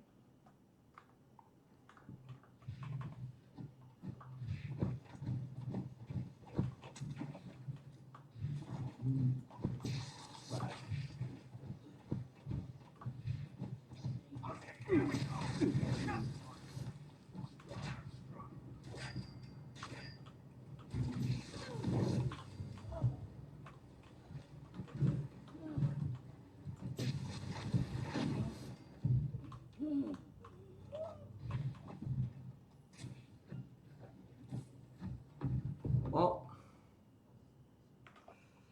Tak či onak je to neuveriteľné.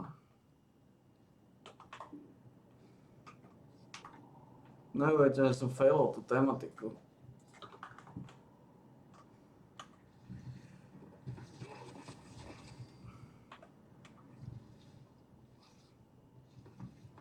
Je to absolútne do neba volajúce.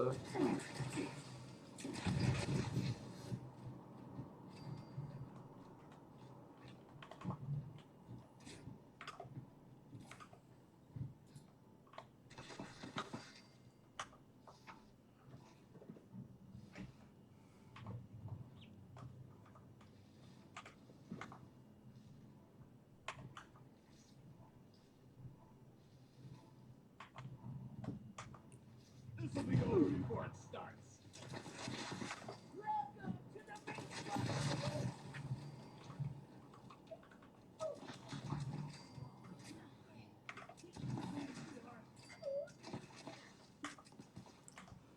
Peťkovky stojí 19 000, strašne málo. V živote nepochopíš, prečo sú reťkovky také lacné. Čiže vo veci. Ako veľa vecí je vysoko neznáma tematika. Joj. Počkaj, už máme dosť. No.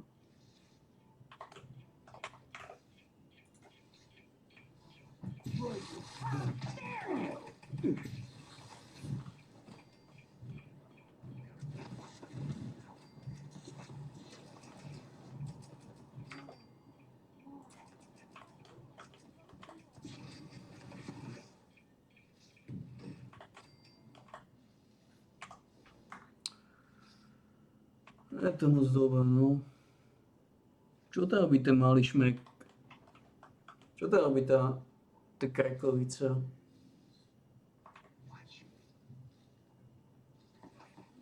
Zás to tam točí?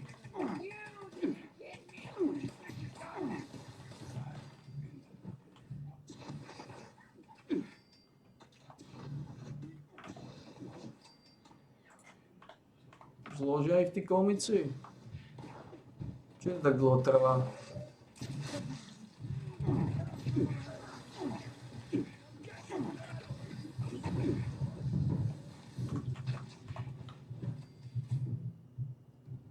Supplies will help replace what was stolen. That's a relief. Head back to the pen and we can talk about his boundary next.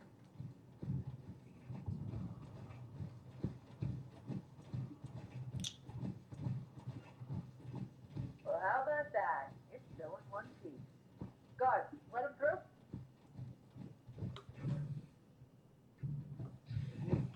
Secure a few caps? Don't fall for that act. They don't need the cash. They're just playing.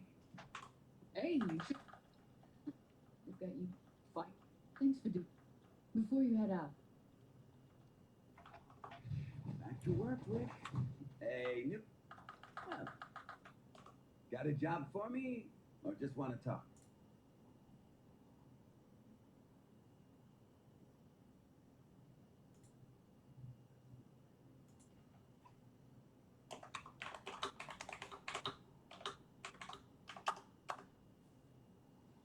No.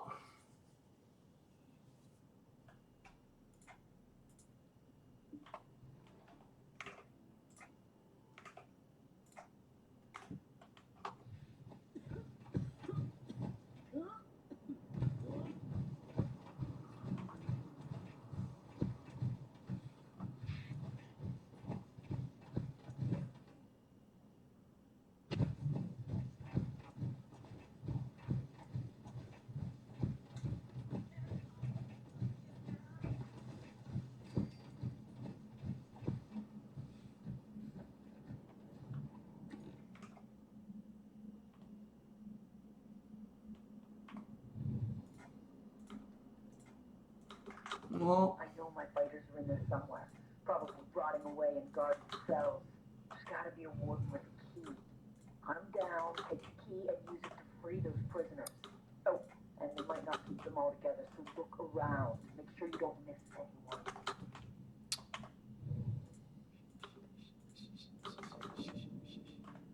To sme sa obávali.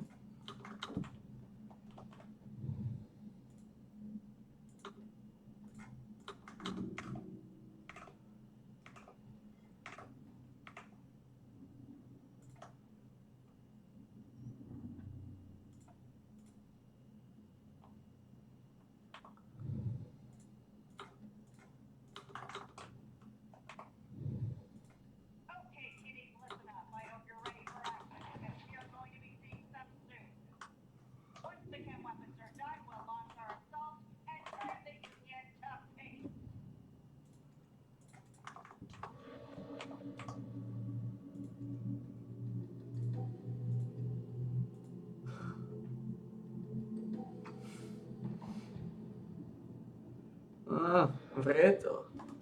To je solidné.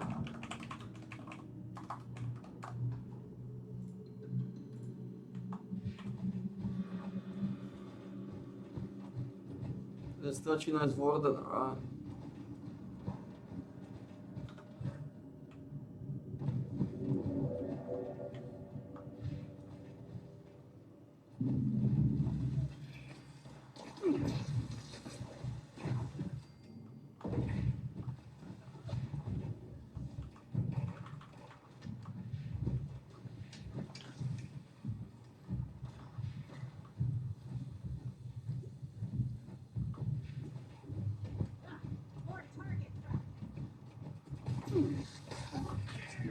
Potom je zložiť toho Wardena, vypustiť Peachesov a pozrieť sa na Moonshine Jamboree, to stihneme.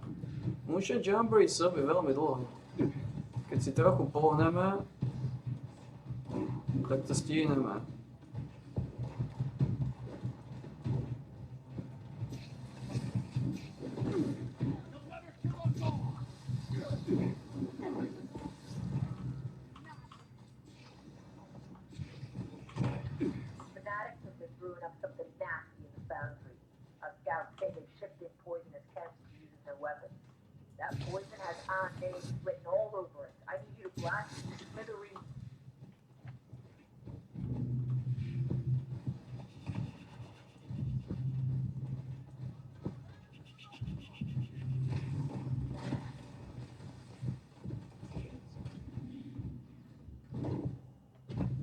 Piči, kde to je hovno? Ach.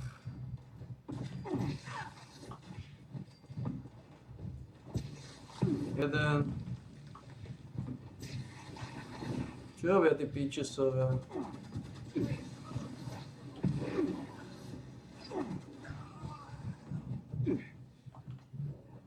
Čo robia tí kokos? Dva. Čo robia?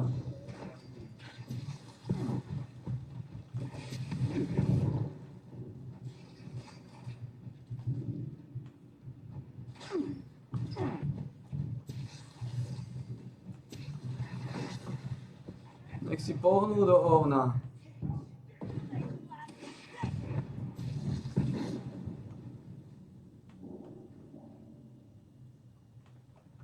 Bože, to sú hovna. God damn it, máme dočinenia s hovnami. Kde je zase hento?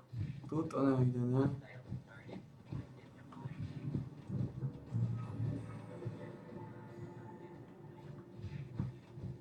Firepit. Firepit je tu za rohom, no. Fucking hell. Nech si pohnú pre Kristove rany, čo v piči robia?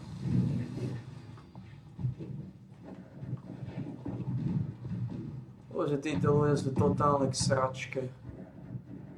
Kde to je? Kde to je?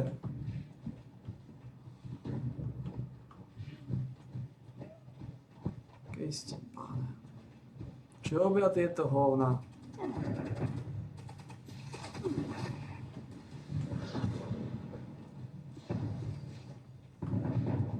Bože, tieto hovna. Sú totálne k sračke.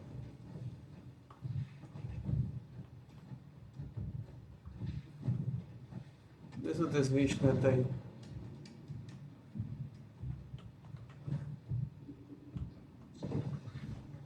Píče, ale ešte aj toto.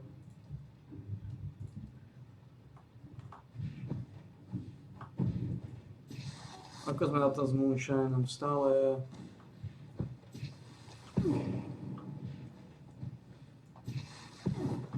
The Founders fanatics won't mess with us again anytime soon. You're a hero, pal. You brought us the time we need to regroup and live another day. Head on back to the pen for a debrief, but don't let your guard down. Never let your guard down.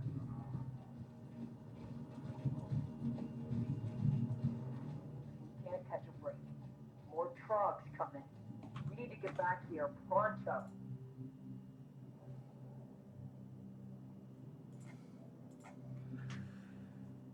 Koľko to trvá to? No nič, uvidíme, či to stihneme. Ale to stihneme, však iba 22.05. Moonshine Jamboree trvá minimálne do 09. Minimálne. Čo do 09? Do 10. I kokoti to nezačnú tak skoro nikdy, lebo sú psychicky narušení.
Hey. Thank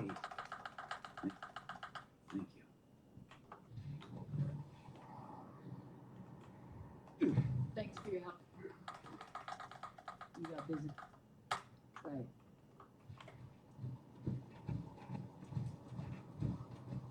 Moonshine Jamboree stihneme, neviem síce aké. A pozrieme sa na to. Už mi chýba iba jedna runda, mám 1500. You ready to get airborne? Hop in and I'll fire her up. Šelený počet stampov.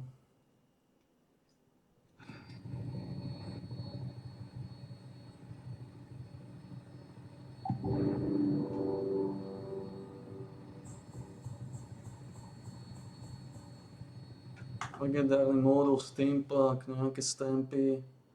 Máme v podstate, mám 1500.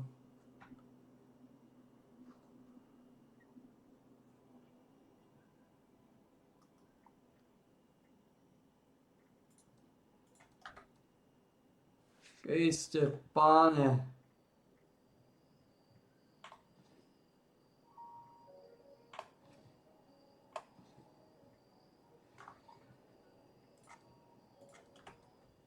A to sú reflektory, takže tu môže v kľude relaxovať.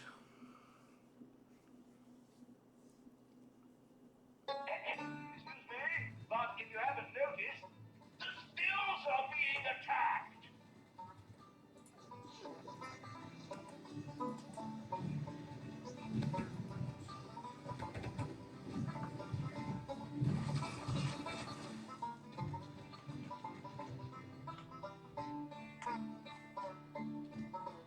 Well done! You found the tub. I can't say that for many of the moonshiners who've come through here. Keep filling it with venom Ako sme na now. tom? Your mother would be proud. They all look self-reliant and useless for anything other than moonshine.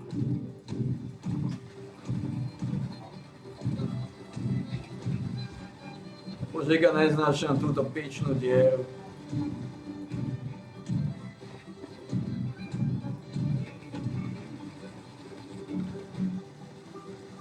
God damn.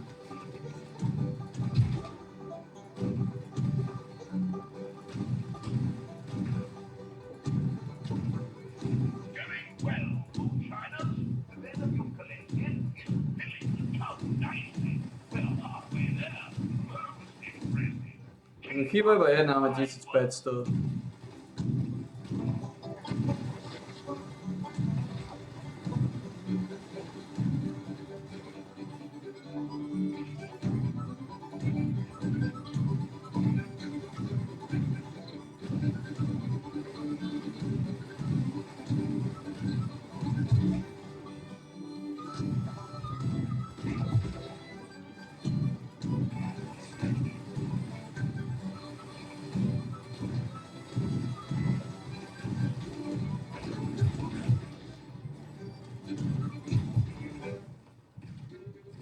Skurvysínska kokotina.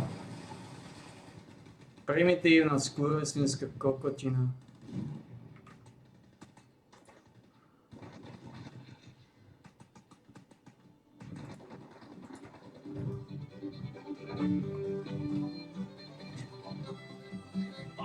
Jolly good Joe. We've got just enough venom to make a batch, and there's still plenty of room in the tub. Let's see how much more we can collect. Rolling stills are not good for making moonshine. Need I say more?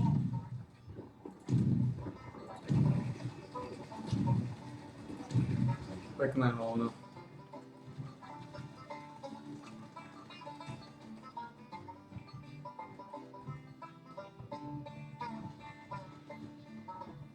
Pekné hovno. Pekné tupé hovno. Moonshiners, I don't think I've ever seen the tub so full. You've really outdone yourself.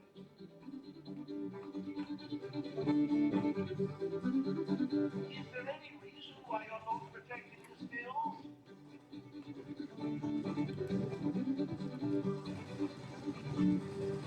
Reflektory.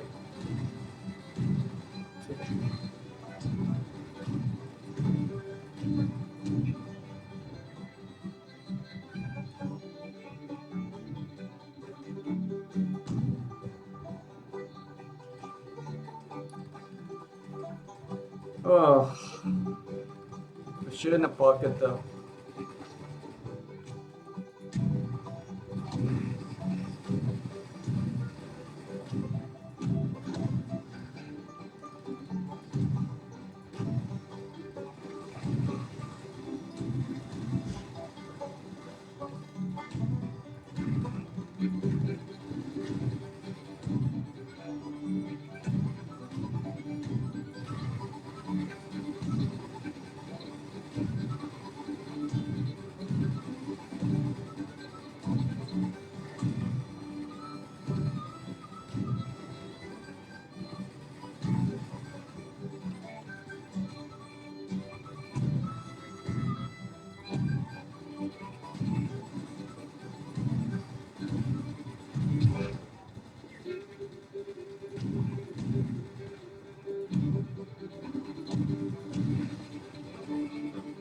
Sáčko figuje. Pekné skoro to začali, tí kokoti, 20 do 13. A to nebaví strieľať týchto pičicov.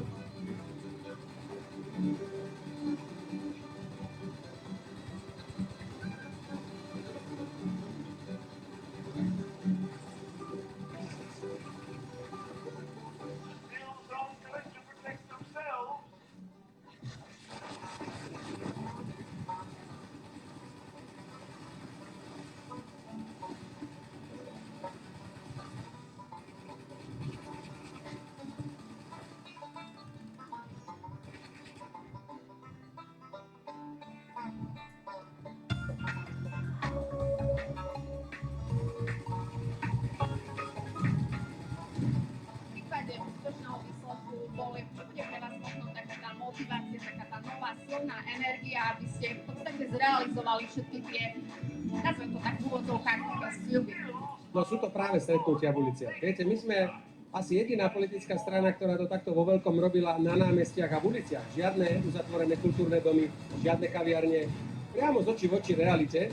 A som nesmierne šťastný, že toľko ľudí na tie naše meetingy chodilo. Že toľko pozitívnej energie sa mi dostalo. A ono na jednej strane, áno, je to vysilujúce, ale ma to zároveň dobilo baterkami. Práve, že ten peletón je pre mňa odrazový mostík, aby sme po tom, ako sa dúfam podarí zostaviť vláda, v ktorej bude hlas dominantný, aby sme potom chodili nie s hlasom, ale s celou vládou po celom Slovensku a riešili problémy ľudí priamo na mieste. Znamená, že stotožňujete sa s názorom, že face to face je to asi najideálnejšie, čo môže byť aj v rámci politiky a komunikácie. Ja si toto chcem udržať, tú schopnosť s ľuďmi komunikovať, mať ich za partnerov, veď my to máme pre koho robiť, veď my to máme robiť pre ľudí, takže by sme ich mali počúvať a robiť to, čo si oni želajú. Pán Pellegrini, vy ste aj napísali knihu Slovensko vlastnou cestou, ono píše sa aj tam o tom, že ak stratíme tú nádej v lepšiu budúcnosť, dá sa povedať, že stratíme aj tú budúcnosť. Je to tak. Poďme si trošku možno tak literárne analyzovať aj túto, čo je možno takou hlavnou myšlienkou celej tej knihy. Tá veta sa dá vysloviť alebo vysvetliť aj tým, že ja mám taký pocit, že Slovensko po 30 rokoch zastalo na tej svojej ceste. Dokonca ako keby chvíľku sme začali cúvať, ako keby sme sa rozhliadali, že kde my to vlastne chceme ísť v nasledujúcich 10, 15, 20 rokov. Ako keby nám chýbala vízia. Ten leitmotív je, poďme to Slovensko zase budovať, dajme mu nejakých ďalších nových 30 rokov nejakú víziu, že čo by Slovensko vo svete malo znamenať a čím by sme sa mohli nasledujúce 10 ročia píšiť. Máme tu dnes perfektnú atmosféru, hrá nám šťamba, veselo je tu. Čo vy a hudba a tanec, možno, že aj takýto žánr. Ja neodchádzam prvý zo zábavy, s tým sa priznám. A toto si chcem zachovať, pokiaľ budem vládať, pretože hudba, tanec, spev, dobrí ľudia okolo vás, tak to je to najlepšie, čo sa človeku môže stať a ja si tie chvíle, hoď už ich je čoraz menej a menej, nesmierne užívam, ale ešte raz hovorím, priznávam sa, viem sa stále veľmi dobre baviť. Ja potom samozrejme sa venujem dlhým prechádzkám s mojím psom, ja pravidelne sa snažím športovať, snažím sa nájsť si pre seba vždy nejakú chvíľku bokom, bez mobilu, možno skôr radšej čítať a tak ďalej. Jednoducho starať sa aj o to psychické zdravie, ak si potrebujem hlavu, ale že úplne vypnúť, tak vtedy je najlepší recept môj taký ten najkomplikovanejší koníček. Som aj pilot a keď raz za čas naozaj sadnem do toho lietadielka a vzlietnem, tak tam vám garantujem, že nerozmýšľate nad ničím iným, len či letíte, kde letíte, aby ste aj zdraví pristali. Ale vtedy sa vám nesmierne vyčistí to všetko z hlavy preč a to je naozaj špička. Je tam žiadny strach? Tak samozrejme, už to nie je strach, je tam prirodzený rešpekt.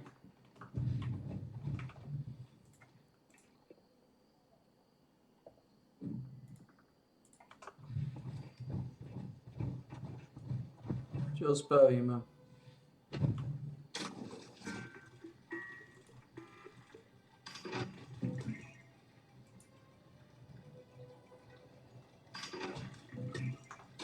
Ten troubleshooter.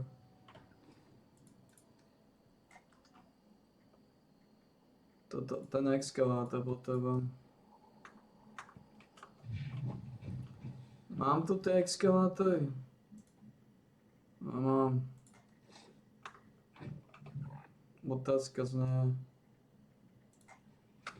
Mám aj torzo. Ale toto torzo je biedne.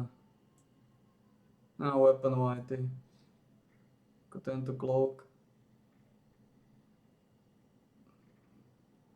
Je lepší.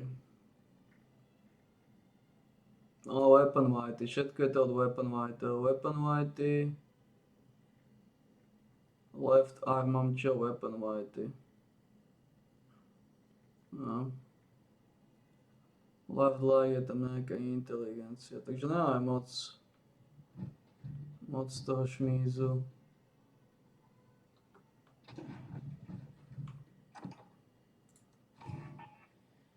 To je bolo, no. Tu jasne vidíme tie veci, kde máme problém.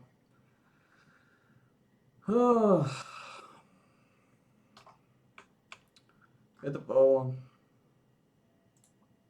20 kobaltov sa musí zahodiť, bohužiaľ, že toto už prišlo na kobalt. Už prišlo na kobalt. O to 20 kg, to je absolútne nepriateľná tematika. 20 kg.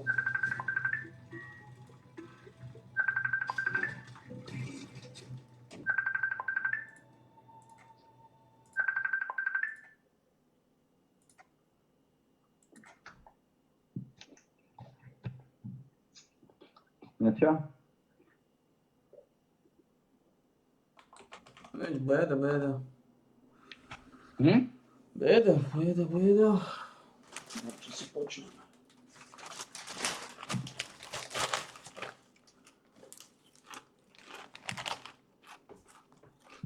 Čo je, Míko? Nejaké pikočky? Čo? Čo je, Míko?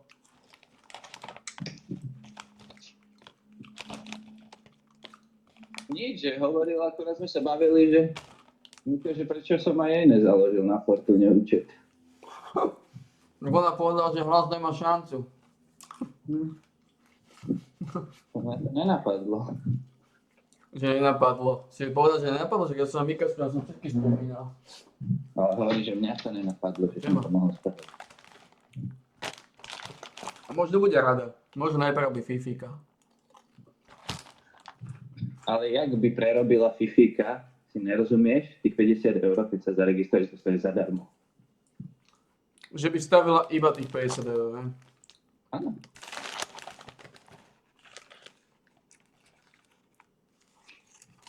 Ale aj tak mi to príde strašne ľahké, reálne. Si zober, že dáš do nejakej stránky 50 €, dáš na hlas, čo máš relatívne nejakú šancu vyhrať 4 000 a nemôžeš na tom prerobiť, lebo keď tak sa ti vráti Fifik. Je to divné, a mne sa to zdá divné. Tak ale, no v podstate je to raz za život, je to prvá registrácia, takže ako dáva to zmysel. Môžeš to registrovať na jeden občiansky, takže nemôžeš to zneužívať ako extrémne. A hovorím, oni rátajú s tom gamblerskou mentalitou, že ty si to nevyberieš. Ty to chceš ešte zveladiť. A nakoniec v podstate sa dostaneš do toho cyklu, prehráš to všetko a začneš tam vázať svoje peniaze a pokračuješ, že prehrávaš ďalej. Asi toto funguje takto.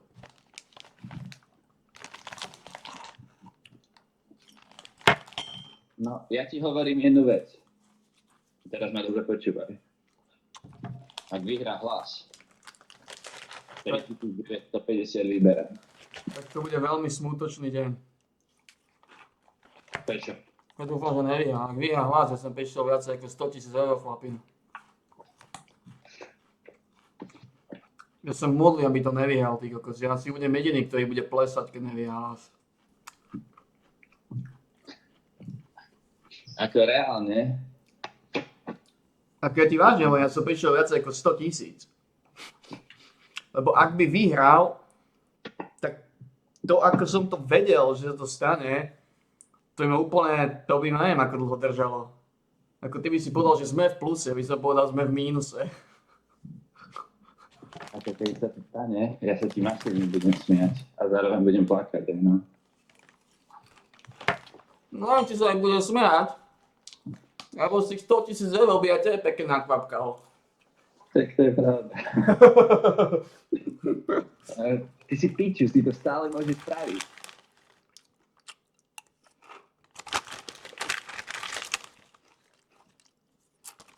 Nemôžem to spraviť, nepustí ma to proste.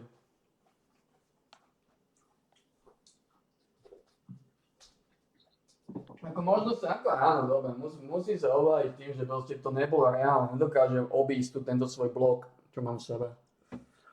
To nejde o to, že by som ich prehral, tam ide o ten faktor, o čo. No neobídem proste. To by si musel tajne dojsť, ukradnúť ich a podať. To by si potom ma chcel zabiť. No hovorím, je to nemožné, no je to nemožné. Takže nemôžem si nikdy povedať, že sme prišli o 100 000, pretože bolo to nemožné to podať. Nereálne. Zober si situáciu. Zobral som ti tie peniaze, podal som ich a naozaj sme vyhrali 100 000. A teraz sa ti prídem počuť, ja som to naozaj spravil, vyhrali sme 100 000. Čo by si spravil? Stále by to bol problém. Lebo tie otcové peniaze stále nie sú, oni nám ich nedajú naspäť tie isté. Takže stále by to, ako bolo by to veľmi zaujímavá situácia v každom prípade, no. Ale asi aj. Asi som to predýchal. Asi by som si hovoril, sú to len peniaze, čo už. Asi by som to predýchal. Keď to poviem tak mohol by som to spraviť. Či ma pustili, stále je tu šanca, že im povedali, že... Lebo tam ide o to, že oni môžu odmietnúť tú stavku. Keď sa im, lebo oni nemôžu riskovať, ja neviem, či by to pustili. Možno by to pustili. Ja neviem, prečo sú si tak istí tej stavkovej kancelárie, že proste, že tá šanca je tak malá, že sa to nestane. Za 150 000 vysoliť, ja neviem, oni musí byť strašne zazobaní. Možno sú naozaj, že brutálne zazobaní. Určite sú. Možno tam držia, že milióny, ty kokos, desiatky miliónov.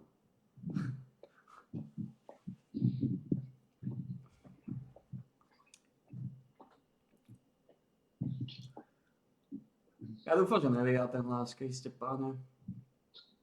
Lebo to bude veľký problém, ak vyhrá, lebo ja som dostal strašne... Buď ma boss masívne oklamal, alebo teda ma neoklamal.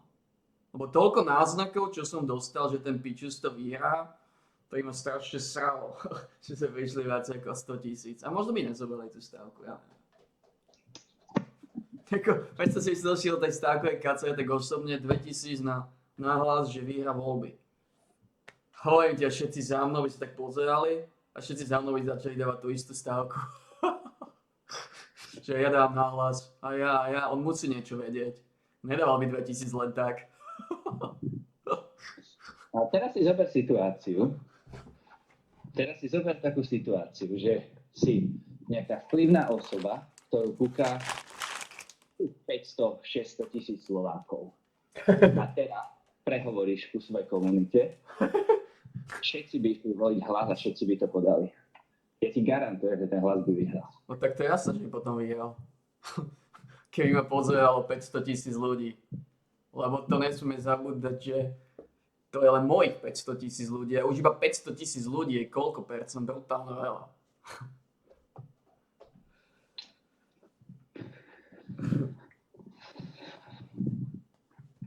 Čo by bola iná káva? Všetci by išli podľa náhlas. Zrazu by klesla, kurz náhlas by klesol na 1,5.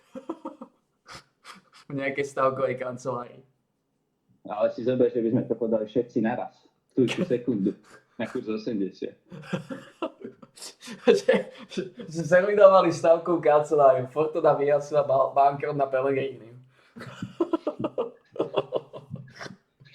Iba by sme vyhrali všetky tie peniaze, ťukli by sme, že Fortuna a iba, že error. Čo strátime ten načist. No ja dúfam, že nevyhrá ten hlas. Kriste páne, ja dúfam, že to nevyhrá. Nech to vyhrá Fico, nech zoberieme nejakých pár drobných na svačinu. Buďme skromní, ako reálne buďme skromní. Tatiana bude síce reptať. Tatiana to vrazila nejaké drobné, ale nevrazila ani cent. No 50. Na Fica poisťovanie, hej? Nie. Dala iba akože 50 na Pellegriniho. No takže nevrazila. Ale ona do toho vrazila. Ona nemala ten bonus zadarmo, či čo? Ten bonus funguje tak, že ty tam dáš 50 eur a vtedy ti, akože na tých 50 eur, ktorých ty prvých tam vložíš, máš jak keby ich protection. Že Takže ale tých 50 eur nemôžeš vybrať teda, tým pádom. Hej? Tých, ktorých tam ty vrazíš. Prečo?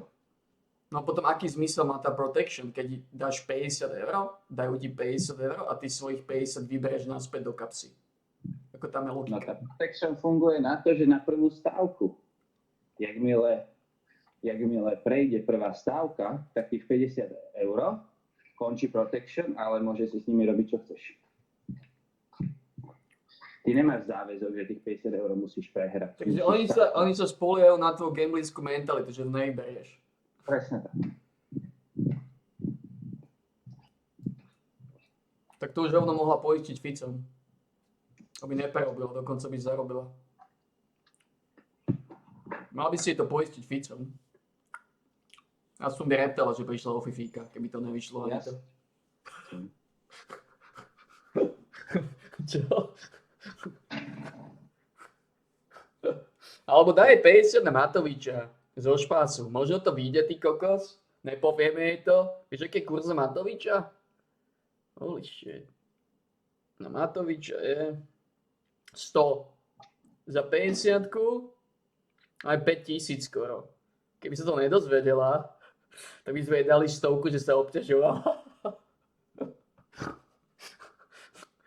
Podľa mňa, keby sme jej dali 200, že mami nevyšlo, to hlas nevie, ale tu máš 200, to je v pohode.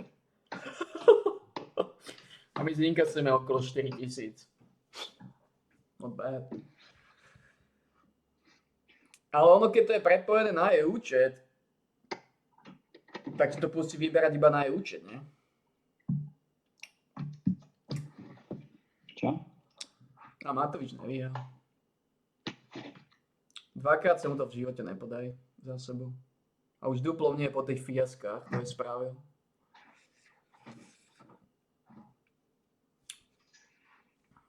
Takže ona tam ešte 50 môže staviť na niekoho. Mal by si to poistiť niekým. Mal by si to poistiť Šimečkom, progresívnym Slovenskom. Potom by bolo úplne jasné. Smerom. No ale keby si to ona... Už si od nej poisťoval? Od nej si nepoisťoval.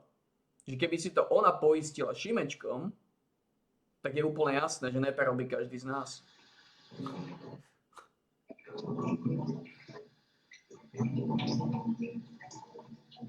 A síce ona neprerobí aj tak vlastne, no, lebo tých 50 eur to není, je. Takže v podstate ty vôbec nemusíš prerobiť. Ale ty môžeš zarobiť, si hovoril. A ako môže zarobiť ešte raz? No ty si povedal, že môžeš zarobiť na tom smere, že tam je nejaký bonus. Áno. Však hovorím 30 eur. To je na svačinu. Ale si kokot, však ti hovorím, že ja som dostal ten bonus za to, že dlho užívam už ten účet. Však ja viem. No, tak ja áno, ale matka nemôže. Však jasne, že nemôže. V prdeli. Takže ani Pigovi sa neoplatí dávať na smer. Oplatí? Na čo by to robil? Rozmýšľam nad tým. Takže Pigo nemusí prerobiť nič. Teoreticky. No mne sa to oplatilo. Tebe sa to oplatí, lebo ty máš bonus, ale Pigo keď dá, aký to má zmysel? Žiadny. Síce má to zmysel, stále zarobí, right? Áno, lebo to vrazí... Áno, jasne, do toho vrazí 50 na smer kurz 2, takže zarobí fifika. Takže áno, stále sa to oplatí. Lebo ty do toho, ja som zabudol, že ty do toho vrazíš len 50. Jasné. Zarobiť bifika, ktorého ti môže dať, a ty si za to môžeš kúpiť hranovky. Aj ty zarobíš dosť veľa, ty koňo. Ty si do toho tiež vrazil iba fifika. No. Takže to bude na slušnú svačinu. Jak zarobím ja z toho veľa? No lebo ty si tiež vrazil iba fifika, nie? Či ty si vrazil 100? Však jasné, že 100. 100, lebo ty si nemal bonus. Ty si nemal Ježiši bonus. Kriste, Helejka. Ty si nemal bonus. Tak Tak ty si vrazil 2 fifíkov, to znamená, ak Šimečka vyhrá, v nedeľu budeš reptať. Šimečka vyhrá. Tak my dvaja máme problém.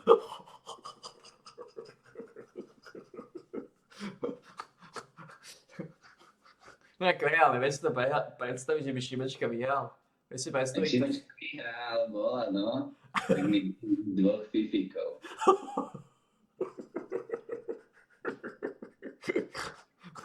Najbližšie sa vidíme, ak mi na úste pristanú 2 fifíkov.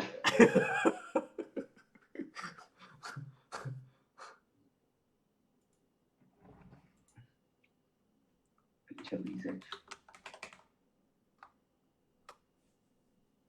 Takže v podstate ani Pigo nemusí vôbec nič stratiť.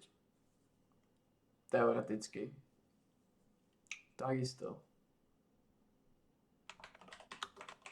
Teoreticky ty vôbec nemusíš nič stratiť.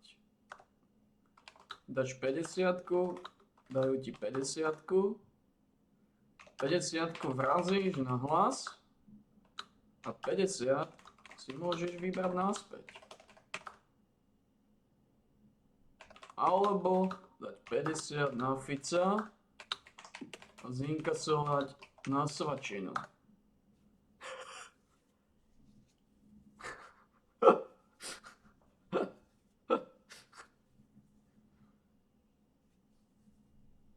Ty si zapečený.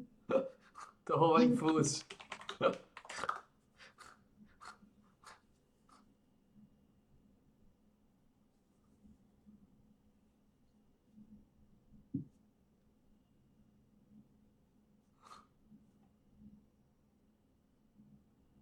Dôležité je, aby to šlo, to je celé. Bonus sa nedá monetizovať tak ľahko. No, na to, aby si získal bonus, musíš dať zo svojho vrecka fifíka. Ale Fus tvrdí, že toho fifíka si neskôr môžeš vybrať.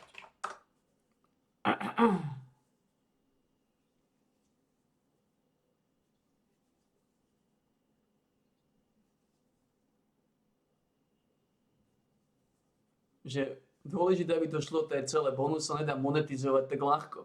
Vyrábame to svinstvo na firme. Tak áno, Pigo robí pre kasínovú spoločnosť, Pigo robí pre kasína a tieto srandy. On sa vyzná v tom fachu. Ak vyhráš, áno, treba to použiť live hre, tie bonusové peniaze. No bonusové áno. Tie hej. Ale tvoje nie.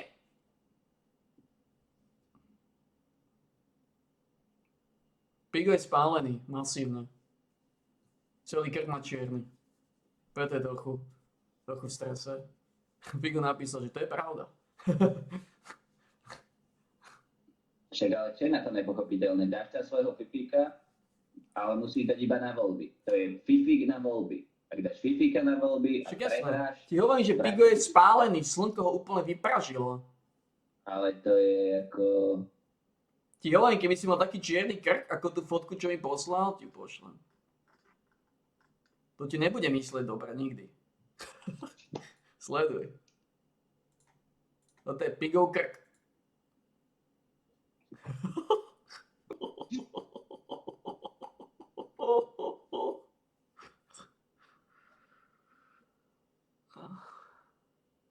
Jak žirafa.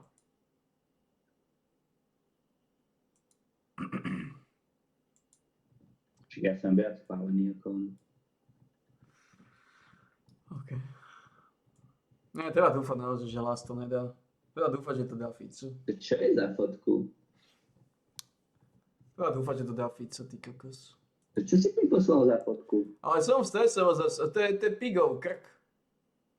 Čo som ti poslal za to? Je taká poduška, že čo to je? To je Pigov krk. Aká poduška.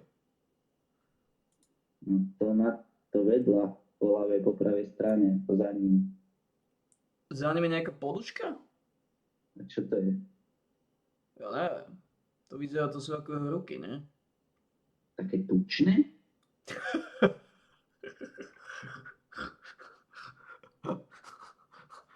Také tučné. Nemôže byť. Tak ale Pigo je veľká chlapina. Koľko ja ti mám hovoriť? Som stresoval, teraz som pozrel video Pellegriniho, ktorý chodil medzi ľudí a chvastal sa, ako veľa ľudí chodí na jeho akcie. Že je rád, koľko veľa ľudí prišlo. Holy shit.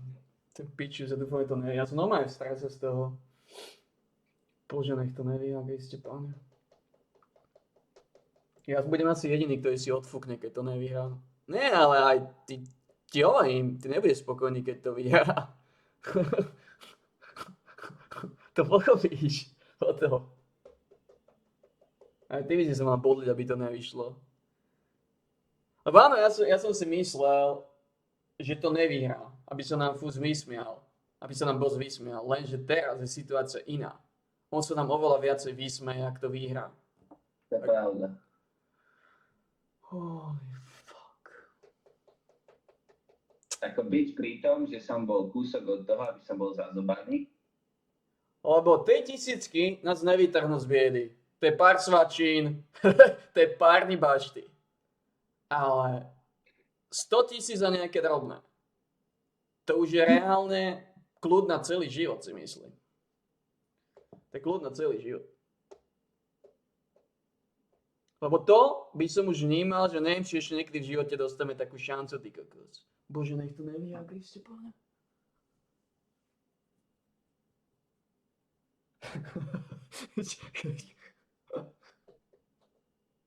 Holy shit. To bude smutočné hodovanie, ti hovorím. Ak zinkasuješ tých 3000, to bude smutočné hodovanie. že fús, boli sme tak blízko. Tak blízko. Do konca života sme mohli mať pokoj. Shit.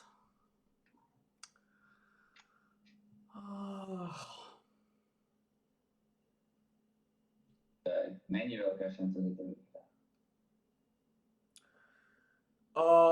Není veľká šanca, že to vyhrá. Teraz, keď boss vie, ako brutálne nás devastovať tým. Lebo ja nebudem spokojný, keď zinkasujeme 3000 teraz už. Ako vôbec. Oh, fuck. Oh, shit. Ty sa ale nebojíš toho, že to vyhrá? Alebo sa snažíš samého presvedčiť, že tá šanca tam nie je? Nevyhrá. Nevyhrá. Nevyhrá, môže vyhrá. Až taký krutý boss nie je. Dá Ficovi tú víru, zoberieme pár dolných na svačinu a v pohode. Tak to bude, podľa mňa. Ja dúfam, že to tak bude, ty kokos. To je najideálnejšia voľba. Lebo tam by ma to nesralo, čo? Dám 2000 na Fica, čo zinkasujem? Ďalších 2000? To nás nevytrhne z biedy. Toto je ten problém, že ako áno, to dá 2000, aj keby to bolo 10 000. Ale prísť o 100 000, to už je depresívne. To už áno. Volaj 100 000. Do konca života ležerníme. Trošku sa uschromníme, trošku menej povedania, menšie hody, ti hovorím, ale zo 100 000 máme celý život už pokoj.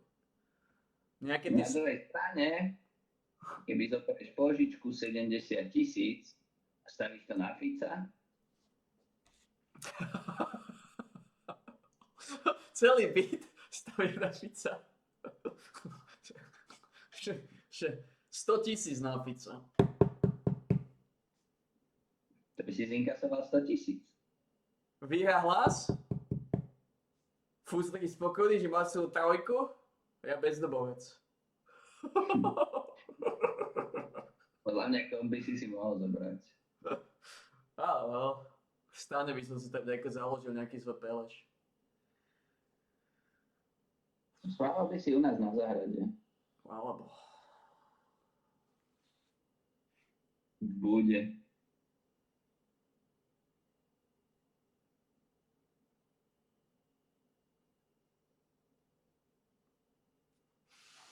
Ako moje obavy sú ale veľké.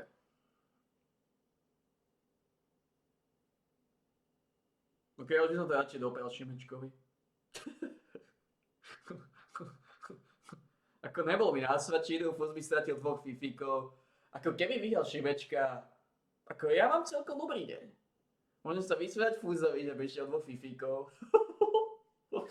Ja nemusím mať ťažké srdce, že som prišiel o 100 000. A podľa mňa aj Fus by si odfúkol, podľa by to pochopil, že dopadlo ešte celkom solidne. Nakoniec by Šimečka možno vládu aj tak nezostavil. Možno by ju aj tak zostavil Fico a Hlas. Nedopadlo by všetko OK? Fus by prišiel o 2 fifíkov. Ale ja by som vždy povedal, počuj Fus. Prišiel si o 2 fifíkov. Čo je lepšie? Prísť o 100 alebo o 100 000?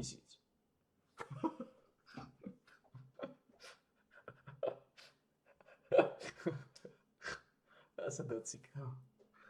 No ako nie, to nie je sranda, fakt to nie je sranda. Ja si asi hodím do mincov, aby som vedel, či už mám teraz strúkniť alebo nie. Problém je, že ak si hodím mincov a padne, že Pellegrini, že vyhrá, čo spravím? Teraz budem rýchlo utekať na stavkové kancelárie s 2000.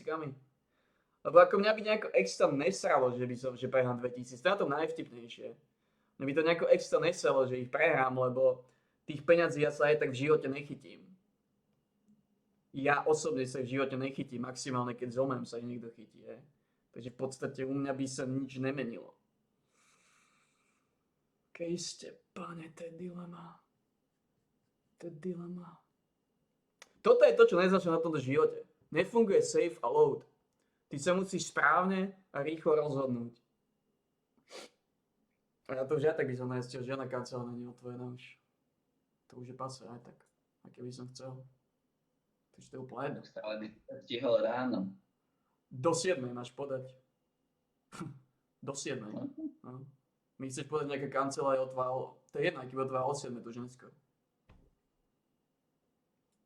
Takže už je to v pase? Už je to pas, no. Si môžem hodiť mincov. Asi si hodím mincov. Musím si hodiť mincov, potom ma bude srať. Keď si hodím mincov, tak sa... No fú, dobre, hodím si mincov, sadnem to. Potrebujem byť kľudný. Alebo nekľudný. No nič, boss, uvidíme. Alebo boss nás môže oklamať, to nič neznamená, keď padne, že Pellegrini vyhrá, right? Boss si môže utiahnuť. To je jedno. Aspoň sa dozvieme, či boss si niekedy uťahuje. OK? Takže, ak padnú tieto mreže, tak vyhrá Pellegrini. Ne, ak padne 10, lebo to je peniaz. Ak padne 10, OK, poďme na to. Ak padne 10, vyhrá Pellegrini. Vyhrá Pellegrini, boss. Dáš nám odpoveď? Ukáž to.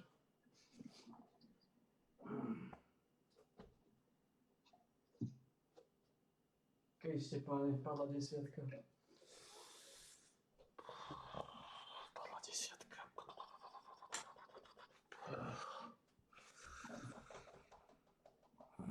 Som vedel, že budem ešte viac nervózny, keď to hodím.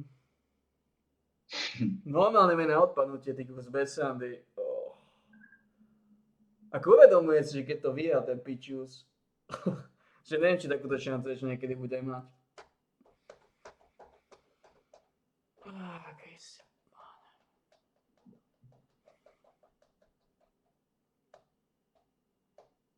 Ak to vyhrá Pellegrini, tak ďalšie jedno z mojich brutálne zlých rozhodnutí.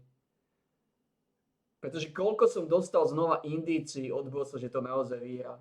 Minimálne 2, alebo koľko. Kriste, teraz tretí v podstate, lenže čo s týmto spravím? Už teraz, aj keby som chcel všetko zahrať. Tak by si nešiel. OK, sú otvorené to pozrieť. Nehovor mi, že by som nešiel. Chceš mi hovoriť, že by si išiel.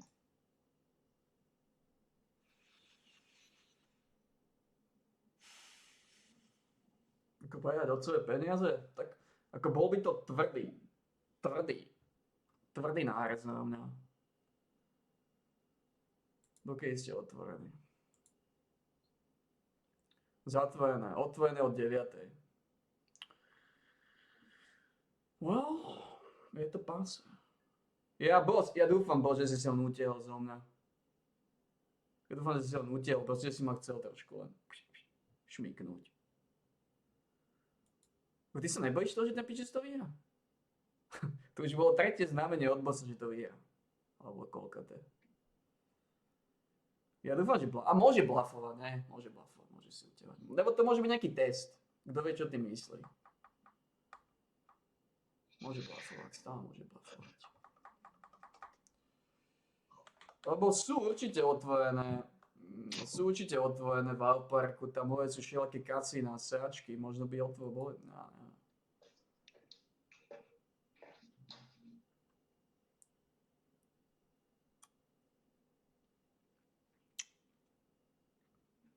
Ako ja už, lebo Pigo aj nej doma. To už by Pigo nedokázal tých 2000 vložiť na bankový účet. To už nedokázal asi ani vložiť na účet a podať.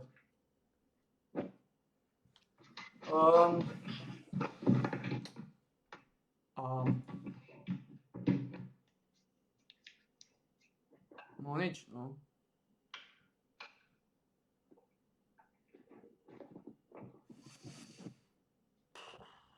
No nič, no.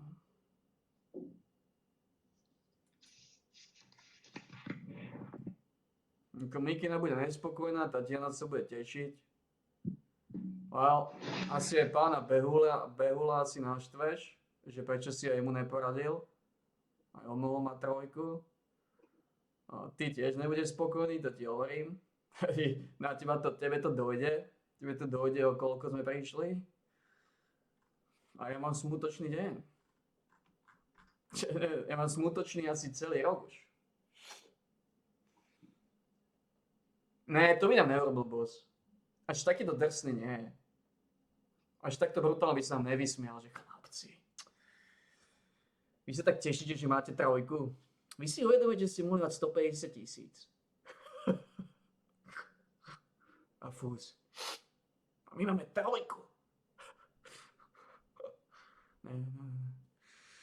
Holy shit, ak to hlas vyhrá. Tieto videá sa stanú veľmi, veľmi smutné, drsné videá, ktoré bude fús spúšťať svojim deťom ako jedinú a poslednú šancu v kľude si bačovať.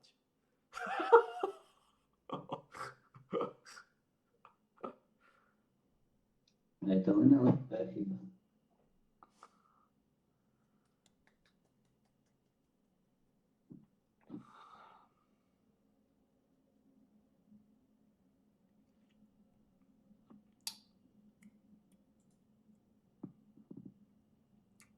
Nikto neverí tomu hlasu.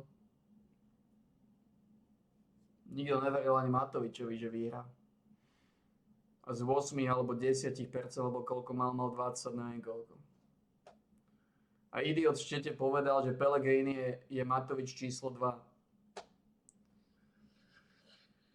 Potom boss hodil, že vyhrá.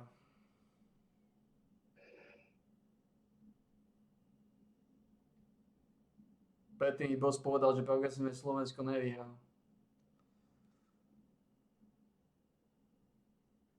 Smer sa rozdelil. Smer to nemusí vôbec vyhrať.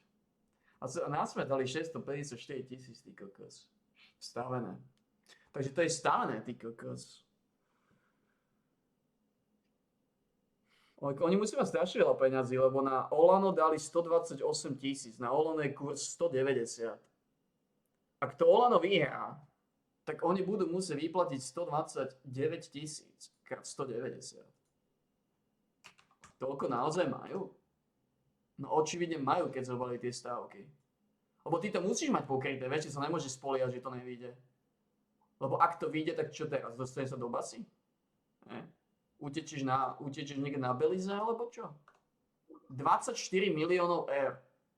Oni musí byť strašne zazebaní, tí kokos. Oni reálne musí mať fakt stovky miliónov eur. To neexistuje. Lebo vieš, ty sa nemôžeš spoliehať na to, že to nevíde, že zoberieš stávky, ktoré nemáš ako vyplatiť. Oni majú miliardy, títo. Kokos. Vy sa strašne chce vedieť, ako sú zazebaní títo šmáci. Ako ale Matovič to nevie, to je jasné. Ako neexistuje, že Matovič druhýkrát v rade som podali taký púč. To historicky, to je nemožné. To je reálne nemožné. A už duplne to nemožné potom, ako totálne zlyhal. Lebo to je presne ako Fico. Fico vyhral voľby, keď akože totálne nakýdali na neho, že je vinný za Kuciakovú smrť a podobne. No, nevyhral. A takisto nevyhrá Matovič, pretože robil príliš radikálne trestné rozhodnutia, ktoré sa nepáčili ľuďom. Takže áno, tam zinka sú 128 000. To je čistý peniaz pre nich. Takže ak to Smer vyhrá, čo tá šanca tam je. Ale je veľmi zaujímavá vec je, že nikto neverí progresívnu Slovensku. Na nich stavili iba 123 000. Hej? Že proste oni favorizujú progresívne Slovensko? Najmenší kurz je na to. Oni musia niečo vedieť, tie stavkové kancelárie. Ak to naozaj vyhra Šimečka, ty kokos, tak tam sú nejakí géniusovia v tých kanceláriách.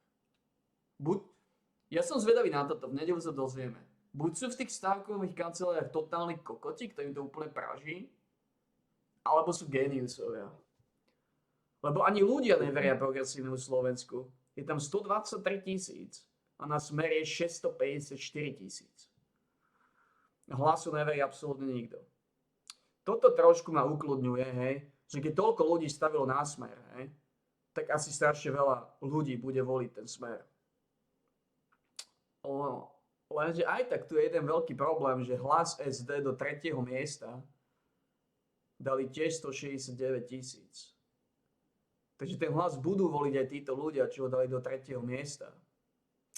Ho budú hojne voliť tiež.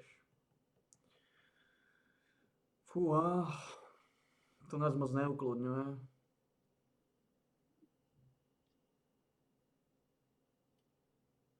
Ne, neexistuje, nevíha to Hlas. Ne, Boss si len uťahuje. Boss ma chcel len proste trošku šponovať. Ale neexistuje, že by nám Boss dal šancu byť tak blízko 100 000. Ale keby vedel, že do toho nepôjdeme, tak možno by dal.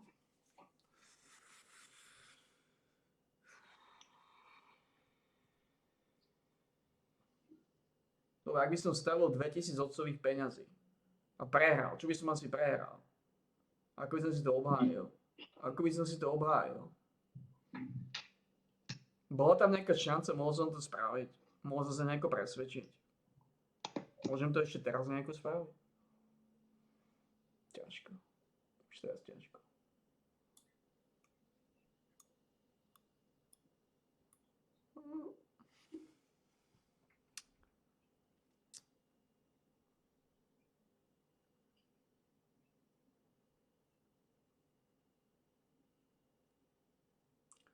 Normálne ľudia stavili na progresívne Slovensko do 2. miesta na kurz 1,01.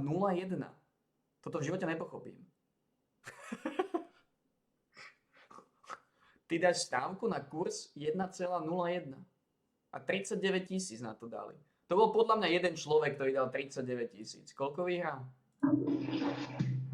On dal 39 000 podľa mňa na kurz 1,01, aby vyhral pár drobných asi na svačinu. Ukáž to. Koľko vyhrá? 1,01. 390 eur. Na svačinu. Na väčšiu svačinu. Takže za 39 000 vyhráš 490 eur. A ani to nevyhráš, lebo ti to ešte zdáňa. Že povedzme, ja neviem, 300, nejaké drobné. Tu už nerozumieš ničomu. Ako dať stávku na 1,01. Možno keď tú stávku dával, možno to bolo 1,05. Alebo 1,1, ale aj tak. No. Ja neviem, prečo ľudia tak veria progresívnu Slovensku.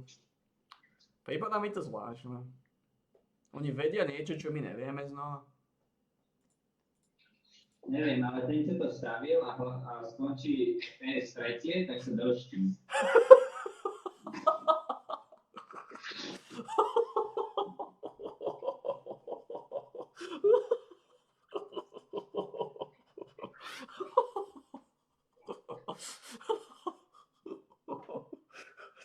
To jediné mi dáva si zlepšil náladu.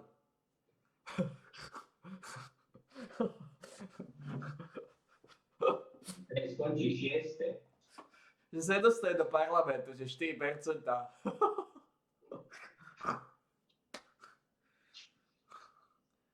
Ne, ja stále hovorím, že oni sú náfuknutá strana. Ja by som vôbec nebol šokovaný, keby sa nedostal do parlamentu. Keby som šokovaný nebol.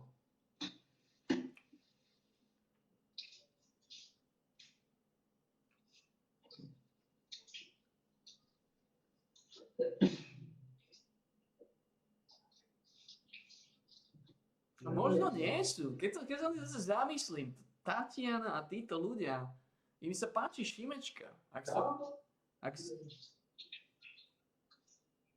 Mal by si opýtať Behula, že čo si myslí, kto vyhrá voľby. Čo povie?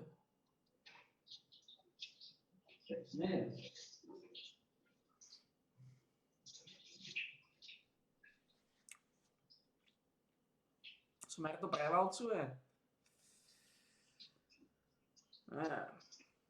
Snáď, treba dúfať. Nech to Smer vyhrá, zoberieme na svačinu. Ja budem mať dobrú náladu, iba keď to vyhrá Smer, alebo Šimečka. Ktokoľvek to môže vyhrať, len nech to naozaj nevyhrá Pellegrini. Ja dúfam, že Boss si utiahol z nás. Dobre, skúsi sa vžiť do tej situácii. Pellegrini, ne, to je veľmi zlý pocit. No, to je veľmi zlý pocit.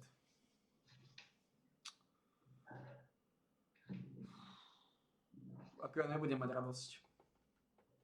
A uvedom si jednu vec. My dvaja, my sme není ľudia požehnania. No veď práve. 3000, čo ťa spasí 3000? Boss to vie, čo ti pomôže 3000 fús?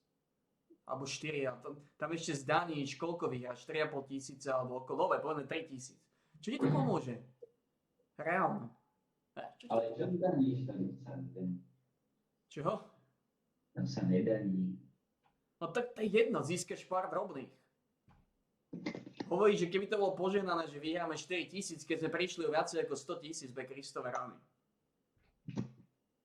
Neprišli sme, lebo by si to aj tak nevsadil.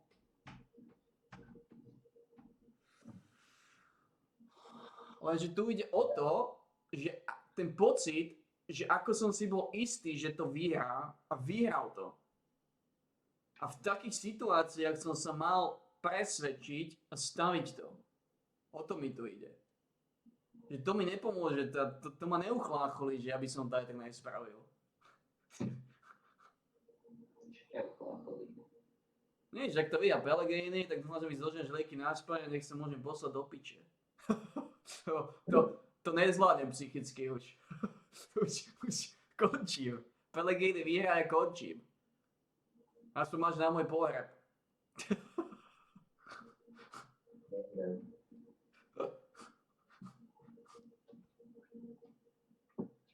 Tebe žiadny pohreb nebude. Keď sa predá, teba sa zamoruje do múru.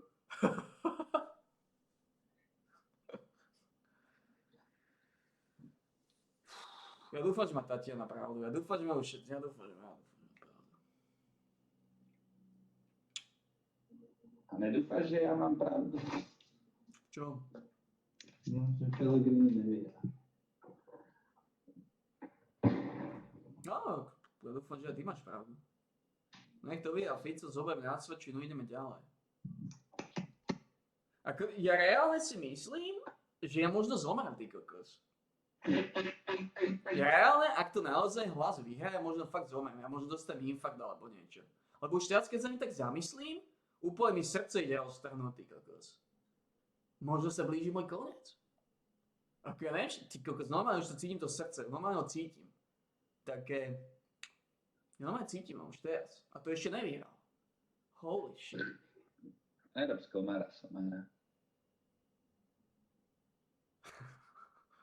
Ja, mňa to A začni rozmýšľať, ako mi vrátiš 2 fifikov. To je jeho najväčší problém. Ako ti vráti 2 fifíkov. Pôjdeš obrať alebo niečo.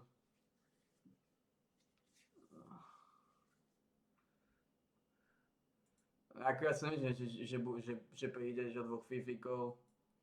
V najhoršom prípade to vyhrá Smer. Proste absolútne odmietam prijať fakt, že Progresívne Slovensko to vyhrá. Absolútne. Úplne ideálne bolo, keby to Smer vyhral. Lebo tam je to v pohode, čo? Dal by som 2000 na Smer? Čo by som vyhral? Ďalšie 2000? To nás nespasí. To nás nespasí.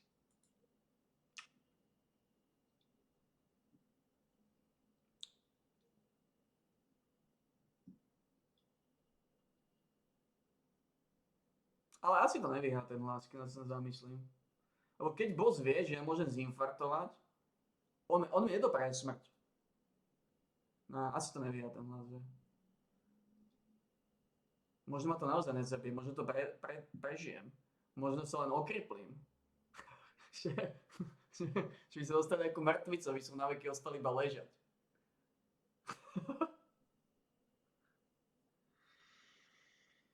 Fúha.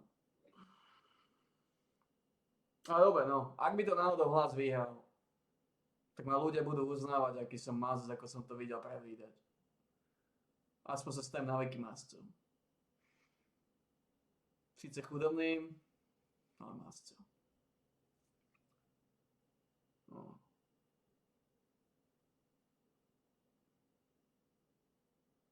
A nebudeme špekulovať, no, nemá zmysel na to nejako špekulovať teraz. Nedozvieme sa aj tak nič. Boss povedal, že vyhrá. Ja dúfam, že boss si zo mňa uťahuje. No, ideme ďalej.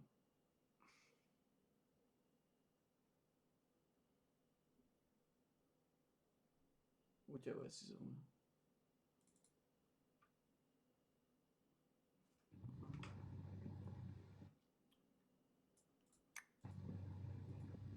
Áno, Fúz nezaložil Mikovi.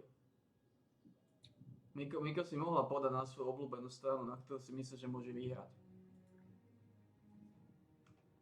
Možno aj Miko to dobre vytipovala. Možno aj Miko vyhral.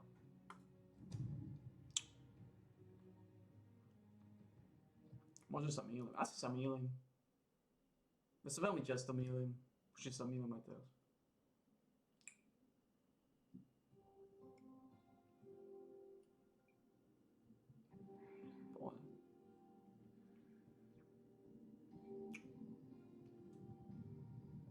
Nakoniec vyhrá Zurinda.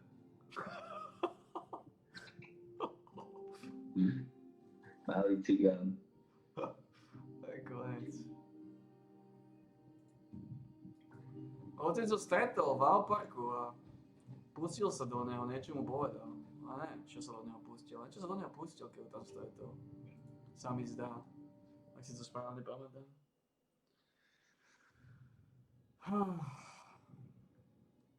Ale aj to, že Progresívne Slovensko sa neumiestní do druhého miesta, kurz 10.30. To je malý kurz, jak hovno. To je nejaký malý kurz. To je divné, to ide proti sebe. Lebo oni hovoria, že sa na 100% umiestni do druhého miesta. Tak prečo dajú taký malý kurz, že sa neumiestni? To nedáva zmysel. To je divné. Uvedomuje si to, Prečo dali taký malý kurz, že Progresívne Slovensko bude tretie? Však oni tvrdia, že na 100% bude prvé alebo druhé. Nedáva zmysel. Ako oni nedávajú zmysel, tých kurz nedávajú zmysel. Ako tam by mal byť kurz minimálne 100. Podľa logiky by tam mal byť kurz 100. Že Progresívne Slovensko sa umiestni tretie a horšie, má byť kurz minimálne 100, nie? Aby to dávalo zmysel. Lebo oni tvrdia, že progresívne Slovensko to buď vyhrá, alebo v najhoršom prípade skončí druhé. Tak potom prečo je taký malý kurz? Na to je skončiť tretie a horšie. To je kokotina. Tu niečo smrdí. Oni si tie kurzy podľa mňa cucajú z nohy. Oni robia kurzy podľa niečo iného. Oni robia podľa mňa kurzy podľa toho, koľko ľudí stavilo alebo niečo. Ja neviem podľa čoho to robia. Alebo to pozeraš, ne, to nedáva zmysel. Taký malý kurz na to. 10. Že progresívne Slovensko skončí tretie a horšie. 10. To je divné. A takisto je divné, že niekto dal 30 000 na kurz 1,01.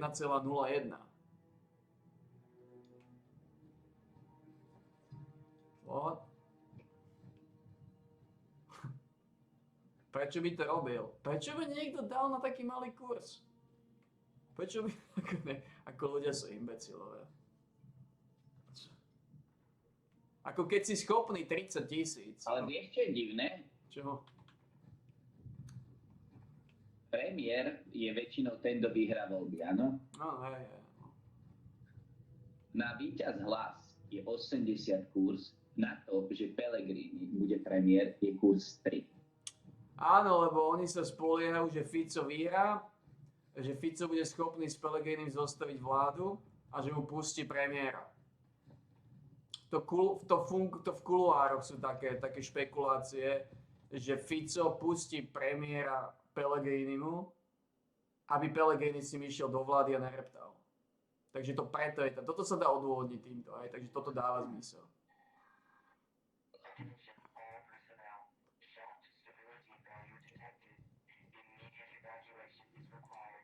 Lebo tam je naozaj, to je napríklad to dobrá stavka hento.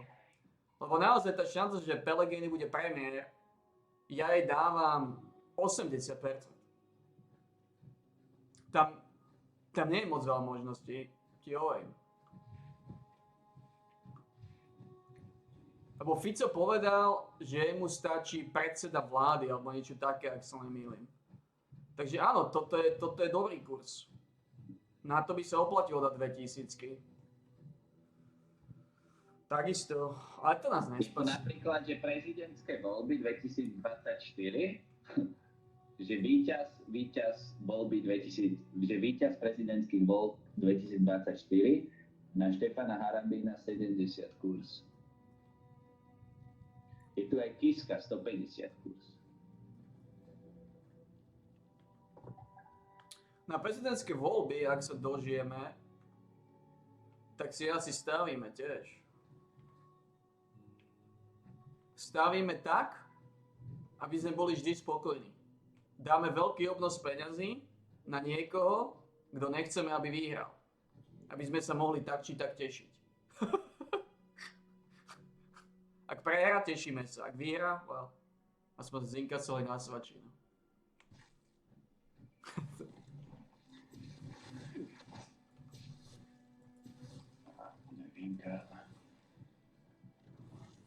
A je to podľa mňa vyjaté spíčený korčok. Koľko je na korčoka?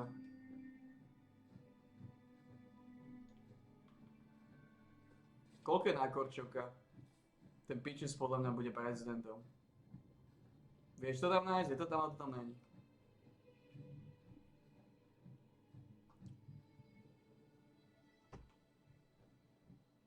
Môže to hlas naozaj vyjať.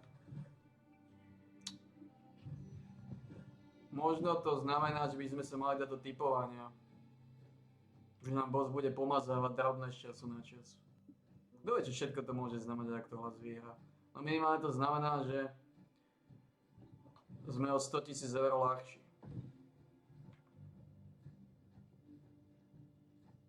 A pekne sa nám boss nachrachal. Ak to hlas vyhrá, tak boss sa nám vydrtil na hlavu. A veľmi kvalitne. A veľmi húžem na to.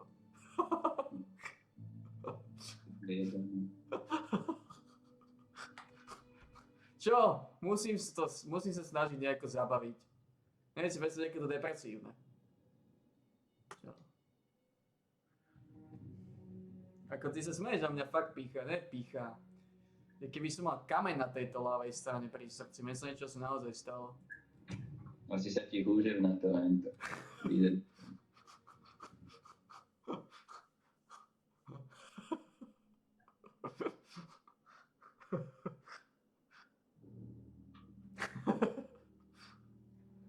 Ne, neviem, čo mi také vtipné vlastne.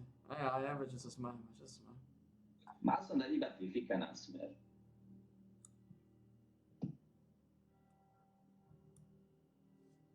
Prečo?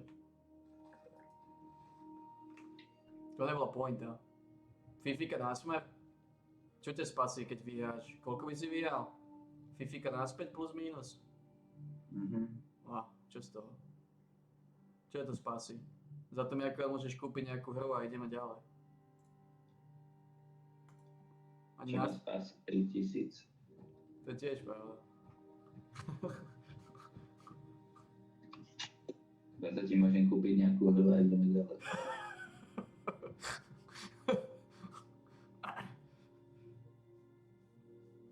Čo sa smeješ? Nejakú, ale aspoň špeciálnu edíciu. Ako ber to pozitívne, keď vyhrá Pellegrini, môžeš si vybrať hociakú hru, chceš. Ja som strašne zvedavý, keď vyhrá Pellegrini, že koľko nálady bude mať vyberať si nejaké hry.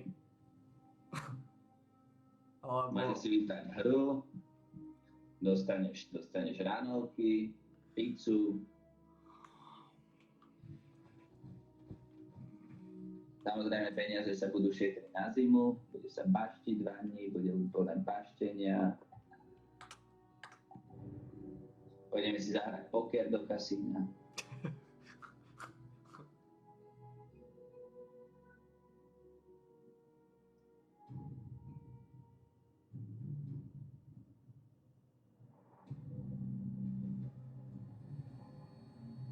A tak to je, tak to funguje.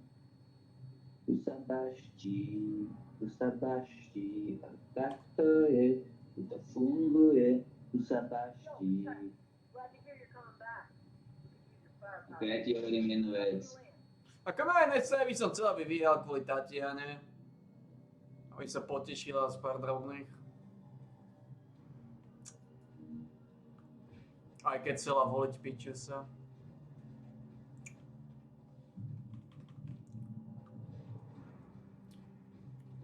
Máš rád Tatiane, tak. Nebola by som, že ju mám rád, ale tvári sa, že je chudobná, že nemá drobné, že by sa jej pár zišlo. Typujem, že by ju to potešilo určite viacej ako mňa.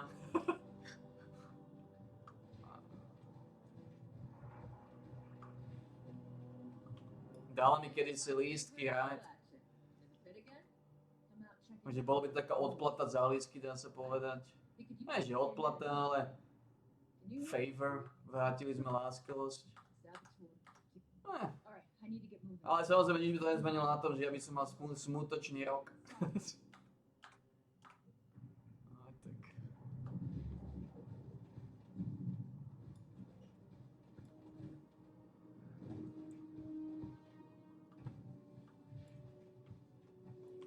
Mikina by reptala, že prečo si ju ožobračil. To by bolo tiež zaujímavé sledovať.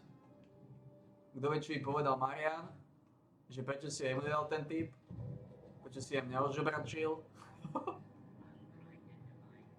Ako ono by to bolo zaujímavé, no, sledovať niektorých ľudí, že ako by sa postavili k tiež, že počuj Lukáš, a mne si to prečo nedal, ten typ.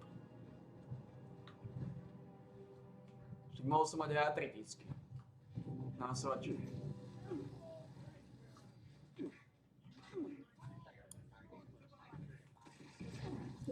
Zaspieva atentát v kostele.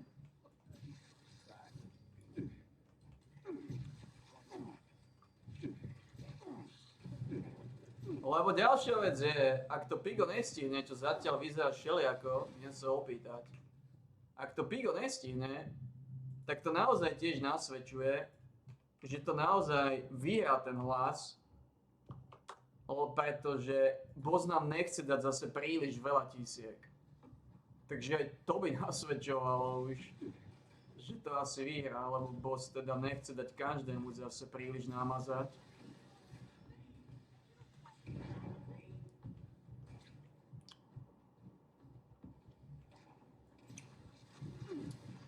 Dneska ma to napadlo. Dneska ma tie 2000 napadli.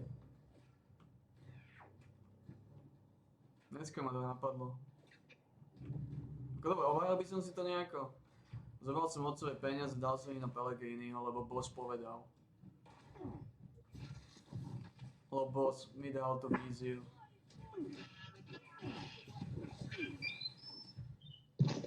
Na čo si prišiel? No prišiel som na to, že by som mohol otcovi postaviť kvalitný hrob potom za to. Kvalitný sarkofág. No, to by si mohol. No.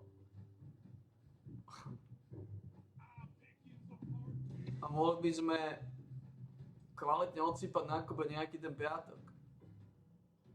To by sme mohli.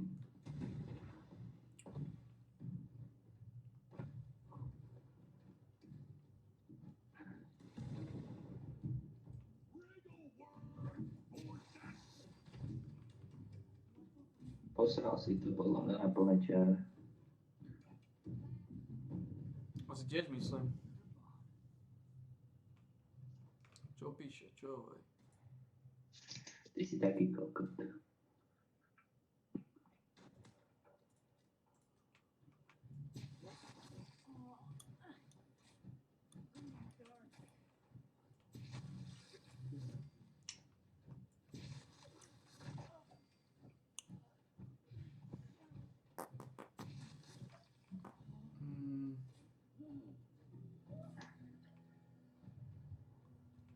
No ešte nie je dôvod večer hlavu. Večer hlavu budeme v nedeľu. Treba sa šetriť. A nebudeme zbytočne malovať čerta na stenu. Aký to má zmysel? Prečo by sme sa už dneska mali cítiť zle? Stačí počkať na nedeľu.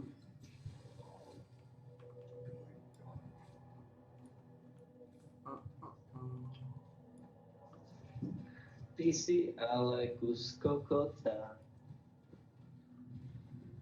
Saboteur station.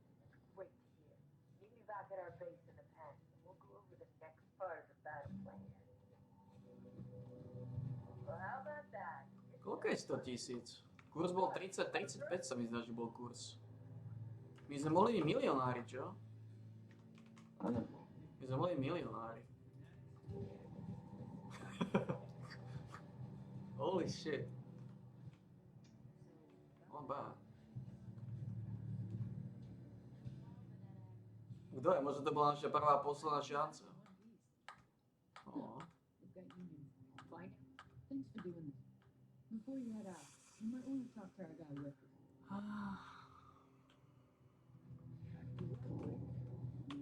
Hey, new face is back. A nevyhráme. Počím, nevyhráme. Some stealing from around the back.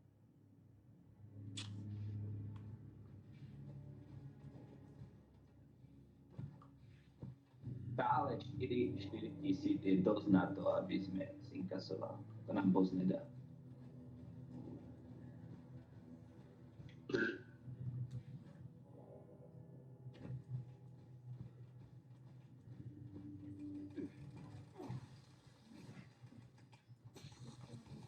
My sme na to, aby sme sa máčali v neuveriteľnej chudobe a biede.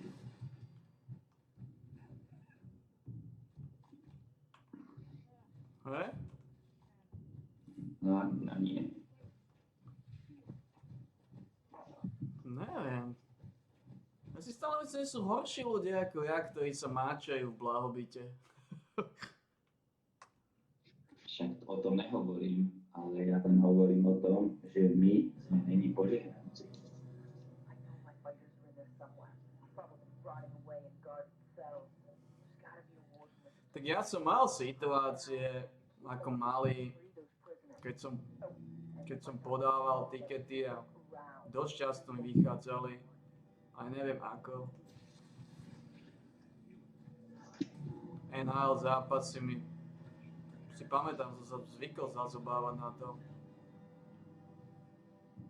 Viem, že si pamätám jednu situáciu, keď som podal nejaký tiket, kde bol, otec mi ho samozrejme podal.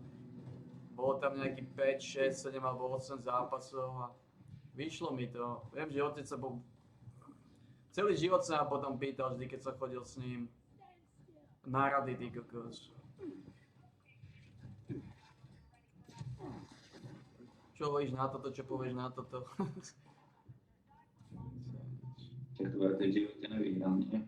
Vyhral, samozrejme, že vyhral. Tak musíš povedať, že nikdy nevyhral. Samozrejme, že vyhral. Čo? Ako vieš si predstaviť niekoho typu, ja v živote nevyhrám? Reálne? To není možné.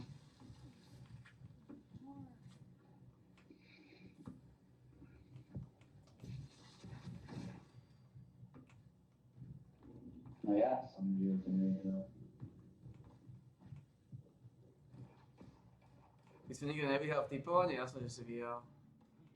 Nakoniec povedz, že ja som typoval iba 2-krát, mi to nevyšlo. To je niečo úplne iné. Nie, typoval som, akože vyšlo mi ale 2-3 krát, ale nehral som tak, že viacej ako 100 €. Nikdy.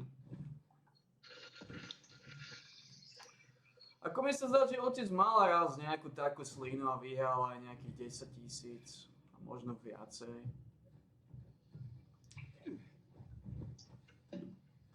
Ale vtedy to malo inú hodnotu. Čo?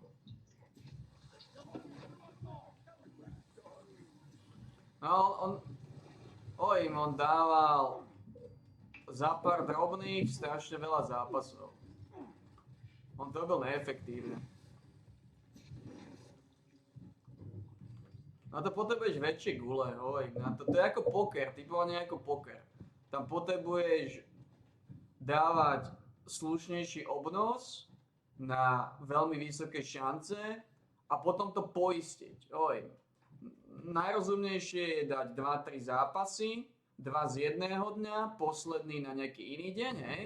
A keď ti tie 2 výjdu, tak ten posledný poistiť a dať opačný výsledok, ten jeden jediný zápas, hej? Toto je najrozumnejšie typovanie. Alebo dávať 2 zápasy, jeden z jedného dňa, druhý z druhého a poistiť ho, keď ti ten prvý vyjde. Ako keď sa na tým zamyslím, reálne sa bez nejakého veľkého rizika dá solidne zarábať, ale dokonca ešte lepšie ako poker, ale to je znova. Na to potrebuješ mať obnos. Obnos, ktorý ti nevadí, keby ti náhodou že nevyšiel. A to potrebuješ mať naozaj slušnú dávku drobných.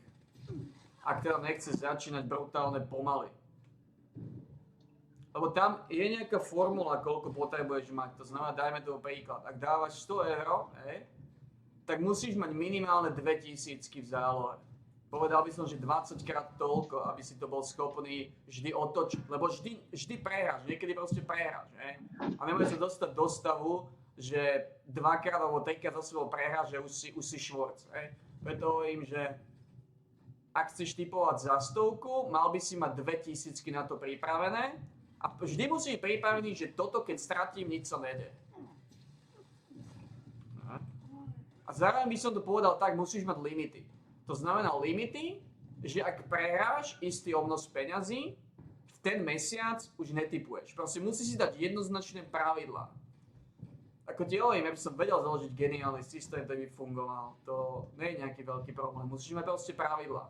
Pravidlá, limity, systém, ktoré si nemôžeš dovoliť porušiť. A všetci vieme, že ja nie som známy porušovaním pravidel.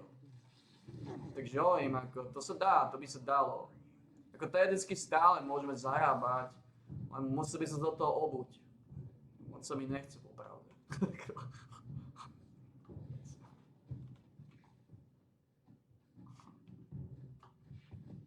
To je škoda. To znamená, nechce po toľkých rokoch biedy. No nemáme obnos. To by si najprv musel mať 2000 zarobiť. Dobre, dajme tomu, že Pellegrini vyhrá, máme 2000, máme obnos. Teoreticky sa na to môže pozrieť potom. A ako som povedal, ak sa mesiac prehrá, povedzme, ja neviem, 500 €, v tie mesiace už netipuje.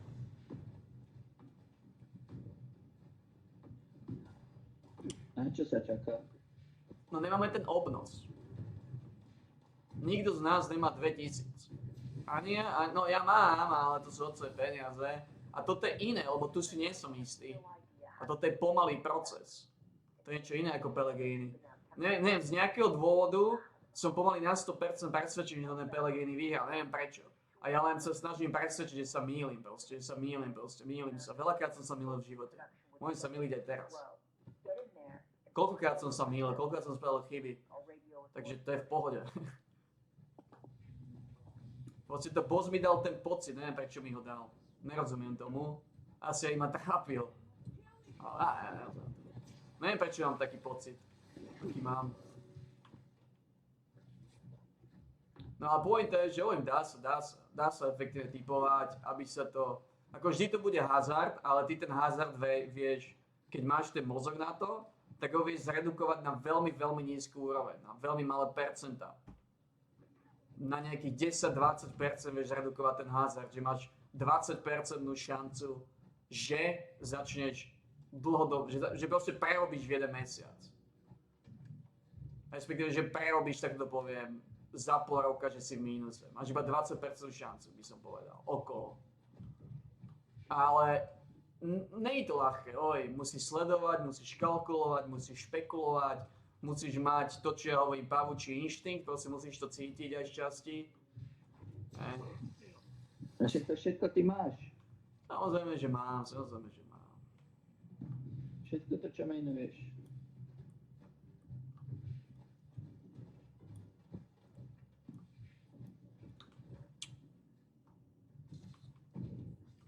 Uvidíme.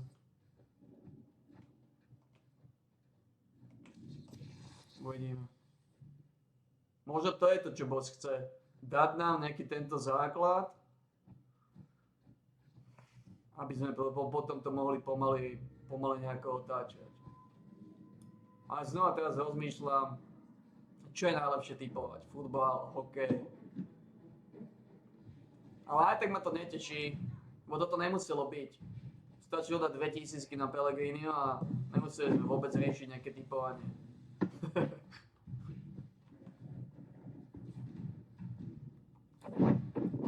Absolutne. Stačilo by som nebol Pichus. Lebo ak Pellegrini vyhrá, ja si nemyslím, že niekedy v živote nám dá Boss ešte takúto šancu. Takúto tučnú šancu. To podľa mňa v živote nenastane. Nemal by som malovať čerta na stenu. Počkáme si na tú nedeľu. Lebo možno naozaj zbytočne sa rozrušuje. Možno sa úplne zbytočne rozrušuje. Mal by som počkať na nedeľu. V pohode. Alebo ísť tou správnou cestou, ako ide Fúz. Aj 3000 je dosť veľa. Boss by nám v živote nedal 3000.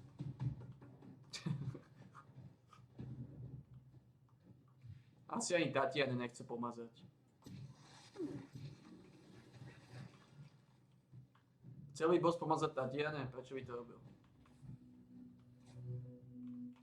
Pomazal niekedy Boss Tatiane? Dal aj niečo ľahko? Prečo by chcel Boss pomazať Tatiane? Sákať do ústek maximálne.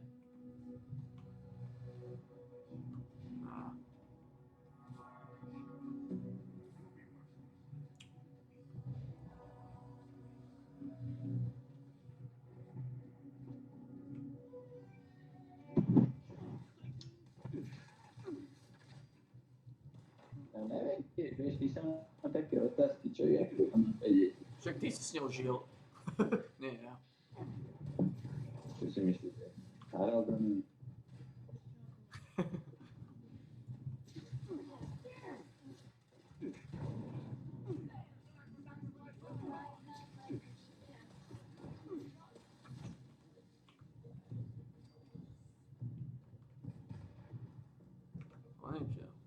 Как Pellegrini vyhrá s infarktem.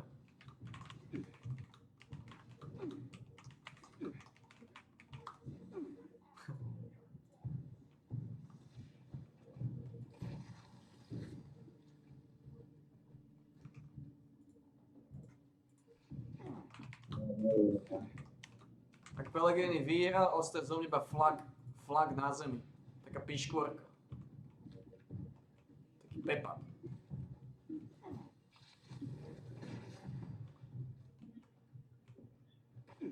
Ostane zo mňa iba pičný Pepa.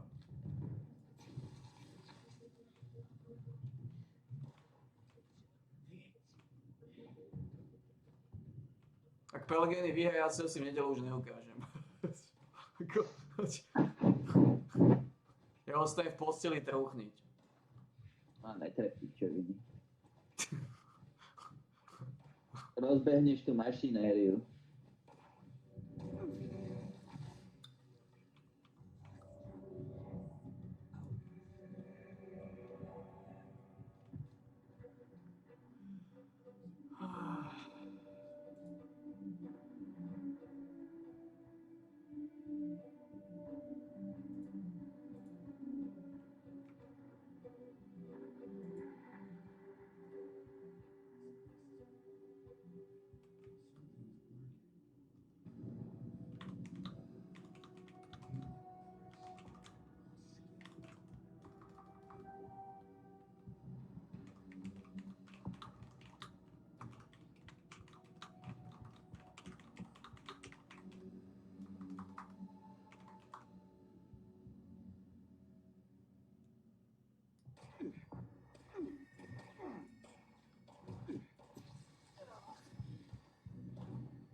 Má to nejaké pozitíva, keď vyhrá? Máme násvačí, no. Máme náhody. Môžeme hodovať v zime, ak sa to dožije. No má to pozitíva, ten čo dal tých 39 000 na PS. On to dal do druhého miesta, ale môže vyhrať a PS môže byť druhé a Fico môže byť tretí. Takže to ešte... Takže Fico by bol tretí. Tak tam, ja ti hovorím, ja si myslím, že budú strašne malé rozdiely, vieš, podľa mňa tam bude nejakých, že 18%, 17,5% a 16% povedzme. Proste úplne irrelevantné rozdiely, čo sa týka kresiel v parlamente, vieš, že to je jedno, či si to je alebo tretí, keď máte rovnako kresiel, hej. Ale čo sa týka stávkovania, to budú bomby. Že áno, tento PS môže skončiť tretie a ten, čo dal 30 000, ale nejaké seriózne, prečo by niekto stavil, to je jedno, či to bol jeden alebo viacej, hej? Akí kokoti sú ľudia? Máš kurz 1,01. Prečo by si chcel vôbec staviť na 1,01? Aký to má zmysel? Však ale ako si podotkol, tam mohol byť 1,20 kurz predtým. Áno, tá jedine to dáva zmysel, že tam bol 1,10 aspoň. Keby tam bol 1,10, 1 krát 39 000. 39 000 to bolo. Ale znova, to sú 3 000. Ak si schopný staviť 39 000, tak 3 000 sú pre teba totálne hovno, o toto mi tu ide. Že vlastne stále je to veľmi zvláštne. Lebo vieš, je iné, keď my stavíme 2000 alebo povedzme 50, ale máme šancu vyhrať niečo, čo je slušnejšie. Ale keby som mal 39 000, určite nestavím na kurz 1,1. OK, dajme tomu, dobre, mám 30 000, čo by som spravil? Kokos, toto je to smutné, keď sme mali 30 000, není absolútne žiadny problém. Dať 2000 na Pellegriniho, 1000 na Fica. To je v prvej, toto je to, čo hovorím, vieš. Keď máš nejaké slušnejšie financie, už si pomaly na veky závodov. Keď si trochu rozumný, tak ich vieš otočiť. Úplne v pohode. Si zober, že my sme mali 30 000. Aj keby to nevyšlo nejakým zázrakom, že sme prišli o 3 000, môžeme si odplúť a ideme ďalej. A keby to vyšlo, tak si môžeme odplúť a zimovať na Kube. Žiť na Kube. To je... Ne, možno toto je nejaký push od bossa. Možno nás boss chce pushnúť, aby sme začali točiť tie drobné potom. Ja neviem. A uvidíme.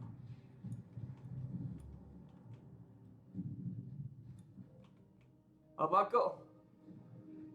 Nie je to až taký problém dostať sa do celkom slušného finančného stavu, len najprv musíš dostať nejako ten slušný finančný stav.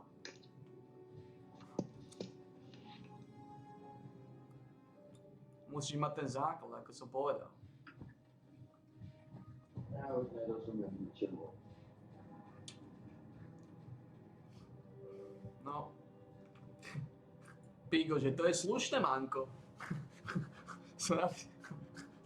To máš, že to je slušné, manko.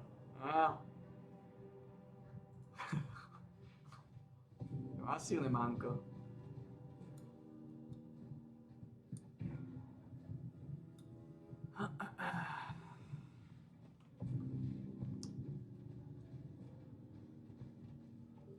€2000 som mal dať na Pellegriniho.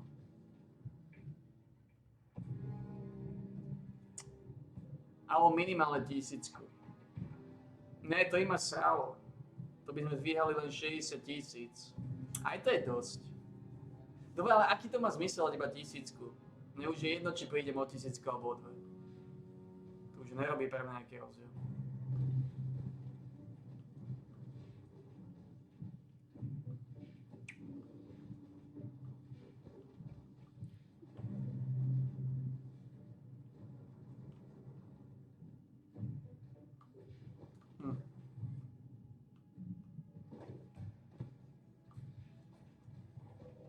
Ja ty kokos, ja som normálne čudujem sám nad sebou.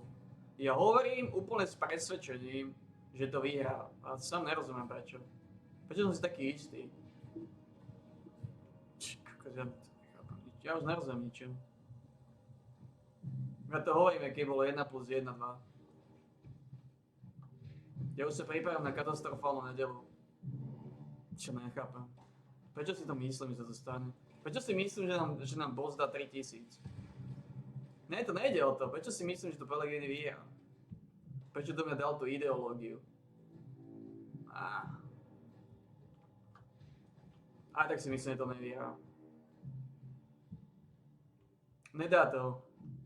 Nedá to, lebo ja by som zinfarktoval. Ja by som zomrel. A boss nechce, aby som zomrel. Nedá to, nedá to. Vyhrá to Fico. A dostaneme na svačinu. Pretože boss vie, že by som zomrel. A boss mi nedopraje smrť. On ma len teraz trošku šponuje. Šponuje nás. Je to šponer.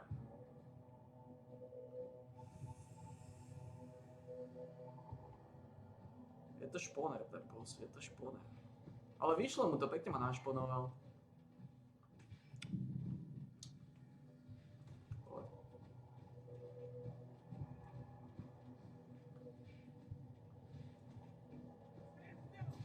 Treba hľadať pozitíva. Aké sú pozitíva, keď to náhodou naozaj vyhrá? Máme 2000, máme základ na typovanie, povedzme. Ak tu máme ešte nejakú 1000 návrh, z ktorej sa dá baštiť. Možno to otočíme.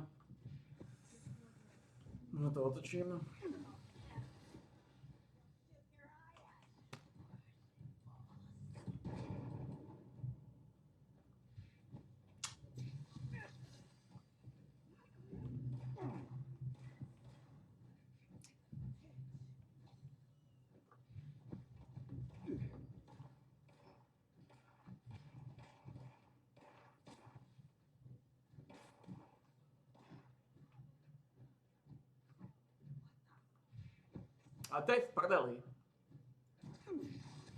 Teraz na to sa ešte viacej, lebo keby som dal za 2000, vyhráme okolo 150, tak sa môžem vysmiať Shakeovi. Počuj, furt mi tak napísal taký spokojný, ty to vyhral 150 000. A keby si nebol Pichus, tak by sa ty to s tebou veľmi slušne podielil, si to úplne presral. Ako Shake by bol veľmi nasratý. Ako ja 100% by úplne penil, keby sa to dozvedel, že je to pravda. Že Sitova je milionár a úplne to presral. Úplnou kokotinou. A teraz mohol sa aj on slušne nabaštiť. Wow. Z tohto hľadiska je to tiež depresívne.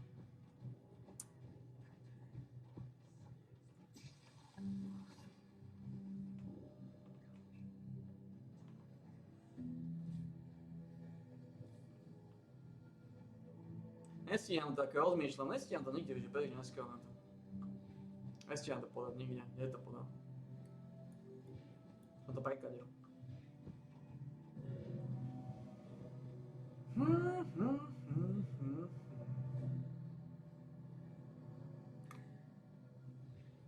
Lebo ono by to nebolo od veci, keby to naozaj vyšlo. Potom veľa ľudí by sralo. Prečo nepozerali moje videá? Piči, ja som mal pozerať tieto videá, som si tiež mohol podať. Tiež som mohol mať nejaké drobné.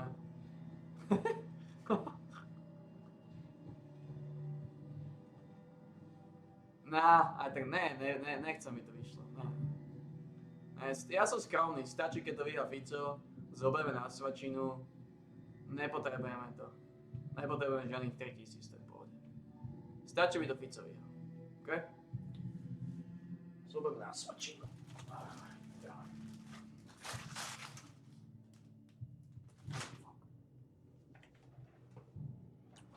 Neviem nájsť tu onu. Ty čo chceš, Arny? Chod do prdele, Arny. Ty nebudeš so mnou točiť. Nikto so mnou nebude točiť. Ja točím sám. Točím sa. Som sám točič. Pekne to točím sa. Dobre. Asi to bude na začiatku.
To si myslím, že to bude. Je to tu? Tu na vrchu.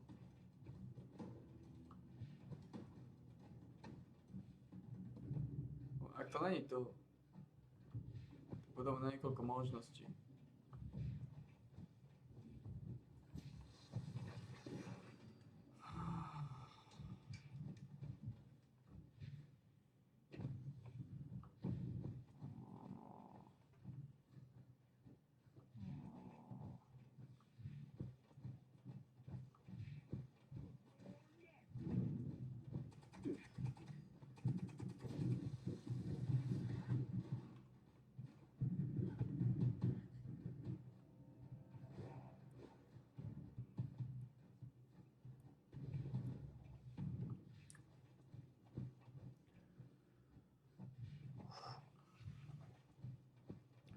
nepozeral som to tam v tom Warhouse, sa mi zdá.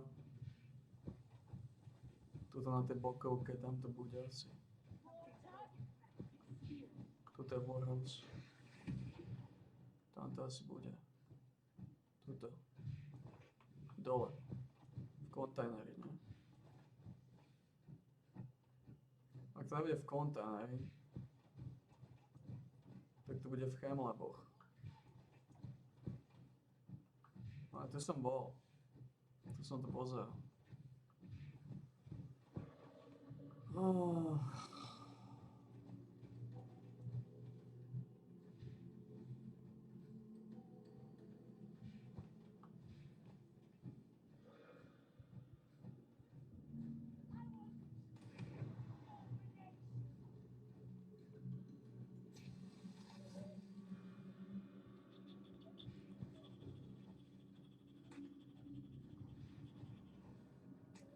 to bude tu.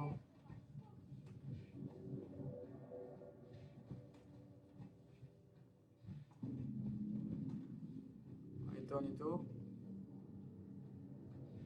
Žiadne sú tie supply. Ako mi sa zdá, že sme neboli ešte tam vzadu. Buď som nebol tam vzadu. A nie, tu som to pozeral, ne? Tuto by to bolo teda prešustrovať.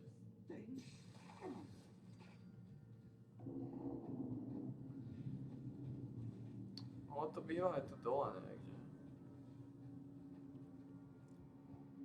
Bol som tu vzadu. Tuto.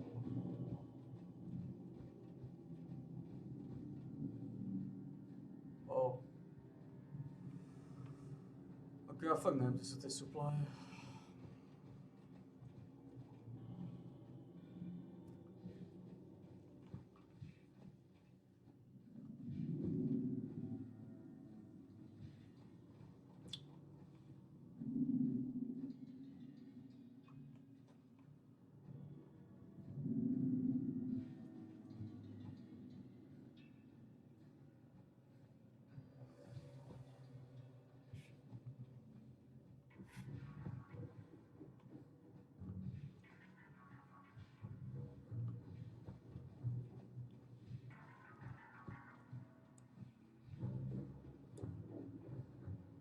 Ale mám ich.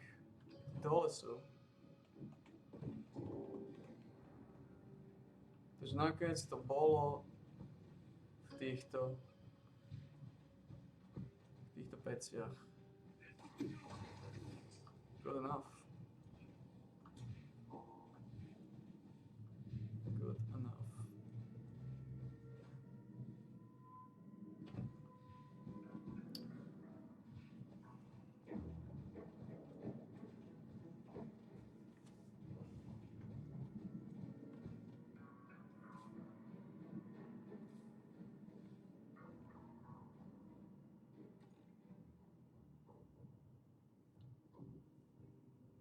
Nič. Tento segment končíme. Koľko má hodín? 5:56. 6 hodín. Akorát. Ukončíme toto a balíme. Čaká nás ťažká sobota, ešte ťažšia. No už zajtra sa dozvieme, už okolo 10. Čaká nás ťažká sobota. Ako predbežné výsledky budú už v sobotu večer, v sobotu v noci. A tie sa nejako extra nelíšia. Sa mi zdá, že to už sú sobotu v noci. Čakajú nás ťažké krkolomné dni. V podstate už sobota bude ťažký deň.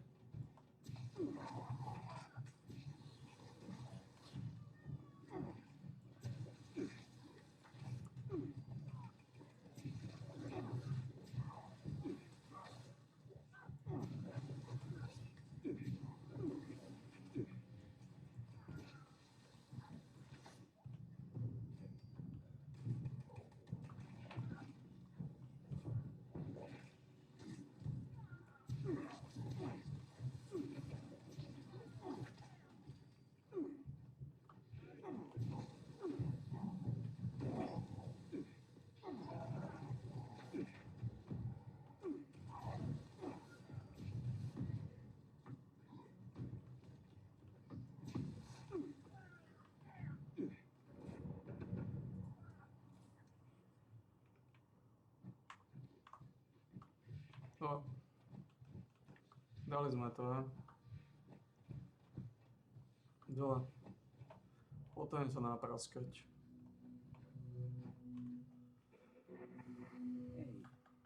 Veď pánovi Štolárkovi šmak. Je smedný ten smeďoch. Good work here. And you got business. Right.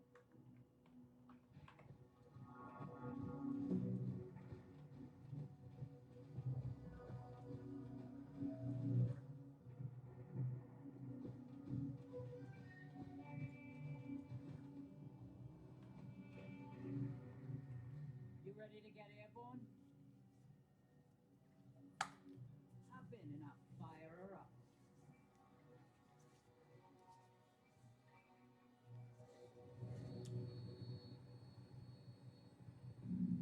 Dostal to 10 legenda escapeov.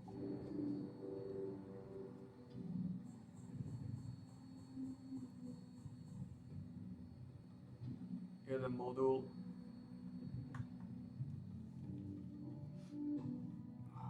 Slušný počet fuel.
Polster, Spinner,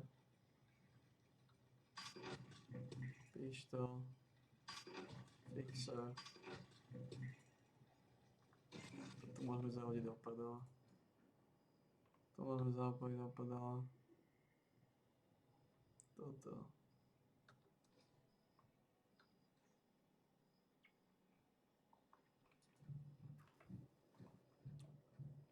Ešte si môžem povedať jednu vec.